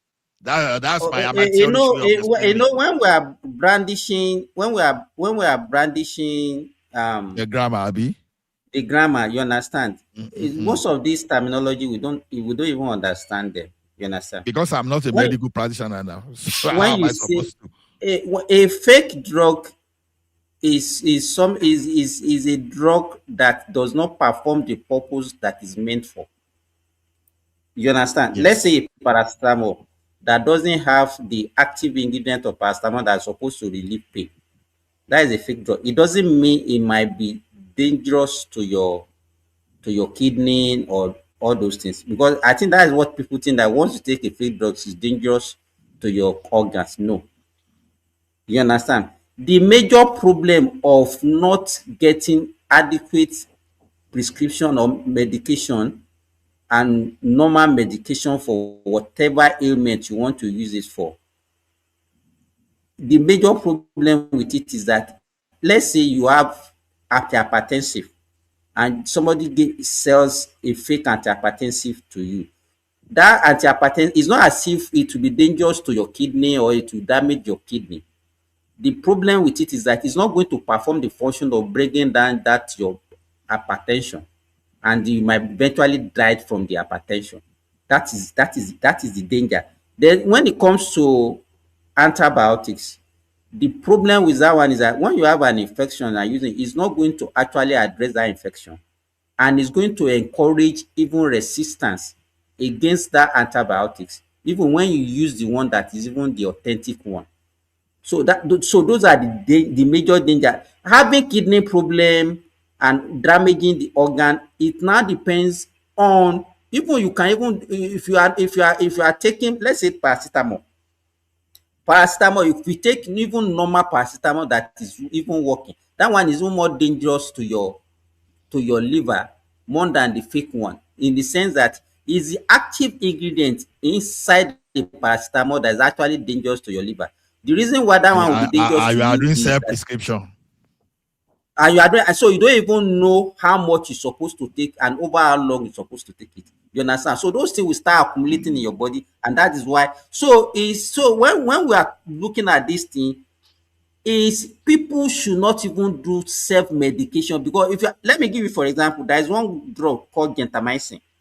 That drug, even when you read the something, is it has autotoxicity. What I mean by autotoxicity is that it can damage your hair, it can make you deaf, and it has nephrotoxicity. Like all those old chloroquine that make people And go it can blind damage your silently. it can damage your But that kidney. gentamicin Do is you know? Do you know antibiotic. that? Sorry, Remy. Do you know that there was a time I was in worry and I saw a patient that came to me that he has been taking gentamicin. That gentamicin that can damage the kidney and cause deafness, and he was taking it every day for 6 months. Wow. And we asked him, I said, who prescribed it for you? He said the doctor prescribed it. He said he should use it for only 1 week. But when the was not getting better, he started buying on his own and extended the medication. Do you understand? So I think if you are concerned about the welfare of the people, what we should be discussing is not even for them to even have access or getting it from the professionals. What we should be concerned is that they should not even be taking it without seeing a doctor. So is that not Ola, the purpose of all those let me tell health you, center? ordinary paracetamol is not even, even in where I work now, I've seen several cases of paracetamol poisoning. Mother used to have paracetamol at home now. You understand? Oh, I know. The Should be children that's the same will, thing when we talk of Tylenol here now. Tylenol is just like a paracetamol in Nigeria now.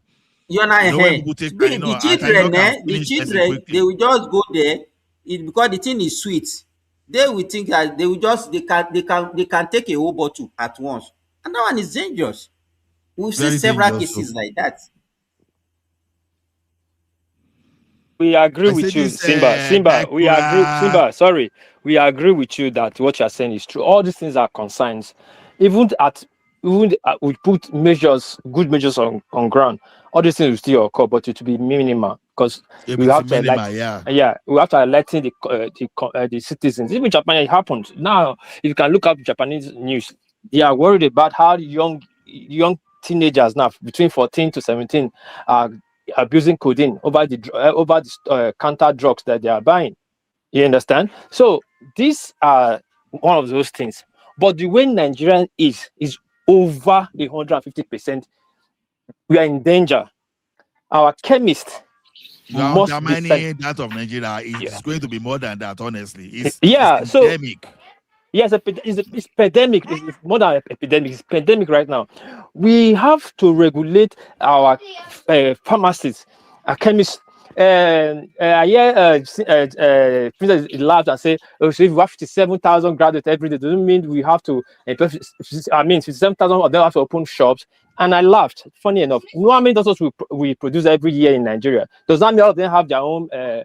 That your what Wait, is where do you get hold that your on. number? Let me finish. Now I know if you can correct the number later. You can correct the number later. Now, what my point is, in some pharmacies, they might have 3 biologists employed, or 5, 6, depend how big. In some chemists, they have like 2 or 1 employed, or 3. That is the main reason for the fact you open. Shut up. For the fact you open a chemist, the more you get busy, the more you need extra hand. Who are you going to employ? You employ under biologist. Now, the only way you employ a train, just like in hospital, they have a trained nurse and non-academic staff. They train them around that head settle. Now, the only way you employ other people too. A biologist doesn't work in a pharmacist now. Wait, now I'm just using that. Like I said, I use point of reference for people who's overqualified, who's over in charge of the pharmaceutical section. I mean, the chemist of let me just wait. I know you correct me. Let me land my point first before you correct me. Sorry, I beg. I don't miss my train of thought. Now, when you employ people like that, you are creating job opportunity. Now, there are people you can now employ the administration section who now take record of the drug they sold and all that. That's where people who is not even qualified as a biologist or whatever works in the chemist. Those people are in section of taking records. You understand? Those are in charge of taking records. Now, when it comes to the people that is going to attend to the medication, it is very good that people that have first-hand about this medication run that section, because even the fake drugs we are talking about, even like what we are talking about, people are abusing drugs. A chemist man will tell you this drug don't take it more than this, because they know the dosage you have to take. Now they even said the lighter one to people depend on the illness.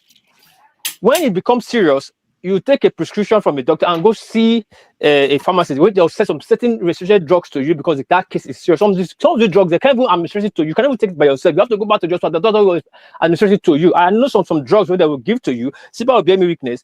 The doctor have to watch you about 6 hours when they administrate that drugs to you. Mostly doctors are taking it. With as many to you have to relax for like 6 hours. You don't even need to, don't need any disturbance. You don't even need to go start talking, because if you start talking, it might lead to your mental, like what you call madness. So I think it's for prevention of tetanus. I don't know. Doctors always take it once in a while. So this kind of medicines, there are some medicine that doctors have to administrate and monitor your vital pulse and all that for some certain minutes or hours. But in Nigeria, we have to go back to the fundamental problem of our drug issues.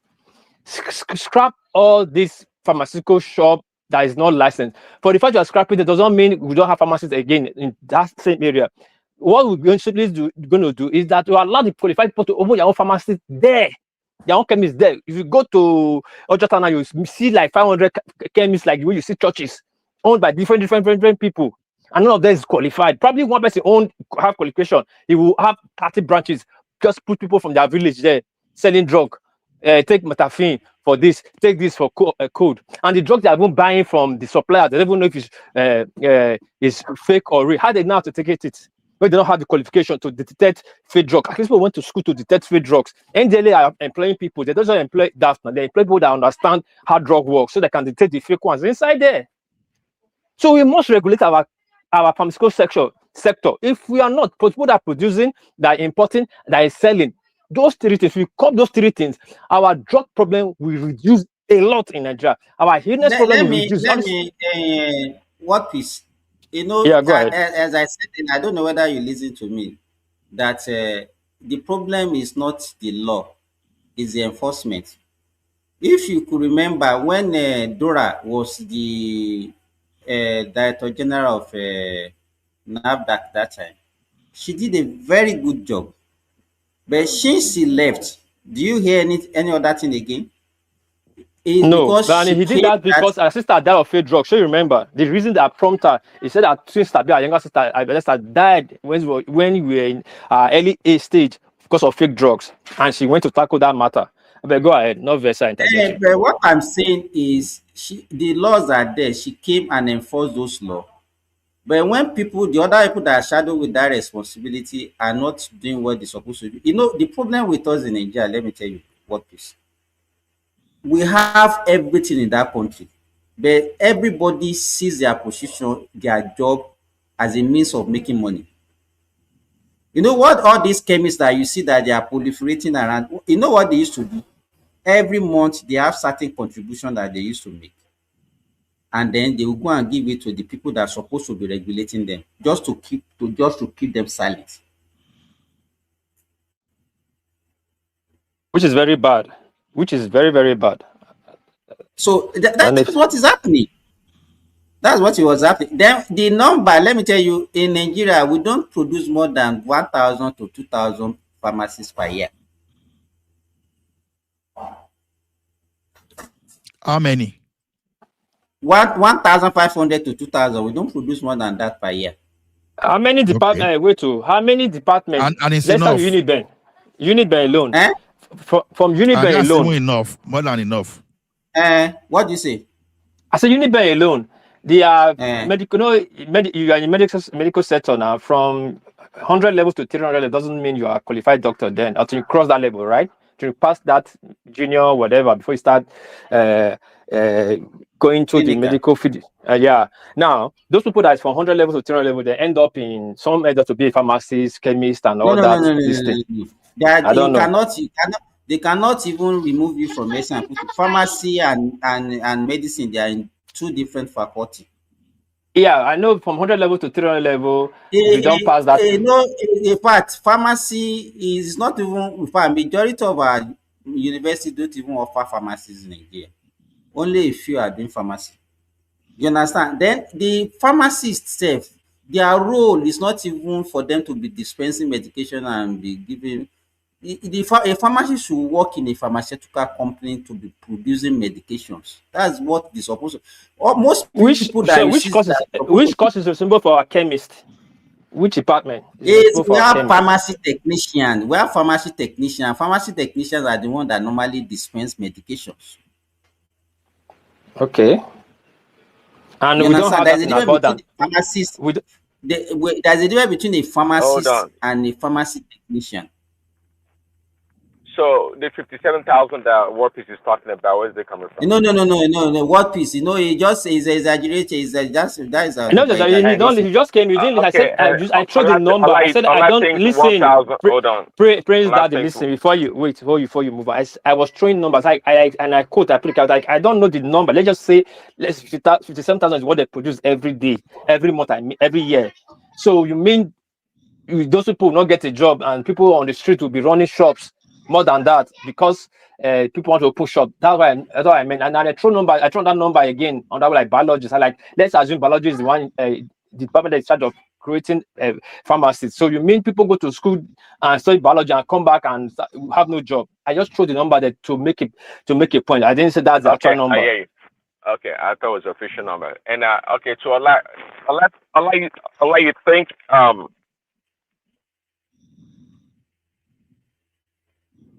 Prince Daddy, who muted you? Who muted your microphone? You think 1,000 pharmacies or 1,500 pharmacies it's good enough for Nigeria a year? Is that what you think? It's not a bad figure because we'll be producing for years, so we are not just starting today. So it simply means that if we are producing between 1,500 and 2,500, the lower limit is 1,500, the upper limit is 2,500. So let's even go for the lower limit.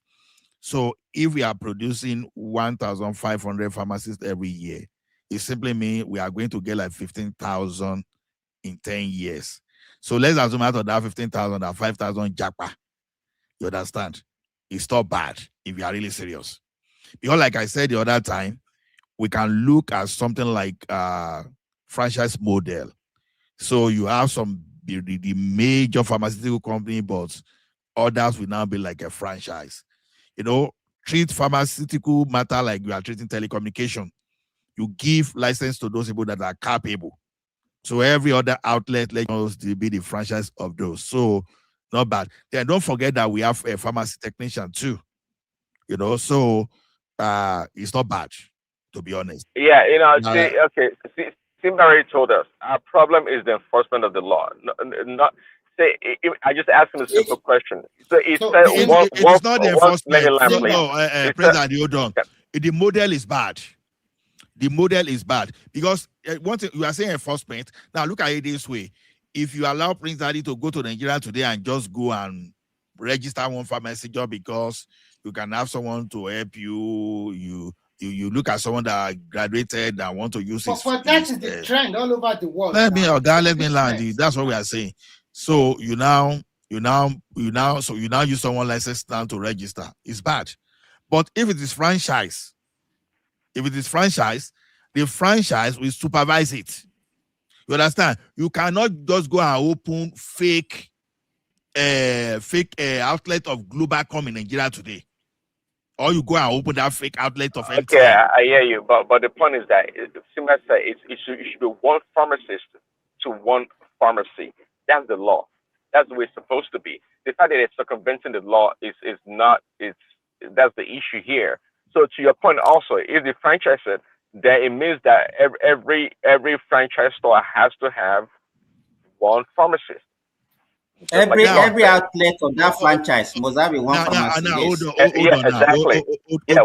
store of that franchise. Hold on. Do you know what franchise does? Okay, let me give you an example. There is we don't want a definition of franchise. Hold on now. Hold on. There is this big beef organizing company in this country today. In this country. So a guy wanted to buy a car, not only for organizing doors with mechanical suspension and all those stuff. So the guy wanted to buy a car. And the guy now took that car to that thing for pre-inspection so that they look at it whether everything was okay. Now, as the guy now paid for the car, the guy was going within 30 minutes, that car developed a fault. You know what happened? They suspended the license of that organization countrywide, nationwide. Because now, why are they suffering for that? Because right from the center, they are supposed to make sure that they standardize to the point that the negligence of that, you understand, they don't want such kind of thing to happen. So they suspended and they I hear you, but Simba does not believe in that. Dr. Simba says that would be disposable, whatever you call it, disposable part of the business. Simba would think they should keep the business running as long as it serves the larger community. Away. This one we even start. Okay. Prince Daddy, I don't understand. What do you say? What do you say, Prince Daddy? I didn't understand what you. Sorry. I'm trying to give an example to what we talked about yesterday about a doctor killing the patient, and you think that's a collateral that we should move on. You are okay. You are. It is your disposable. You have started again.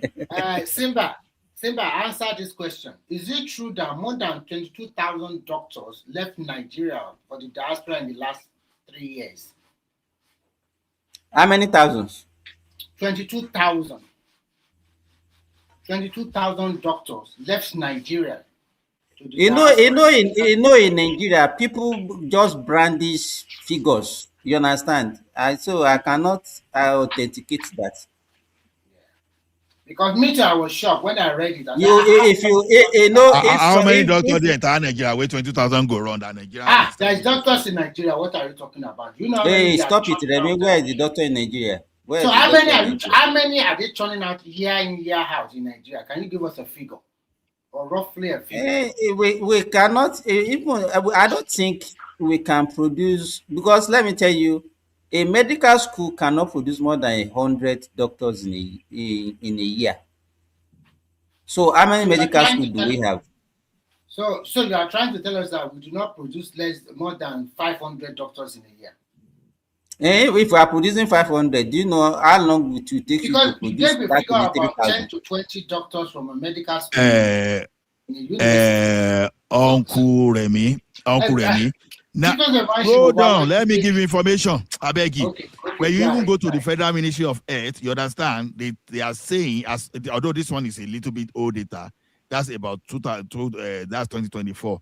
They say there are about 66,241 medical doctors available in the entire Nigeria. So now you are now saying a third of You are the talking Nigerian about doctors. maybe they use probably they use the registration in the Nigerian Medical and Dental Council. Yeah, registration is what I'm using. Yeah. Probably a lot. Some will have been dead. Some will have traveled. Some will not even practice. Some will be. Some are politicians now.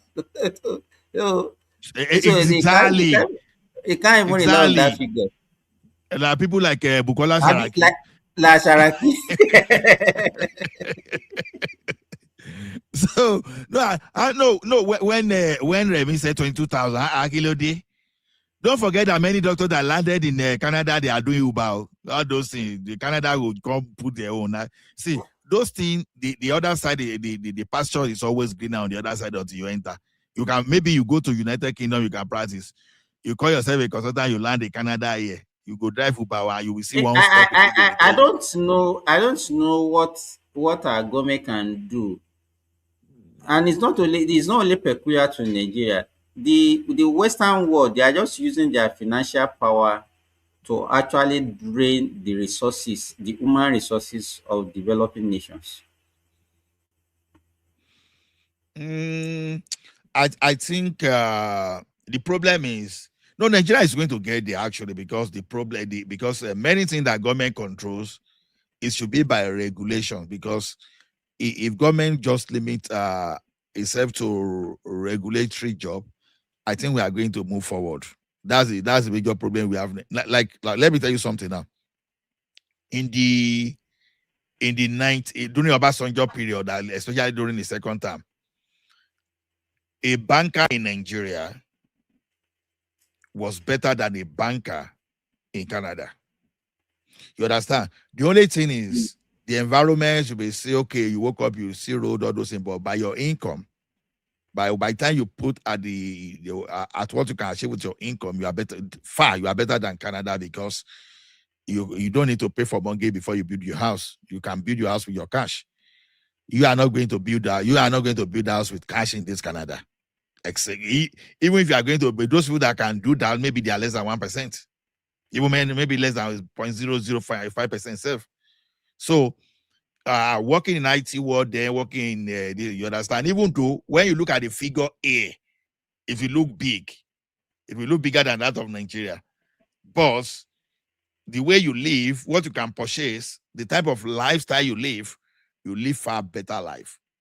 You understand? Even as at that time, even though our health system was not that okay, but you can even buy a very good health care for yourself in that Nigeria at that time, especially if you like registering with all those big hospitals. And meanwhile, you have your Medicare, this thing, you understand? So you pay additional. So those things, if you restore something similar to those periods of Obasanjo, or even at the minimum,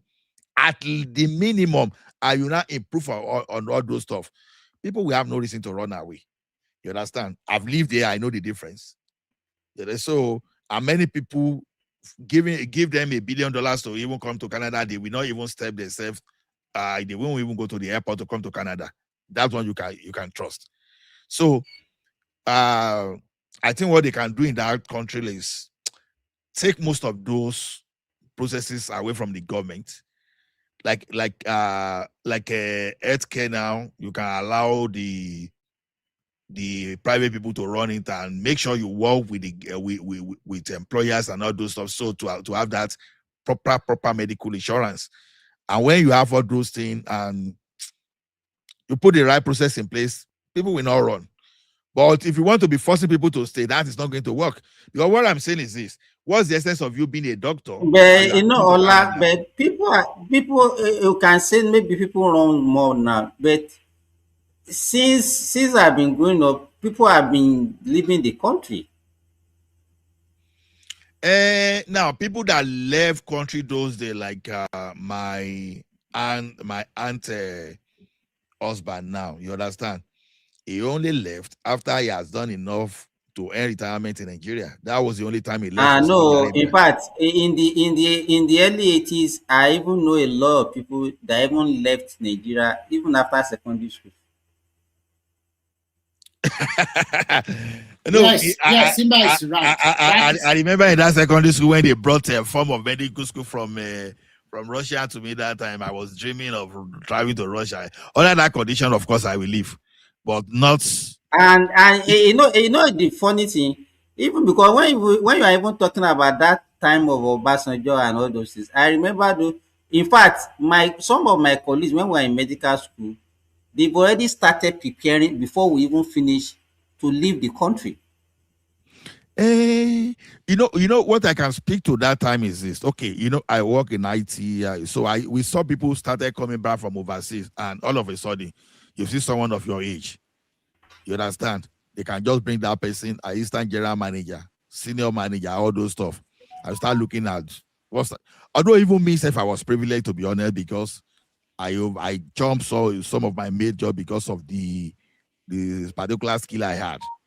That skill they were trying to embrace e-banking and all those stuff. So that helped me jump. But those people coming from overseas, you will see them the way, maybe while you are still on like a 9 million per annum, all of a sudden they are around 25 million. Just because they are coming with one foreign degree and they can speak English very well to bamboozle you. And the same thing they will be talking. You can do that. You can even do better. When you have that opportunity to go to Russia, you turn it down. I have like a brother. I didn't turn it down. I did not qualify new. I'm talking of when I was in secondary school. In 1986, I had like a brother, not really just a brother in the street, because that guy just passed his WAEC that time, and he passed in flying colors. Do you know that one Russian university gave him 100% scholarship to study aeronautic engineering? That guy, he went to Russia to study like for 6 or 7 years, and he became one of the chief engineer of major European airline. The guy is a big guy now. Let me tell you one thing. If I was qualified in my secondary school after my secondary school to go to anywhere in the world to study, even whether it's Germany, whether it's Russia, whether it's Czechoslovakia or wherever, I will go. Even 100%. My own brother, after finishing, I think the zeal to go abroad has always been there. Maybe because they are the one that it has always been there for Nigeria. It has always been there because even if you look at all those, if you look at even the people that we normally refer to as our forefathers, even Awolowo, all their children, they didn't go to school in Nigeria. Simba, I think it's everyone. Let me tell you one thing. See, if you see the way British people are coming to Canada the same way Canadian, I'm talking of Caucasian now, you understand? Yes, white people. The same way they are doing Japa from United Kingdom to Canada. I'm serious. So do you know the trend? Hold on, Remy. Even when they Canada, they crazy. Sometimes they go say you go and write IETS. Some of them were even ready to write test of English, an English speaker. So to tell you, immigration is not a black or Nigerian thing only. No, not at all. Across. Do you know, even the trend here now is that Canada and Finland have a kind of agreement that after you can do what you say, swap student or something like that. Majority of Finnish young people, they are deliberately immigrating to Canada because Canada is bigger and have more opportunity, which I think, and sometimes they also life here, to be frank, European lifestyle is a little bit boring. You guys should give me 10 minutes as they come. Okay. So like my own brother too, after finishing secondary school, work in a bank for 1 or 2 years before we can say Jack Robinson just left for England. Even my sister left for France. So they all study over there. So the point is that when people now talk about Japa, Nigerians have been Japa, especially the Yoruba people. It's like this part of their life. They have been Japa for a long time. And I don't think it will stop. Of course. Even if Nigeria is better. Overseas when I finish secondary school, what do I want to do for Nigeria? Let me tell you one thing. Even if na Ghana that time, I would be tempted to go. Even if na Ghana, not even if na Ghana, as long as we're giving me scholarship. So because that time too, if I travel to Ghana, I would still come and brag in my local. Another trend is that you can see more and more people, like you said, that lives in UK. Majority are now immigrating to Canada. If not because of the red orange man in America, they would have also preferred to go to America. Because to me, I believe that the best place for any black man is just two countries. That is Canada and America. That is where you can really excel. You know that traveling has some kind of no, I will not call it discrimination, but the opportunity are immense for people in those two countries for black men. But when it comes to white man's land, easy. You know the same way you are happy to travel to UK. That's why some British are even happy to go to Nigeria, because sometimes when you are living where you are used to another you know place, what? One Finnish man that we met shocked me. He asked us, why are we coming to their country? That he was a diplomat advisor in Nigeria for 3 or 4 years. Even when you even travel on tourism, Nigeria really took care of them magnificent that they don't want to leave. Even if you travel just on tourism, let me tell you one thing. The first country I visited, South Africa. You understand? I was supposed to go for training, so that visa came late. We still use that thing to travel to just go. Even when I came like this, if you see the perception as everybody, they look at me as but boy, it's in law. You understand? So that thing, even here, when you even say you even travel on holiday self, some people say Jamaica, people will say like wow, and people will be rushing they want to go to that place. You understand? So traveling, whether Japa or vacation or those things, that's always been something that have this kind of effect on people. So I will not if Nigeria made a medical doctor in Nigeria, they earn $1 million a year tomorrow. Some people will still leave that $1 million. We jackpot from Nigeria, go and earn 100,000 pounds in UK. You understand? They must have every reason. They can say the mosquito in Nigeria is too much. So since I got to this UK, no mosquito. Or maybe I used to drive like 5 hours before I get to job, but since I've got to UK, it's just like 10 minutes. People must have reason. They must have something that drives them to Japa. So when people look at Nigeria as the only people that Japa, nobody Japa past India. Then apart from nobody Japa past Indians, and maybe I don't know who should I put after Indians. Maybe I should put Chinese. So I don't know. Then I think the European generally, if you put their population together, maybe they even Japa more than us. But our own is just that we always have some dangerous Japa. Because what do I mean by dangerous Japa? You see doctor Japaing away from Nigeria, you will now be doing pick 1, pick 2, on the floor in the warehouse. You understand? So you will see lawyers. People perceive there's more opportunity, especially in the Western countries, than there's immediate African countries. So that's not strange. Just like you said, a lot of the Eastern Europeans, they see more opportunity in America and the Western Europe than their side of the country. So it's not unique to Nigerians. I mean, it's true at any point in time. There are many other places around the world that can offer you more opportunity, perceived real or not, than Nigeria. Okay. Due to the war in between Israel and Iran, and a lot of there's quite a bit of a brain drain going on right now in Israel, but it's smart Israeli tech young people, engineers, software, they're jackpotting their country. They're going to America and going to other parts of Europe. They are. So people can jackpot for different reasons, but Nigerian jackpot is, it's a perception. I don't know if I can say it has a connotation of inferiority, but at the same time, maybe not. Again, people will jackpot for whatever reason. It is true again that an average person in Nigeria can have more opportunity in the western part of the country. That's it. If you look at United Arab Emirates now, who are those people that japa there? Because at least from what I learned the other time, immigrants are about 89% of the population of United Arab Emirates. Now go and look at those people that are there. You understand? You know, you say Europeans, Iranians. You know one thing? Nigeria is not even. Nigeria is not. It's just too micro.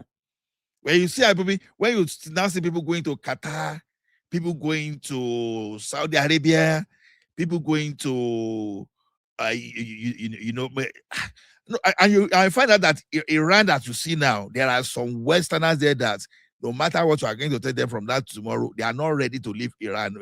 Iran, oh. Like there's one African now is a friend that was telling me he went to Congo or whatever. Okay, I think Congo or thereabouts. And so the friend here now was now asking him that when are you coming back home? The guy just I say, you said what? What's the definition of home? He said Congo is not my home. Okay, you know, usually usually like many Nigerians, usually when Europeans travel, let me tell you, the lifestyle they enjoy outside of Europe, America, they can never get in their home country.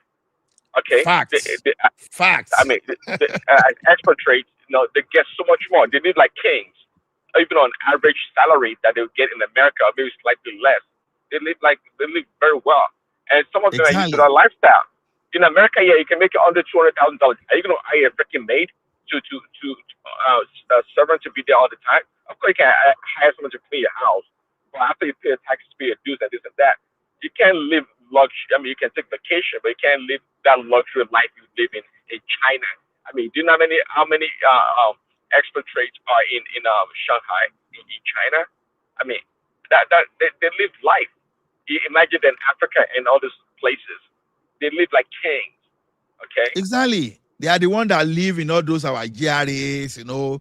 Where Nigerians cannot live in Banana Island now, you see them there, you see them in VGC, and you know they're automatically they are like upper class. Meanwhile, in their country here, we are just all of us are living in the common community. You know, they now went to Nigeria now. And, okay, they're now living in the topmost area, and you expect I know. The other guy in Congo, that guy saying, you know, they come back. Oh, they say no. Say this Congo say we get them, and this brought me to this idea of tribalism or whatever we are talking in Nigeria that led us to that Oshodi of this thing. You know, the problem in that country is our people, we don't understand the mentality of assimilation. If you want to stay with Yoruba people, for example, you have to assimilate yourself. You do whatever you do, you fight along with them, you do whatever, you defend the community with them. Now, you can be answering Shukudi now, but anytime you are in Oshodi, you behave like Yoruba there. That's why when you are in Rome, you behave like a Roman. Okay, if anything is going against the interest of Oshodi, you stand by them and say, no, this is our land, you cannot do this and land. You understand? You start dragging land. Not that you put one leg in Anambra, but you still want the benefit in Oshodi. You understand what I mean? Because now look at it from this process. Hold on. Like, are you yourself? Are you not doing the same thing? I mean, are you not one of those people like Remy building houses, starting business in Nigeria? I mean, are you fully committed to Canada? That's the question, by the way. No. Let me tell you something. Whether I'm why is Prince Daddy mentioning my name again? No. I would just tell you something. Now, I'm a citizen of Canada, for example. I don't have to start proving that I'm an indigenous of Canada. I don't have business with that.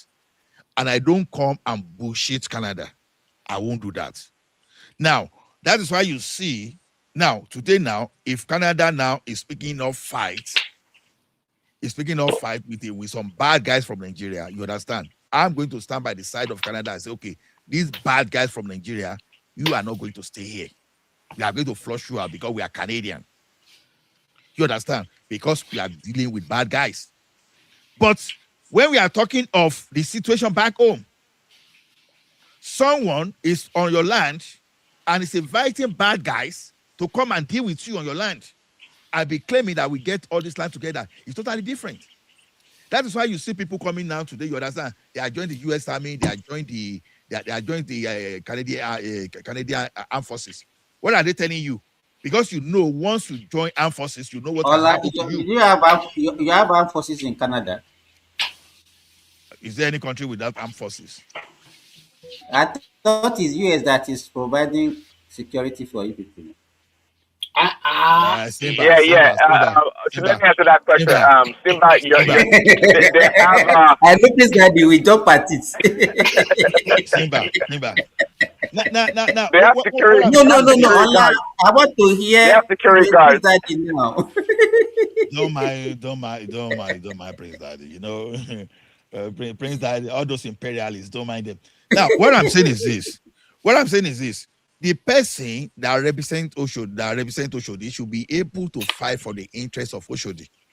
Unfortunately, what he's fighting for is the interest of his ethnic group. And you are now insulting your host community that they don't have qualified people. How embarrassing that could be. Oh, no. You won't do that. Hold on. Was that guy elected or selected? He was elected. Okay, then what's the problem?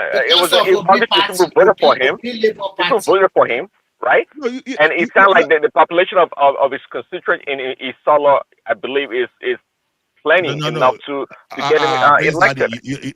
You are not getting it. Okay. We have a Nigeria here now. You know, in the last election, I was even thinking that Indians, they will outdo us in election and all those stuff. So many Nigerians won councillorship position.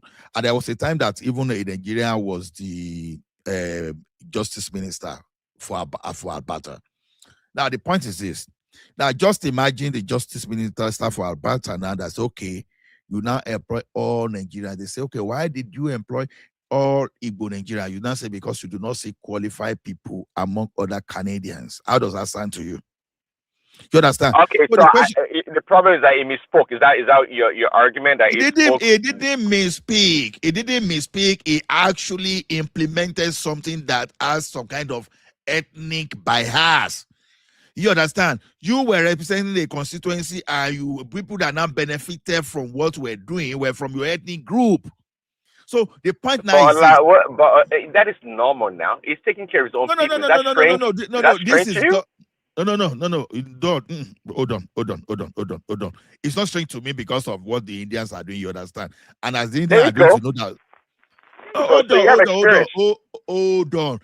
As the Indians are doing it, some of us are on ground. We are fighting. We are exposing them. You understand? If you see, if you see the type of immigration policy that are coming today, you understand? Most of them, I can tell you that 80% of them will be at disadvantage to the Indians, even though it's affecting other people. We know. But what we are saying is this: what is not good, it's not good. Now, when you are there, that's a political position. If it's your company, for example, I decide to say, okay, you want your people there, even though it's still not good. We are still going to say, okay, that community you do not diminish them. You understand? Because you want to be part of them, you want to be indigenous of that place, then you have to be assimilated. Anybody that don't want to get assimilated in the community, those are the way they behave. You want to be, is it Oshodite or Oshodia, whatever they call, you want to be an indigenous of Oshodi. You want to stay you want to become an indigenous of Oshodi, but you want to keep your own identity as an Igbo person. Every opportunity you see, you want to bring those Igbo people to now dominate. I don't see anything wrong with that. I don't. I think you're overstretching it. Politically, what he's doing is, hold on. What he's doing is it's what most people would do, taking care of your own people, trying to keep your own identity. And that is why many of us would now fight against it, that because you cannot be part of us because you don't want to assimilate.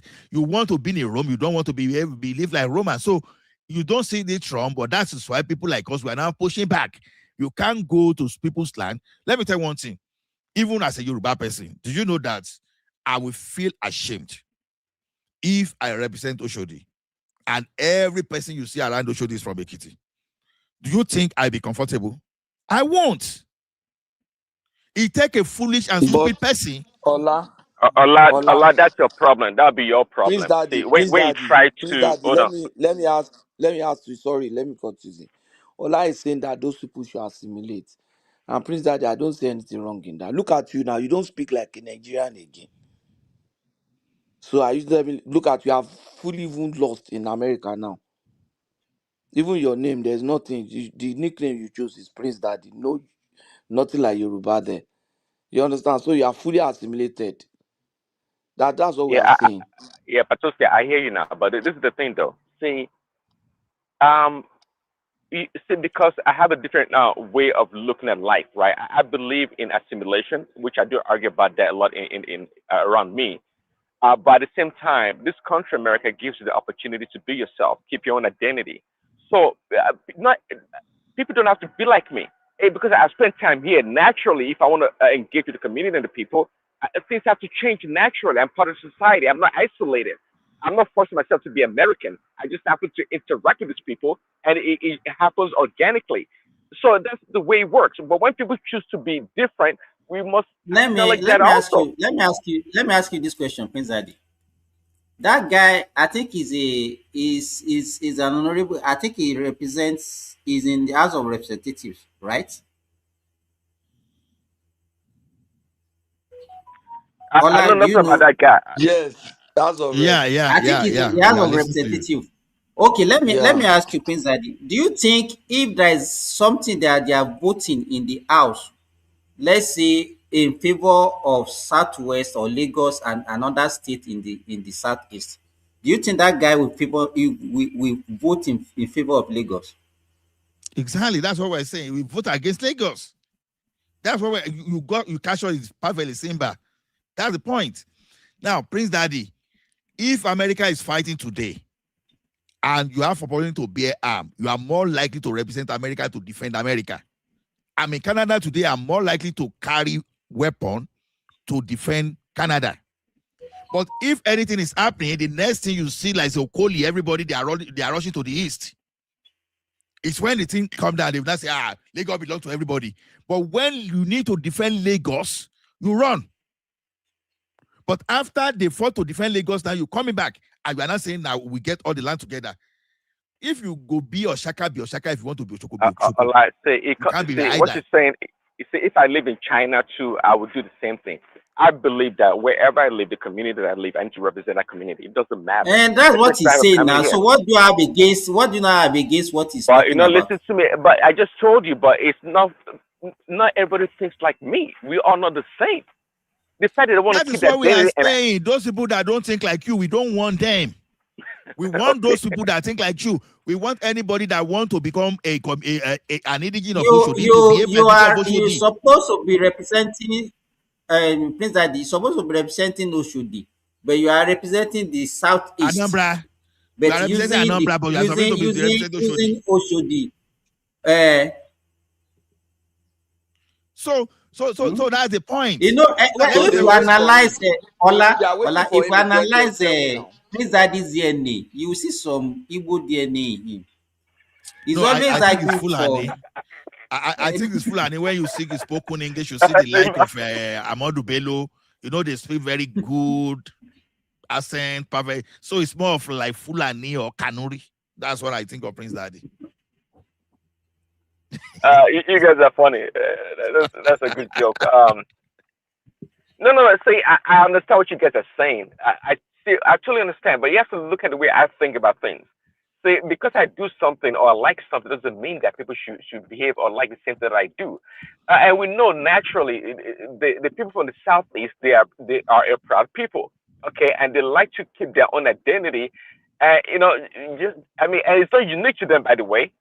Come on, like you have a lot of experience with Indians in Canada. You know how they behave. Okay. No, you are still not. See, let me tell you one thing. Something. Okay, do you know? If I remember very well, now you understand. A Chinese that is taking citizenship of Canada today, you know that it's likely that 90% of them, as I've said, that they are not returning back to China again. Yeah, look, heritage, they look like Chinese. But I tell you, if there's a problem between China and Canada today, they fight alongside Canada. That's what I'm saying. Even the look will say, okay, these are Chinese people, but they deny you. They say, no, we are Canadian. Because they know they cannot return to their country again. So people like that, they don't have where they are going. So they are not playing double standard. You understand? Okay, it takes maybe 20 minutes flight from Oshodi to Muritala Mohammed Airport to Abakaleke. It takes how many hours of bus ride to go to their hometown? It's not the same. Okay, these people, it's not because of right. I just told you something. I just told you something. There are some countries today, once you are taking the citizenship of Canada, you are losing the citizenship of your own country. India, for example, you understand? India, they don't accept dual citizenship. That's why you see so many of them, they don't apply for Canadian citizenship. You understand? They would rather stay on PR. But some of the children, they don't return to their country. Some of the children, they don't return to their country, so they don't know any other country than Canada. So what we are saying is this: those people, they will not do something that is to the detriment of Canada. Now, the point is this: when you are not doing anything, okay, you may say, okay, they are employing themselves. I know that for sure. You understand? But then, it's not for them to. Okay, if I take a quick break, what you say? Do you know that there are many Igbos also in the Southwest that have embraced the Yoruba culture? They've embraced the community and they feel at home in the Southwest. Let's talk about those people. What about those people? I mean, as a matter of fact, there are some people that they are claiming they are claiming that to be Isale co-person. That they are answering Shukudi, but they will tell you that there, right? They were born there. Yes, now that they be there for like that their papa don't stay there like 100 years, that they don't have anywhere to go. And they are defending that place. Yeah, those people are okay. Those people are okay. There's no like that. I think the problem now is the way the guy handle everything. Because that's the problem. It cannot tell us that the non-indigenous or Yoruba-speaking people are lesser than Igbo-speaking people in that area. He's a liar. I think he's tribalistic. No. Remy, you are not even getting my point. You understand? There are some Urobo, there are some Shekiri, Edo people that are then day to day. They were just telling you the story of how they migrated from Edo to this thing. But in reality, na Yoruba they because they don't get anywhere. Actually, the problem we are having is this. I think in the last since 2015, we started to have that problem, and it's political. No, it's not 2015. No, which problem we start having? The problem we start having is that when Buhari won that election, and majority of the Igbo people, they did not have that influence in that government compared to Jonathan. They started revolting, and they started also revolting about going out of the country. And when they revolted before we were born, I don't know. Maybe we were born in the 60s, but we that were born in 70s. They've been revolting before we were born. No, I'm just trying to say when it really rears its ugly head. Actually, some of my classmates during June 1993, when that Yawa won gas, everybody started boarding buses that they were running to the southeast. Yeah, they were talking about.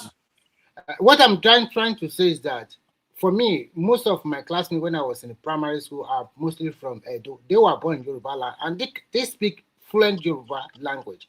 Those people are more loyal to where they stay. But unfortunately for the other side, I think because of what they put in their head from childhood, it's always like they let them feel like this is not your home. And I think that's where the problem really lies. Until today, now, let me tell one thing. Those people that don't stay long in Yoruba land, they are not likely to behave foolishly like all those people. Now we get Lagos. And when you see most people that say now we get Lagos no man's land, yeah, just new traders and mixed. When you even listen to their accent, we know say these people are JJC. But you see those people where don't take. When they go, even they give you proverb in Yoruba, they don't see. There's no way you are go. Even if you like, say you want to chase people away from Yoruba land, they won't go. They won't leave. Now Yoruba people like you go beat you up. Say, where do you think they are going? These people are one of us, and they are not going to tell you that Lagos is no man's land, though. Those one, because already their generation, they don't even see themselves as Igbo. All the Igbo in their body, now just by history. Even that generation you are talking about, even if they want to go to their hometown, they never stay there more than 2 or 3 days. They are back in whatever, maybe. And some of them are even afraid to go to their hometown. Yeah, they are afraid. You are right. So because those one, if crisis day, nobody where they push them. Even the people will tell you, say, they see this one will be one of them now. They go tell you. Yes. But you see all those people where no free spell Yoruba, where cannot even speak good broken English self. Now them go they scatter everywhere. Say, I think this election will show them pepper because they are already ready for them. So that is not a big deal anymore. They will show them this time around that we are the owner of the land. If Azikiwe see they alive today, if Azikiwe even Ojukwu calls Biafra, what we say, I bet it with you. By the time we speak Yoruba, you will see many of us here, we cannot even speak Yoruba reach Ojukwu and Azikiwe. Because they all live, I think they were brought up in Lagos and they can speak the language very well.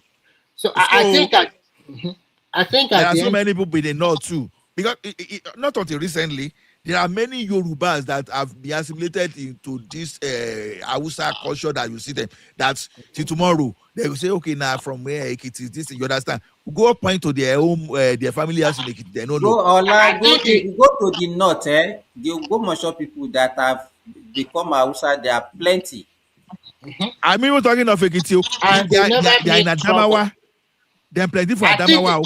I think I'm sorry to say this. I think the only problem we have when we talk about tribe, I think they are the only tribe that is really giving that country a lot of wahala. Because there are two major tribes causing wahala in that country. Let me finish with this. You can see that majority of the other tribes, they don't migrate to other regions like that. Because that means they have the purchasing power or they have the ability to survive and prosper in their own land.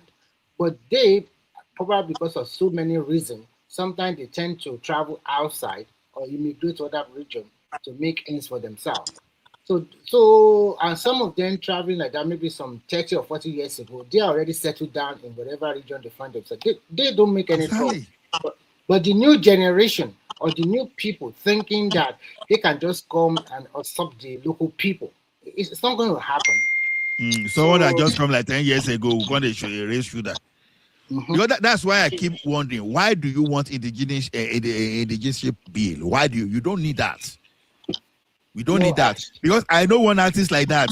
Naisaleko they claim, and if that so you know why it's like that. I think that deputy speaker is trying to play politics. Probably is hiring a bigger position in the future.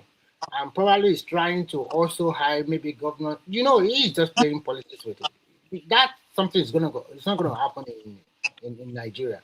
And I think the only tribe that are quite lucky in Nigeria, they are the one, because all other regions accept them wholeheartedly to come and dwell. How many other tribes can you see in Igbo land in terms of population to the density, the indigenous versus non-indigenous in their state? I can bet you that the whole of Anambra, if you want to count the whole Yoruba living there, I don't think they will be up to 5,000 people. That is even, I'm stretching it. I don't think. But if you go to any Yoruba land now, you will see them in thousands, not even in like 100 or 200. You see them in thousands. They will say, Bayesa na Igbo land.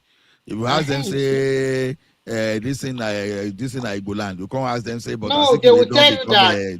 They will say, what they are saying. Bayelsa is Igbo land, Edo is Igbo land, Ondo is Igbo land, Ekiti is Igbo land. I don't. Hey, stop there. I know no, they are telling you because the name Ekiti is from their Igbo Etiti. Do you know Igbo Etiti local government? Igbo Etiti local government is in Enugu State. They are telling you that they first migrated to that land. They are the owner of that land. So when they just which one are you? Which one is Igbo Ekiti? Which one is Igbo Ekiti now? I'm telling because when you go to Enugu State, you see a lot of local government like Igbo Etiti, Nkanu West, Udi local government, and so many other local government like that. So when they say resemblance of that kind of name in the other region of Nigeria, they will tell you they are the one that first settled there. It's their land. They just all kind of stupid history. this program where would they do for night here? It they make person feel hungry for night too. And they say it's not good to eat at night, to eat late. You are going to say you like eating at night. Babana, you want to eat for No. night to me? I I'm don't hungry eat now. since I don't eat since around No, 6 I've o'clock now. eaten And I know before, but Ó I'm wá getting hungry show now. program ló ń jẹ́ kí pàtó wọ́n wait parọ́ to fún wa now. Patoski, me To and you will 12 now, discuss I'm something though. seeing. You backslided again, Abi. You No, know me and you will talk I've not something. eaten. I've not eaten, but I'm feeling hungry. And what's the time over there that you are feeling To hungry 12. now? You To should not eat. 12. Sorry. Probably if you have a fruit, No, it's okay. But if you have, why do you say you should not? Why did you say you should not eat? Because because the thing that because when it's you too eat, late. It's too late, Simba, and I that's have why to consider. I want to hear No. Simba's You can opinion. eat, but you should look for something light to eat. And It's that's not what I going said. I to said if Like you have a fruit, something is okay. I can Simba. Like Dr. Simba, peanuts. with due respect, sir, let you him didn't. talk first. Hold Let's on, no. Simba, let Simba advise me. Can I Simba eat didn't like ask full peanuts? question. Simba should have asked. Now, Simba, look at it this way now. If I've not Simba, eaten, Papa to skill. Just go for question. Let no, Simba, no. hold on, let Simba down, you know. Can I eat Remy, peanuts? Remy and Ola cat and dog. Eh? Uncle Beno ń bọ̀ sí Uncle Beno bá ti dé ọlá máa Simba, dákẹ́ mo can máa lọ I eat invite ẹ̀ wá. peanuts? Can I eat peanuts or like peanuts Yeah, were yes, now now? you can take all those small things. Yes, now. Small Not, you things. can even take something like biscuit and all those things. Yeah. Can you imagine? I have crackers. Let me go and take Hey, it. you can even wash it down with yogurt. No. See, I Alex have Greek, Oyema, I have Greek yogurt now. Alex Oyema, let me tell you one thing. Nobody is saying Igbo should not go. If the South people can agree with you. But me, if I want to make Yoruba go. So, In the short, question you know is my this. prayer. If Tinubu say he wants to give me opportunity, Nigeria say they give me opportunity to become president for just 2 minutes, and they promise me that any decision I take within that 2 minutes, they would keep it. That would be the only decision I would take. I will not even spend up to 2 minutes. I'll just do 1 minute and leave the balance for them. Just What let is them your go. decision? My job will be But that the they should problem, let Biafra But go. Patoski, if you look at it, if you look at the map, the map is the problem. which tribe actually is benefiting more in the nations called Nigeria? It is them Fulani now. and Igbo. I don't Yes. even care. I don't even care. Fulani and Igbo. Those are the Because people it's No, benefiting. coming forget to about them. Fulani. This is your obsession for Fulani. What are It's the Fulani? coming. This is What are It's the coming. Fulani people that are benefiting? If They you are talk the, It's about they coming. and the Igbo people are Fulani, the same. majority They of them are are the just Igbo, they are the same. no. you Keeping Fulani understand? and keeping Let me Fulani tell and Igbo you, with they us are the is one coming at that a actually very they are huge the one cost. that actually needed Nigeria. Is the They Yes. Igbo should people go. that actually needed Nigeria? They should go. If they now want to come back, they should now beg us. We now give them condition. Yeah. Nobody is It's stopping coming them at a from very not huge. going. Nobody It's will coming stop at a them. huge cost. We are stopping them. We are stopping them. They It's should a they lie. be asking for They should just referendum. let them They go, be asking Jerry. for referendum. Let's give them. Let's Let's give give them it to and see them. whether they know. Let's give it to them. But they should not. No, but also I want to ask a question. Now, if they want to go, I hope they are satisfied with their 5 states. Not when they tell them to go, they will start telling Of us that course not. South No, South is no, part no, of no, them. no, Southwest is Remy, part of them. Remy, Eh? in That is what reality, they will resort in to. Go and write it reality, down. land is the problem. Land is the problem.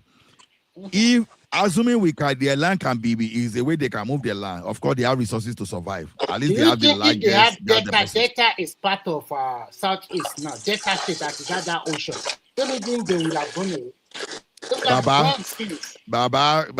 there is also the data that ocean is not part of this thing you stop I doing. said if it were part, let's say Delta is a number straight, just assuming, they will have gone away because for me, I think with their 5 states, they are good to go. They have enough resources. They But have how are energy. you going to carve them out of the country? That's the It's problem. very easy to cover. It's already No, covered Ola, now. they can exist now. There are so many. Wait now. There are so many countries that are within some other country now. So what is this? Yes, now. So Swaziland is South so that Africa. means that how do you pass Igbo to South? Because you No. If you look at the map of Nigeria, it's well carved out already. Very simple.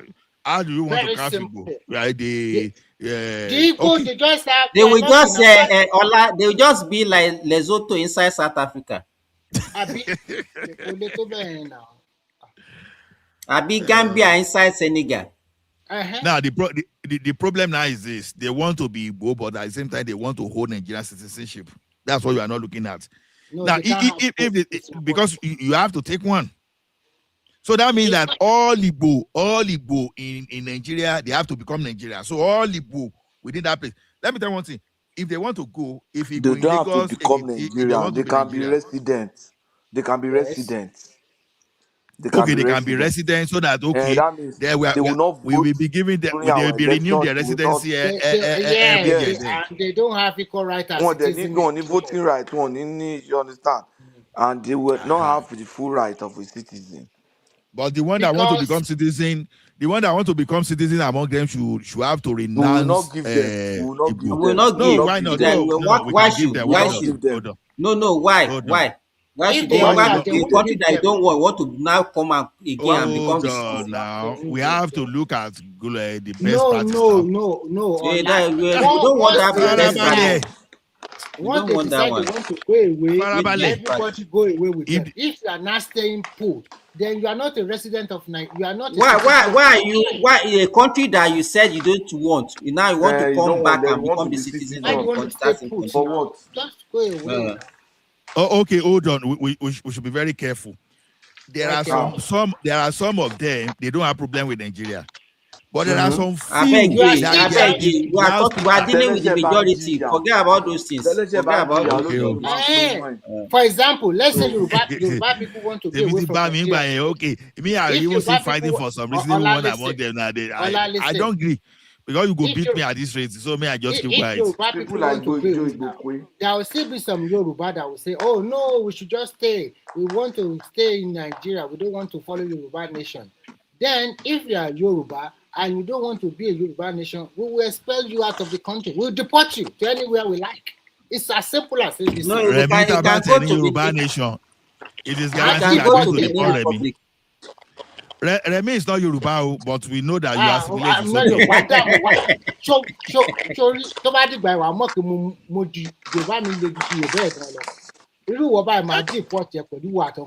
Everybody mọ̀ pé mo ṣe ń sọ̀rọ̀ nísìnyí wàá mọ̀ pé Èkìtì mo ti wá náà ìwọ mi Yorùbá jẹ́ máa profile dáadáa àmọ́ àwọn Fúlàní ló máa ń àwọn Fúlàní tó ti dọ̀yọ́ ló máa ń sọ̀rọ̀ bíi tẹ̀ yìí. Ẹ̀gbá ni Yorùbá náà Ẹ̀gbá ni Remi is from Ẹ̀gbá. Màá lọ profile ọlá dáadáa màá sọ pé Èkìtì wo ló ti wá. Remi, which of Ẹ̀gbá are you? Abẹ́òkúta, exactly. No, Abeokuta. That's not. They don't use Abeokuta to describe it. Ibo lẹ ti wá l'Abẹ́òkúta. Ibi ni ó dà pé Òwu láti wá. Ó dàbí, can you imagine? Ó dàbí. Kí lórí ìdílé yín? Ola, don't complicate issue for Remi. Somebody that doesn't know where it comes from, you are asking Ile for Ile. Mo ṣe máa sọ oríkì Ile, mo ṣe máa sọ abúlé kí ló ń pè, mo ṣe máa sọ family name kí ló ń pè. Remi agboolé pèlè sagboolé náà just mention the agboolé máa sọ ìlú tó jẹ́ ibi tó jẹ́ agboolé wò nìyẹn. Mi ní sọ fún ẹ o mo ti máa sọ tí n bá ti sọ fún ẹ o ti mọ̀ ọ́ náà ẹ máa ti mọ̀. Agboolé wa kò jìnnà sí BBHS. Owó nìyẹn, Owó ni wọ́n. Jìnnà sí Baptist Boys High School. Ṣebí we have Ẹ̀gbá Òwu, we have Ẹ̀gbá Aláké and Ẹ̀gbá. Is it not really Ẹ̀gbá that we have? Remi, sorry, current BBHS àbí old BBHS? Old BBHS ni o. Tó bá gba owó ní wá sẹ́yìn mọ́ wọ́n rò pé orí ọlọ́gbọ́n yìí ṣe ẹ̀yẹ. Remi ó dọ̀nù. See, Patoski is more of Yoruba than you. If not because of Patoski, now you won't even be able to trace your roots. So but you are not. Ọlá torí pé Uncle Beno lọ̀rẹ́. Remi ó dọ̀n farabalẹ̀. Remi ó dọ̀nù. Ìran mi ja ogun láti safeguard Èkìtì. So you can't. all those artifacts is there. So how do you say you Ola, you understand? don't need to drag this issue with Remy again now. We now know where Remy belongs now. Okay, it's true. It's true. Ọmọ Yorùbá ò ló ń jorúkọ òyìnbó. Báwo lọmọ Yorùbá ṣe máa jẹ́ palace name ṣe máa jẹ́ gbogbo àwọn ẹ̀gbá mọ́sọ̀gbẹ̀gbà máa ń jẹ́ bẹ́ẹ̀ tó ń gbé lọ. You understand? Okay, tí ẹ gbọ́ last name náà gbọ́ last name Fájuyì. How does it stand to you? Mo mọ̀ hold on, ọ̀gá, hold on. No, all right pé Ọlá, all right pé returning àwọn Rẹ̀mí. Bóyá àwọn tó kàn wá dọ́ọ̀bù sí Nàìjíríà. Táwa dọ́ọ̀bù sí beach. Táwa dọ́ọ̀bù sí beach. Bóyá àwọn Fúlàní ní ìsìtọ́ ẹ̀gbọ́n darapọ̀ mọ́ Yorùbá táàmù bóyá Fútalẹ́jà náà ti wá. Ọlọ́run ọba ń gbọ́ tí Yorùbá ní ṣe bá kọ́mọ̀. Ọlá máa ti pọ̀ tẹ̀ sí Cameroon. Ṣé orúkọ òyìnbó ni last name rẹ̀ mi? Orúkọ òyìnbó ni. Má dá wọn lóhùn jà. This foreigner come dey drag Yorùbá. Returning this Yorùbá come dey drag Yorùbá with you. Bí àwọn FRA Williams ṣé wọn pẹ́ FRA Williams ṣé wọn kọ́ máa Abẹ́òkúta ni. Rẹ̀mí sọ oríkì ìlú yín. Rẹ̀mí ò lè lórúkì. I'm very sure Ọlá it cannot have. Mo ní I have. Oríkì ìlú mo tẹ̀ ní kó sọ gọ́ọ̀mì tẹ̀ tó pè lóríkì gan. Ọmọ tó ń pè lóríkì he doesn't know. Mi mọ nǹkan tó pè lóríkì. Kí náà ń pè lóríkì? Omoríkì òwú. Má dá wọn lóhùn Pàtósíkè wọ́n kàn fẹ́ máa sọ oríkì òwú tó bá mọ̀ kò yẹ kó ṣẹ̀ṣẹ̀ máa jiyàn lọ títí sọ. Okay, Pàtósíkè, please leave us with Rẹ̀mí, please don't. Màá kó lórí platform o.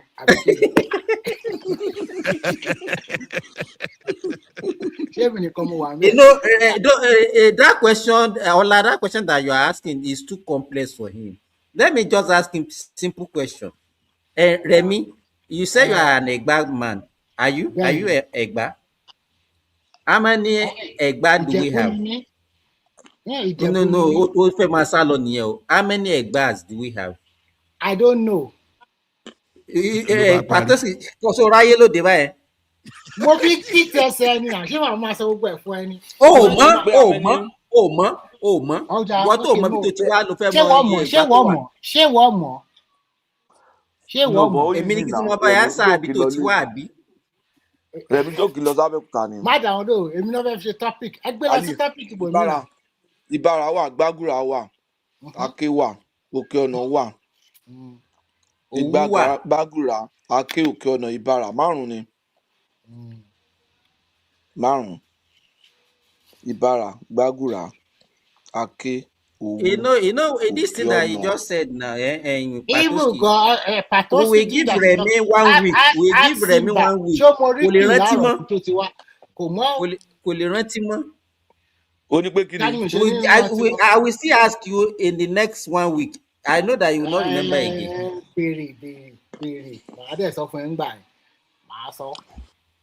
But actually, to be frank, I think Nigeria are just peace-loving people. But unfortunately, because of politics and religion, they just bastardize that country.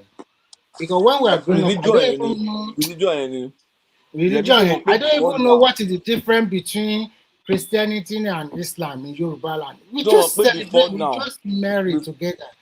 We just enjoy our life. Can you imagine an Ife prince who they marry Ara Takpa on the Bishango? A Yoruba prince married a Takpa girl to give birth to Shango. This I've watched one of them. I married from Katunga. Àwọn Yorùbá ti marry àwọn Nupe gbogbo wọn yẹn ti pẹ́.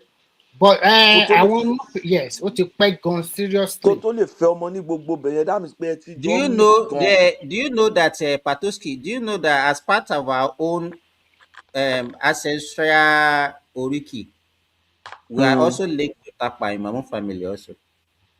Èmi tí mo ń sọ yìí, mo ti sọ fún ẹ rí now, my grandmother no be extended, no be great. My grandmother. You know the funny thing, if you have been to the Nupe region, if you go to any Nupe, there's hardly a Nupe person that you see that doesn't speak Yoruba. Yes, so no. Even one of my friends that is a Gbajabi Amila married to a Nupe girl. and the If you father go to is Bida, if you go the to father Bida is today, Bida is in the Niger State. father When is you get to Bida, mhm. you will, in fact, if you see the way this, Even in you just be Mokwa, wonder how did there's they learn it? so Níjọ́ the ọ̀rẹ́ mi father. ọmọ Àwórì ó ṣẹ̀ sọ fún mi ìjẹta pé màmá òun pé grandmother òun pé tápà ni. You see? Grandmother èmi tí mo wà ń bí Fúlàní ni. You see? Everybody don't enter Báwo ni pàtó themselves. báwo ni Ọlálìbẹ orí it's very interesting. So you can see how people interwoven together. A ti wọnú ara wa but religion yẹn kàn mess up everybody ni. Okay, it's not religion. I think people are just politicizing everything. Religion náà pẹ̀lú Simba. Religion yẹn pẹ̀lú. Ṣé religion Because yẹn No, ṣé àwọn èèyàn ló religion yẹn politicize ìgbà yẹn àwọn wait èèyàn now? politicize Ṣé àwọn èèyàn politicize religion ni. let me ask you that time that they are intermarrying, religion yẹn ò sí bẹ́ẹ̀ ńgbà yẹn. Religion wà bẹ́ẹ̀ now. So why is it not Amina ní prominent orúkọ these days? Amina lórúkọ grandmother mi now. I think So politics it's not about the religion. It's okay, o lè you. sọ pé wọ́n fi religion they politicize politicize the religion ni. Yes. Wọ́n politicize. And Peter Obi wà lára àwọn tó ṣe in recent time. Àwọn tó ṣe He's still doing it up to now. He àwọn tó has ṣe not stopped. àwọn tó ṣe Muslim ticket náà àwọn náà wà lára àwọn tó ṣe. But téèyàn bá wò But if you really want to get rid of that, must it even matter to even have a Christian or Muslim? In fact, even one governor was saying that let me ask you. In 1979, who was the deputy for Awolowo? Was an Igbo man now. Igbo man. Is he a Muslim or a Christian? It's a Christian. He was and a Christian now. also He was a Christian. So when do we start? When do we now start? So that means even as far back as even during Abiola, it was not that prominent. So when do we start? Is this 1999? It's 1989. That's what I'm saying. And even if you So look at some of you the cannot be government saying that Southwestern, people that do the if you look at some of the we've been government doing Southwestern Muslim, states, we have the Christian. Nobody complain. the governor as a Christian, the deputy also as a Christian. So and nobody raised an eyebrow. We don't even care. So if they are sworn Abiola at that time, it's a Muslim ticket now. King Gibe and Abiola, they are both Muslim. And if Awola have won that election, it will be Christian, and nobody even mentioned Christian. Even Azikuwe's party that time, Azikuwe's deputy was a Christian. What a messed up country, you know. What a messed up. What a messed up country. It's quite unfortunate. But I think the only way. But let me even say this. Even in 1999, it wasn't a topic of say. It wasn't a topic. It wasn't a topic. 2020, I think it was 2015. Jonathan wà láwọn tó ṣe kíni ẹ̀. You know Jonathan started by going from church to church. Buhari was not going from church to church. That dog. Jonathan gan ló kọsẹ̀ tó bá rò dáadáa tó bá wà. Ó ṣe against Buhari ni o pé Buhari Jonathan ló bẹ̀rẹ̀. Òbí gbé lọ síbi tí ò yẹ kó tẹ̀ gbé lọ rárá ń tiẹ̀. Adẹ̀gbà pò ló bẹ̀rẹ̀. You know, he was even using can. He was using can that time. Do you know that kí wọn kọ́ mọ̀ ọgbà tó lọ kúnlẹ̀ síwájú látàwọn lọ kúnlẹ̀ síwájú ẹ̀ ń gbà yẹn náà odidi president. Wọ́n nà pa sí. Ó kúnlẹ̀ táwọn bá nà pa sí. Ó kúnlẹ̀ síwájú. It was Jonathan. It was now going but you know, and this is the same person that was not say, my ambition does not worth the blood of any king. That guy was aggressive. He want to go. He lost that was the political election yẹn woefully ni wọ́n kọ̀ tó pàdé ẹ̀ mọ́ nítorí pé real result bàbá yẹn là with more than 5 million votes wọ́n kọ̀ tó pàṣẹ ẹ̀ mọ́ so ó mọ̀ kó máa lose because unfortunately for him gangan náà rule dáadáa ó fritted away a lot of Nigerian money. tó bá mọ owó tí Jonathan ní tó ń ná sí election yẹn. wọ́n láwọn èèyàn ń lọ sí àsọ̀rọ̀ wọ́n lọ ń gbé bíbí gba as in millions of dollars wọ́n lọ ń gbé. àwọn èèyàn kàn ń gba owó ṣeré ni. láìpẹ́ èèyàn tí náà tiẹ̀ mọ́ ń gbà ní ọ̀bá tó you know this guy na right this what's the name of this their. oh my show náà gbé tiẹ̀ ní olójú olóṣèlú. no kí ṣe wait now I'm not talking about you I'm talking about this. I know you're talking about Charles Anagolu. Sure, not clean to you, no. He said he was there. He saw them live. The way people they were just distributing money in the government house in So who ring Abuja. a fún Sako bá ṣe ń distribute àwọn ring kankan mú bẹ́ẹ̀ tiẹ̀. No, forget about whether I collected or no. We are just talking about what happened, Remy. Sori nǹkan It's tí not mi fi about respect àbàtì gangan mọ́ náà nìyẹn. Tákàn máa òun náà highly oh God man. Anybody bá ti dé pé. I think the problem with in the us current time, Nigerians, we have short memory. Kí ló sọ? Yes, Buhari regime was worse, but if Jonathan continue in that way, I don't think there will be any much difference between him and Buhari. No, tí Jonathan yẹn náà worse, ẹ jẹ́ ká calculate ẹ̀.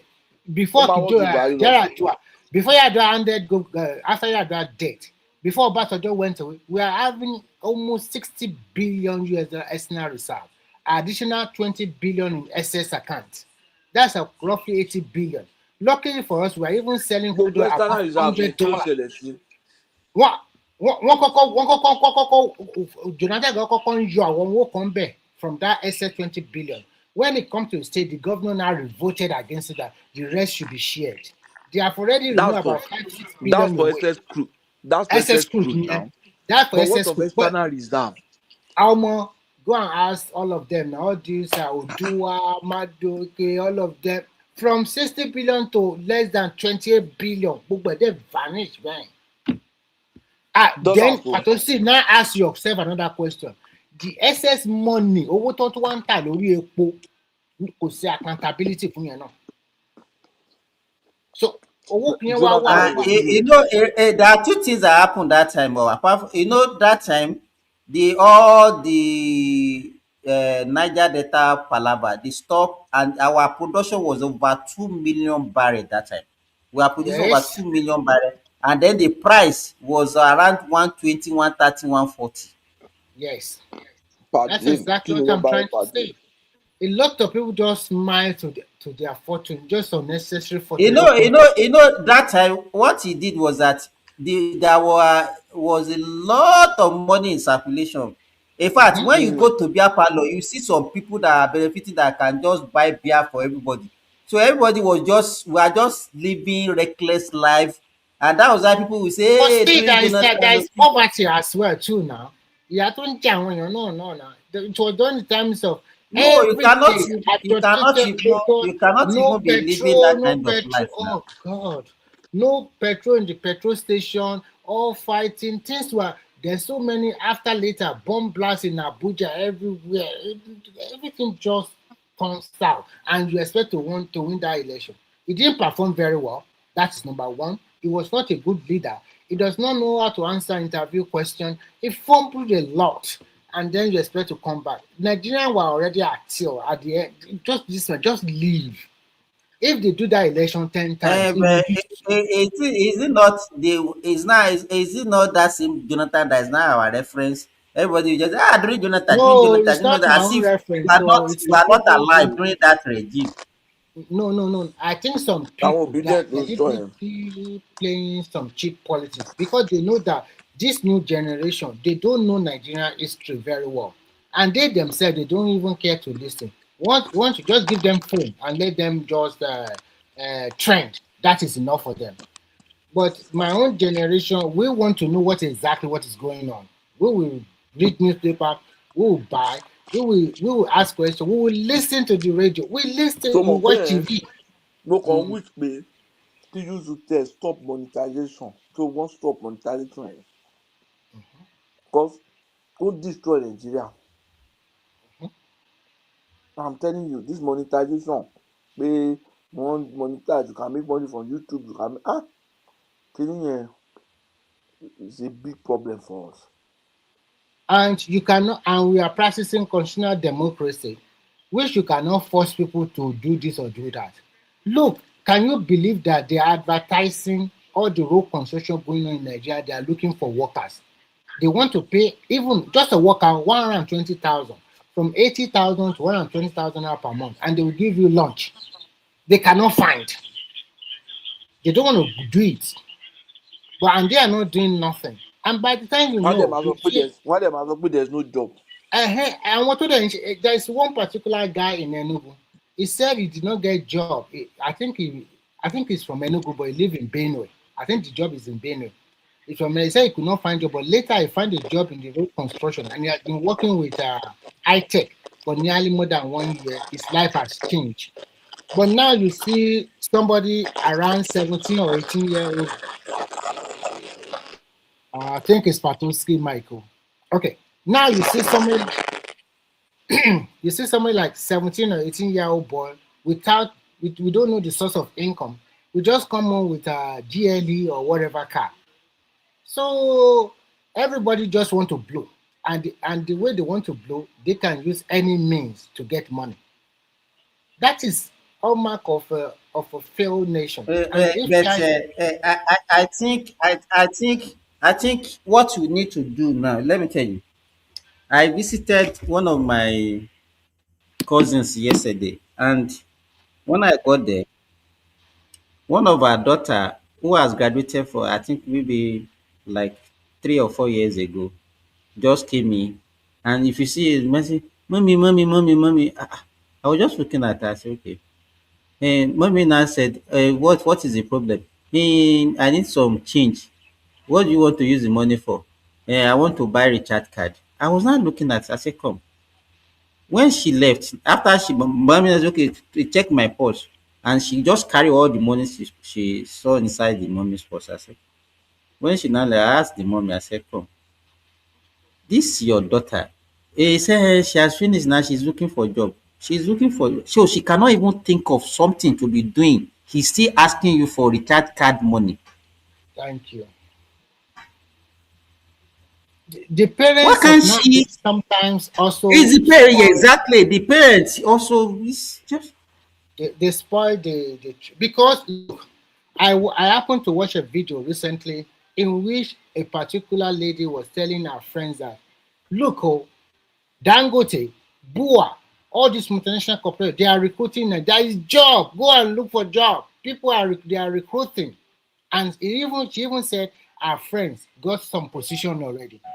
But like this girl you talk about, 4 years old, you ask her after graduating, what have you done to improve your status? It's also going back to the parent every now and then. She's not going to learn any skill. The point is this: there is no more that white collar job out there anymore like before. So if you graduate and then you learn a skill, even if you become a fashion designer in Nigeria, you are making you can no, make a lot of money. Remy, another thing that people don't understand. If she happened to be my daughter, I think she read mass communication or something like what I would do for her, instead of her to even be sleeping and be collecting money from me. I will even ask her, I can go to any of the media station and say, okay, if you don't employ her, just even let her even be coming and be practicing. I will be you understand, I'll be responsible for her Salary. upkeep. Yeah, exactly. It's Just to okay. gain to have that experience, and instead of just sleeping at home and just be collecting money and be playing. Sleeping at home and be watching TikTok and going to be trending or something like that.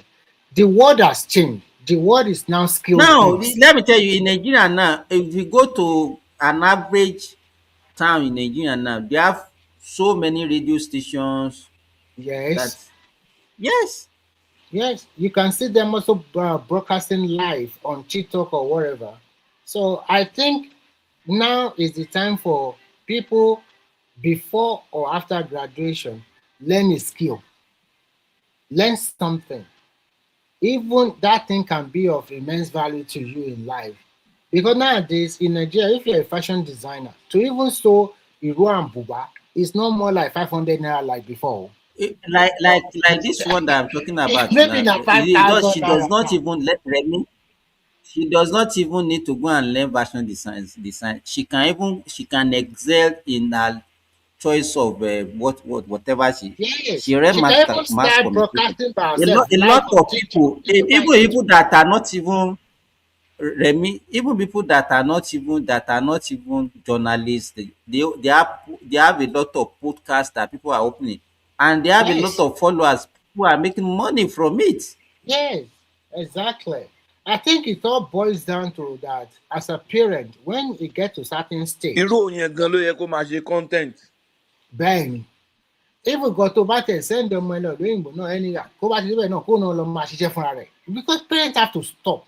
Guys, when you try your best, there will be a time you have to stop helping because they need to feel the reality of life because you cannot just be there for them all your But life. if a child that you have trained finish degree and is still crying to you, mommy, and say, okay, go and take my purse and take money, they will The mama continue is not behaving even like that. bad. It's the mother that is continuing to spoil her because the story is not that after a bachelor degree, if he said, okay, I want to go ahead with master degree in Nigeria, it's quite understandable. Then the parent can still continue to give money. But she is not doing nothing. And the parents are just looking at her. You think somebody that cannot do something why should a parent sponsor a child for master degree for program? masters? Yeah, Why? yeah, it's possible because you cannot say I'm that asking you why? Why? just to give her better opportunity of life. Akebaje náà ń pè yẹn. No, Ola, it's not Akebaje. That one is not Akebaje because it depends the situation of that. So somebody that cannot do, you can't do anything with your first degree, so and you'll be able to do something with your second degree. No. Irú gẹ́ẹ̀ bẹ́ẹ̀ yẹn sìn tó ṣe mass com jáde. Ó lè lọ ṣe international relation, industrial relation ní Mr. Remi. No, what I'm trying to say ni pé listen for them you will say. Simba said for 4 years she was not doing nothing. So I'm thinking after graduation, instead of sitting at home, you can, if the parents have the power, they can sponsor her for She can continue. Then after MSc, masters, she should go for PhD also. If it's possible. Abi, when you even finish, you can start paying the person's salary and just find a way for him to become a professor. But I think it depends on each parent. No, Remy, something is not adding up. See, the way we handle things. Let me tell you one thing. You live in the Western world and you know how Oyibo behave. Once you are 18, some Oyibo here, they say, oh yeah, you be paying. The parents will say, they be paying for the room you are staying. Then go. But in Nigerian context, it's not. Hold on. See, that is why that man Gali in Nigeria now. That is why we have so many thieves. That is why we have so many corrupt people, because we do something wrongly. How can you stay?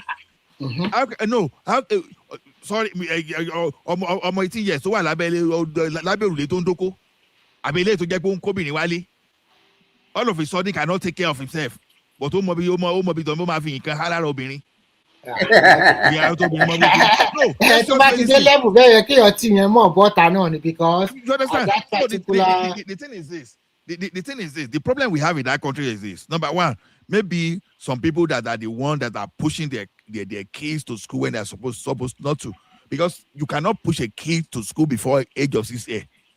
Even where you are this and that will be preschool, all those things, that's where it be. So by the time they are graduating properly, they are 18. They are free to work. As a matter of fact, there's nothing you can do on those child. Even if you want to control the police will tell you that you cannot control them. They can decide. In fact, from 16, they will say they can decide what to do on their own. But Allah, be careful. Be careful here. Hold on, Oga. Even our parents, many of them, when they had standard 6, they were already working. Then that's what they were already working. Some of them went to Monday school. They were already fending for themselves. But things does not remain static. Now things continue to evolve. Because bad parents. Remy is an advocate of let me say this. You should train your children to PhD. Let me say, I have an open mind. Remy is a bad parent. No, sorry, I won't use Remy. Anybody that behave that way is a bad parent. No. I know, because I know. If I say Remy, I'm taking it personal, and that's not to take something personal. I know. Any parent, after in fact, as a matter of fact,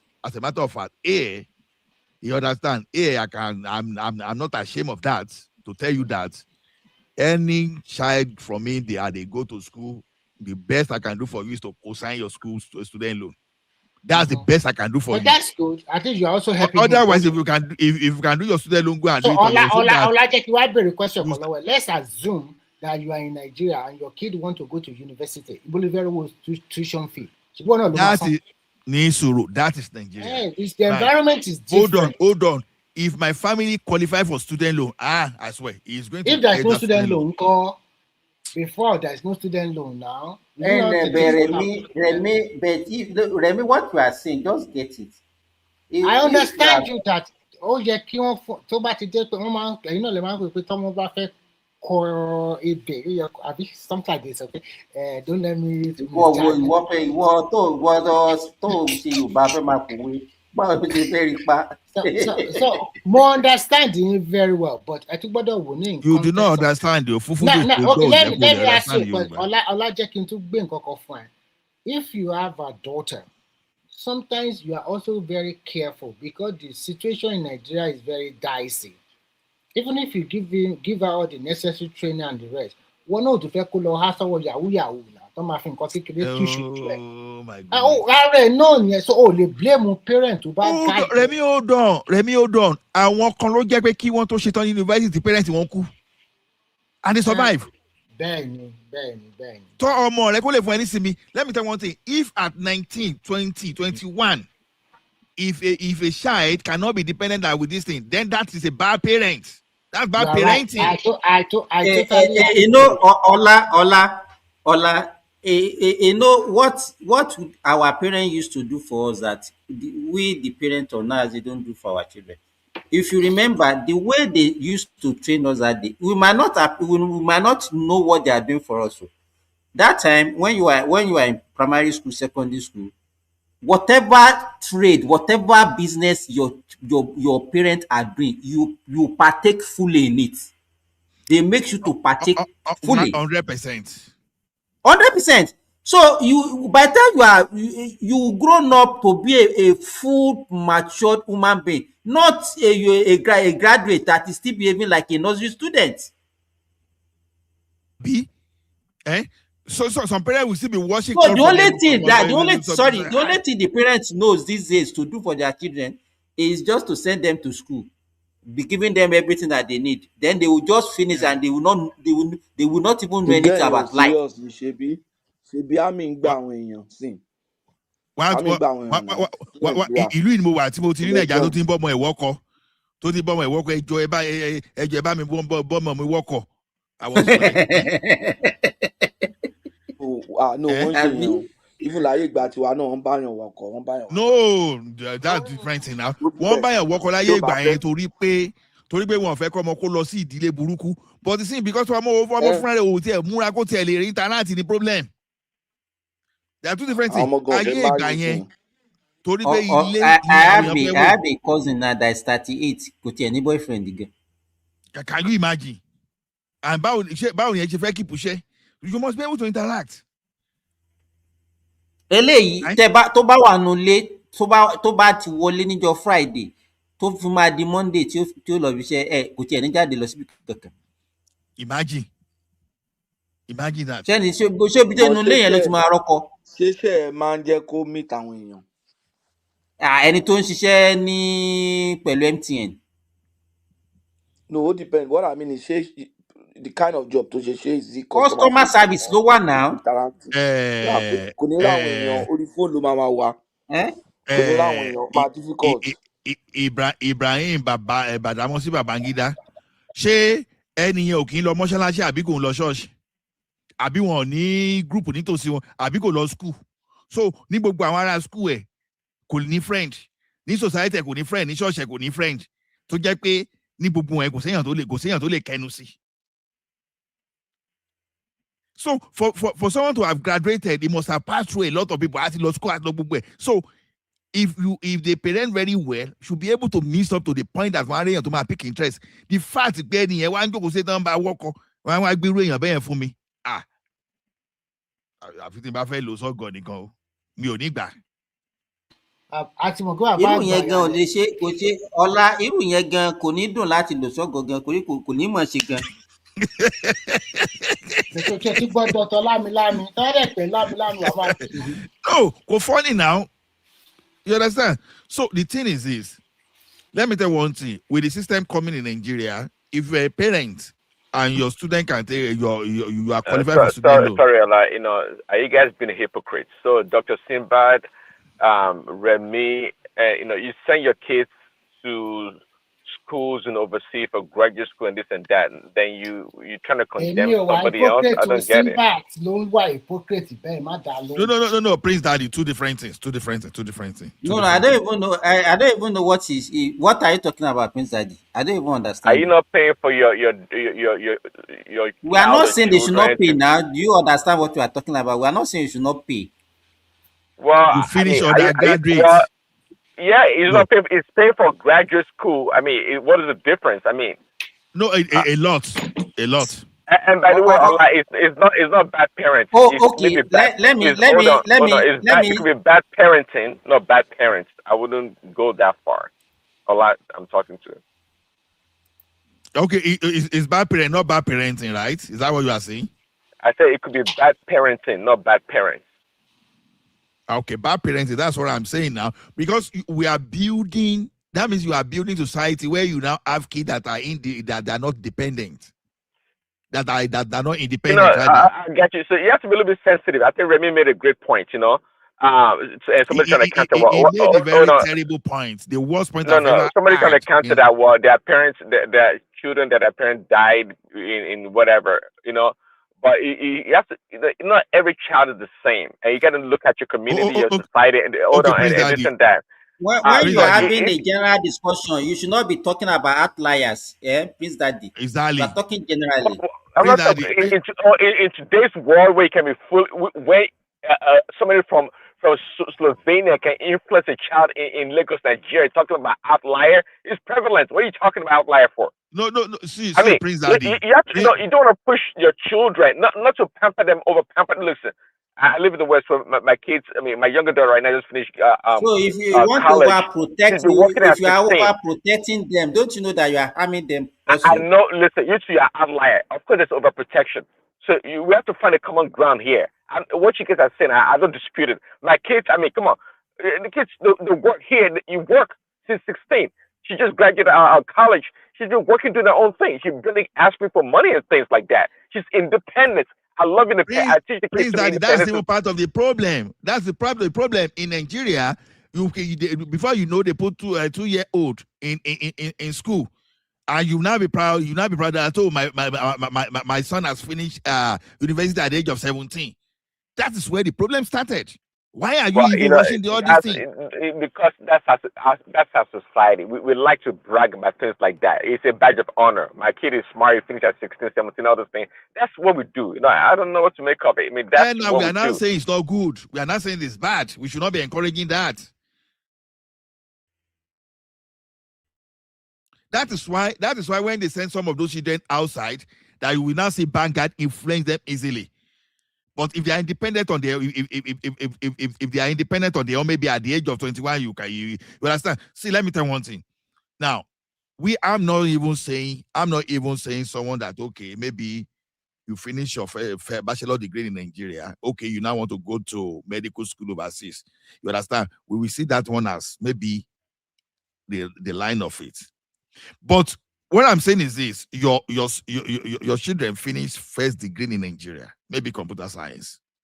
You don't want them to work. You want them to go and start master degree, and you still want to pay for that. Why don't let them? Is it not a parent that can afford it will pay for it? This thing you're dragging. Let them pay for it now. You don't want to pay for it.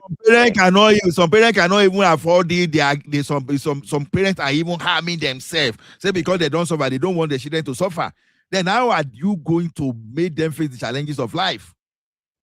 But it's not good. We like to how do you call it? Competition, not really competition. We like to far away. Is that what it's called? Yes, a lot. Someone that said you are Fulani is not lying. I say you are even struggling with vocabulary. Can you imagine? Allah, you losing focus. Stay focused. You losing focus. No, I'm bringing you back home now. If I'm not sure, I still believe you are more of Yoruba than Remy anyway. So Remy, because Remy, I don't. Maybe Remy was just one of those people that brought from Sierra Leone and come and dump in Nigeria. And, Sierra Leone, yeah. It's not maybe. Yeah, that's where it comes from. Okay, and I was going to ask Pastor I'm very sure. See, you said the returnees they're not Yoruba, they're not Yoruba or black people. No, Prince Daddy, returning can be returning from Yoruba. Sierra Leone, they left from freaking like Yoruba land to go there and come back. Them Bishop Ajayi, hold on, the Prince Daddy. fathers and many other prominent Yorubas had English names. No, Prince Daddy. Americans today, you understand, they didn't. They came from Europe, right? But today, can they claim Europe? No, America is where they are because they'll be fully assimilated, right? Yes. But they behave like American. But don't come from Sierra Leone 500 years ago and still could be behaving like Sierra Leonean. That's Remy.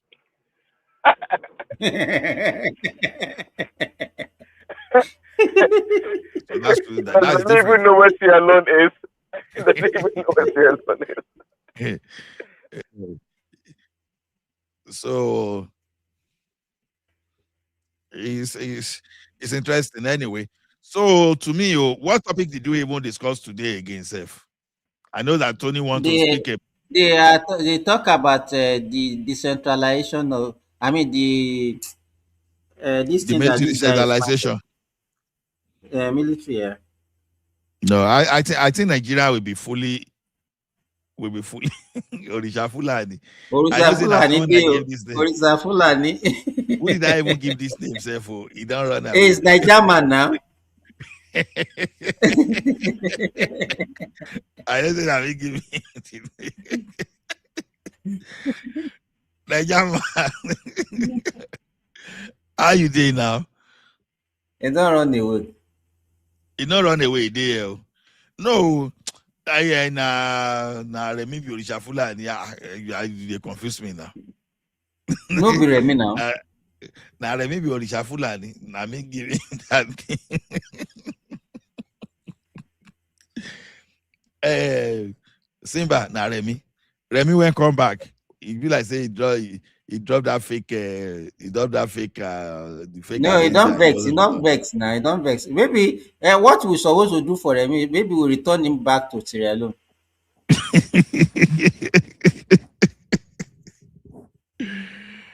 Oh my goodness. You know, guys, are we in the backstage? We're not in the backstage, okay. We can go to backstage. We're almost 6 hours now. Right, let us go to the backstage. The one we don't do, don't finish. Let's go to backstage. Let me put the link there. Anybody that want to come and join.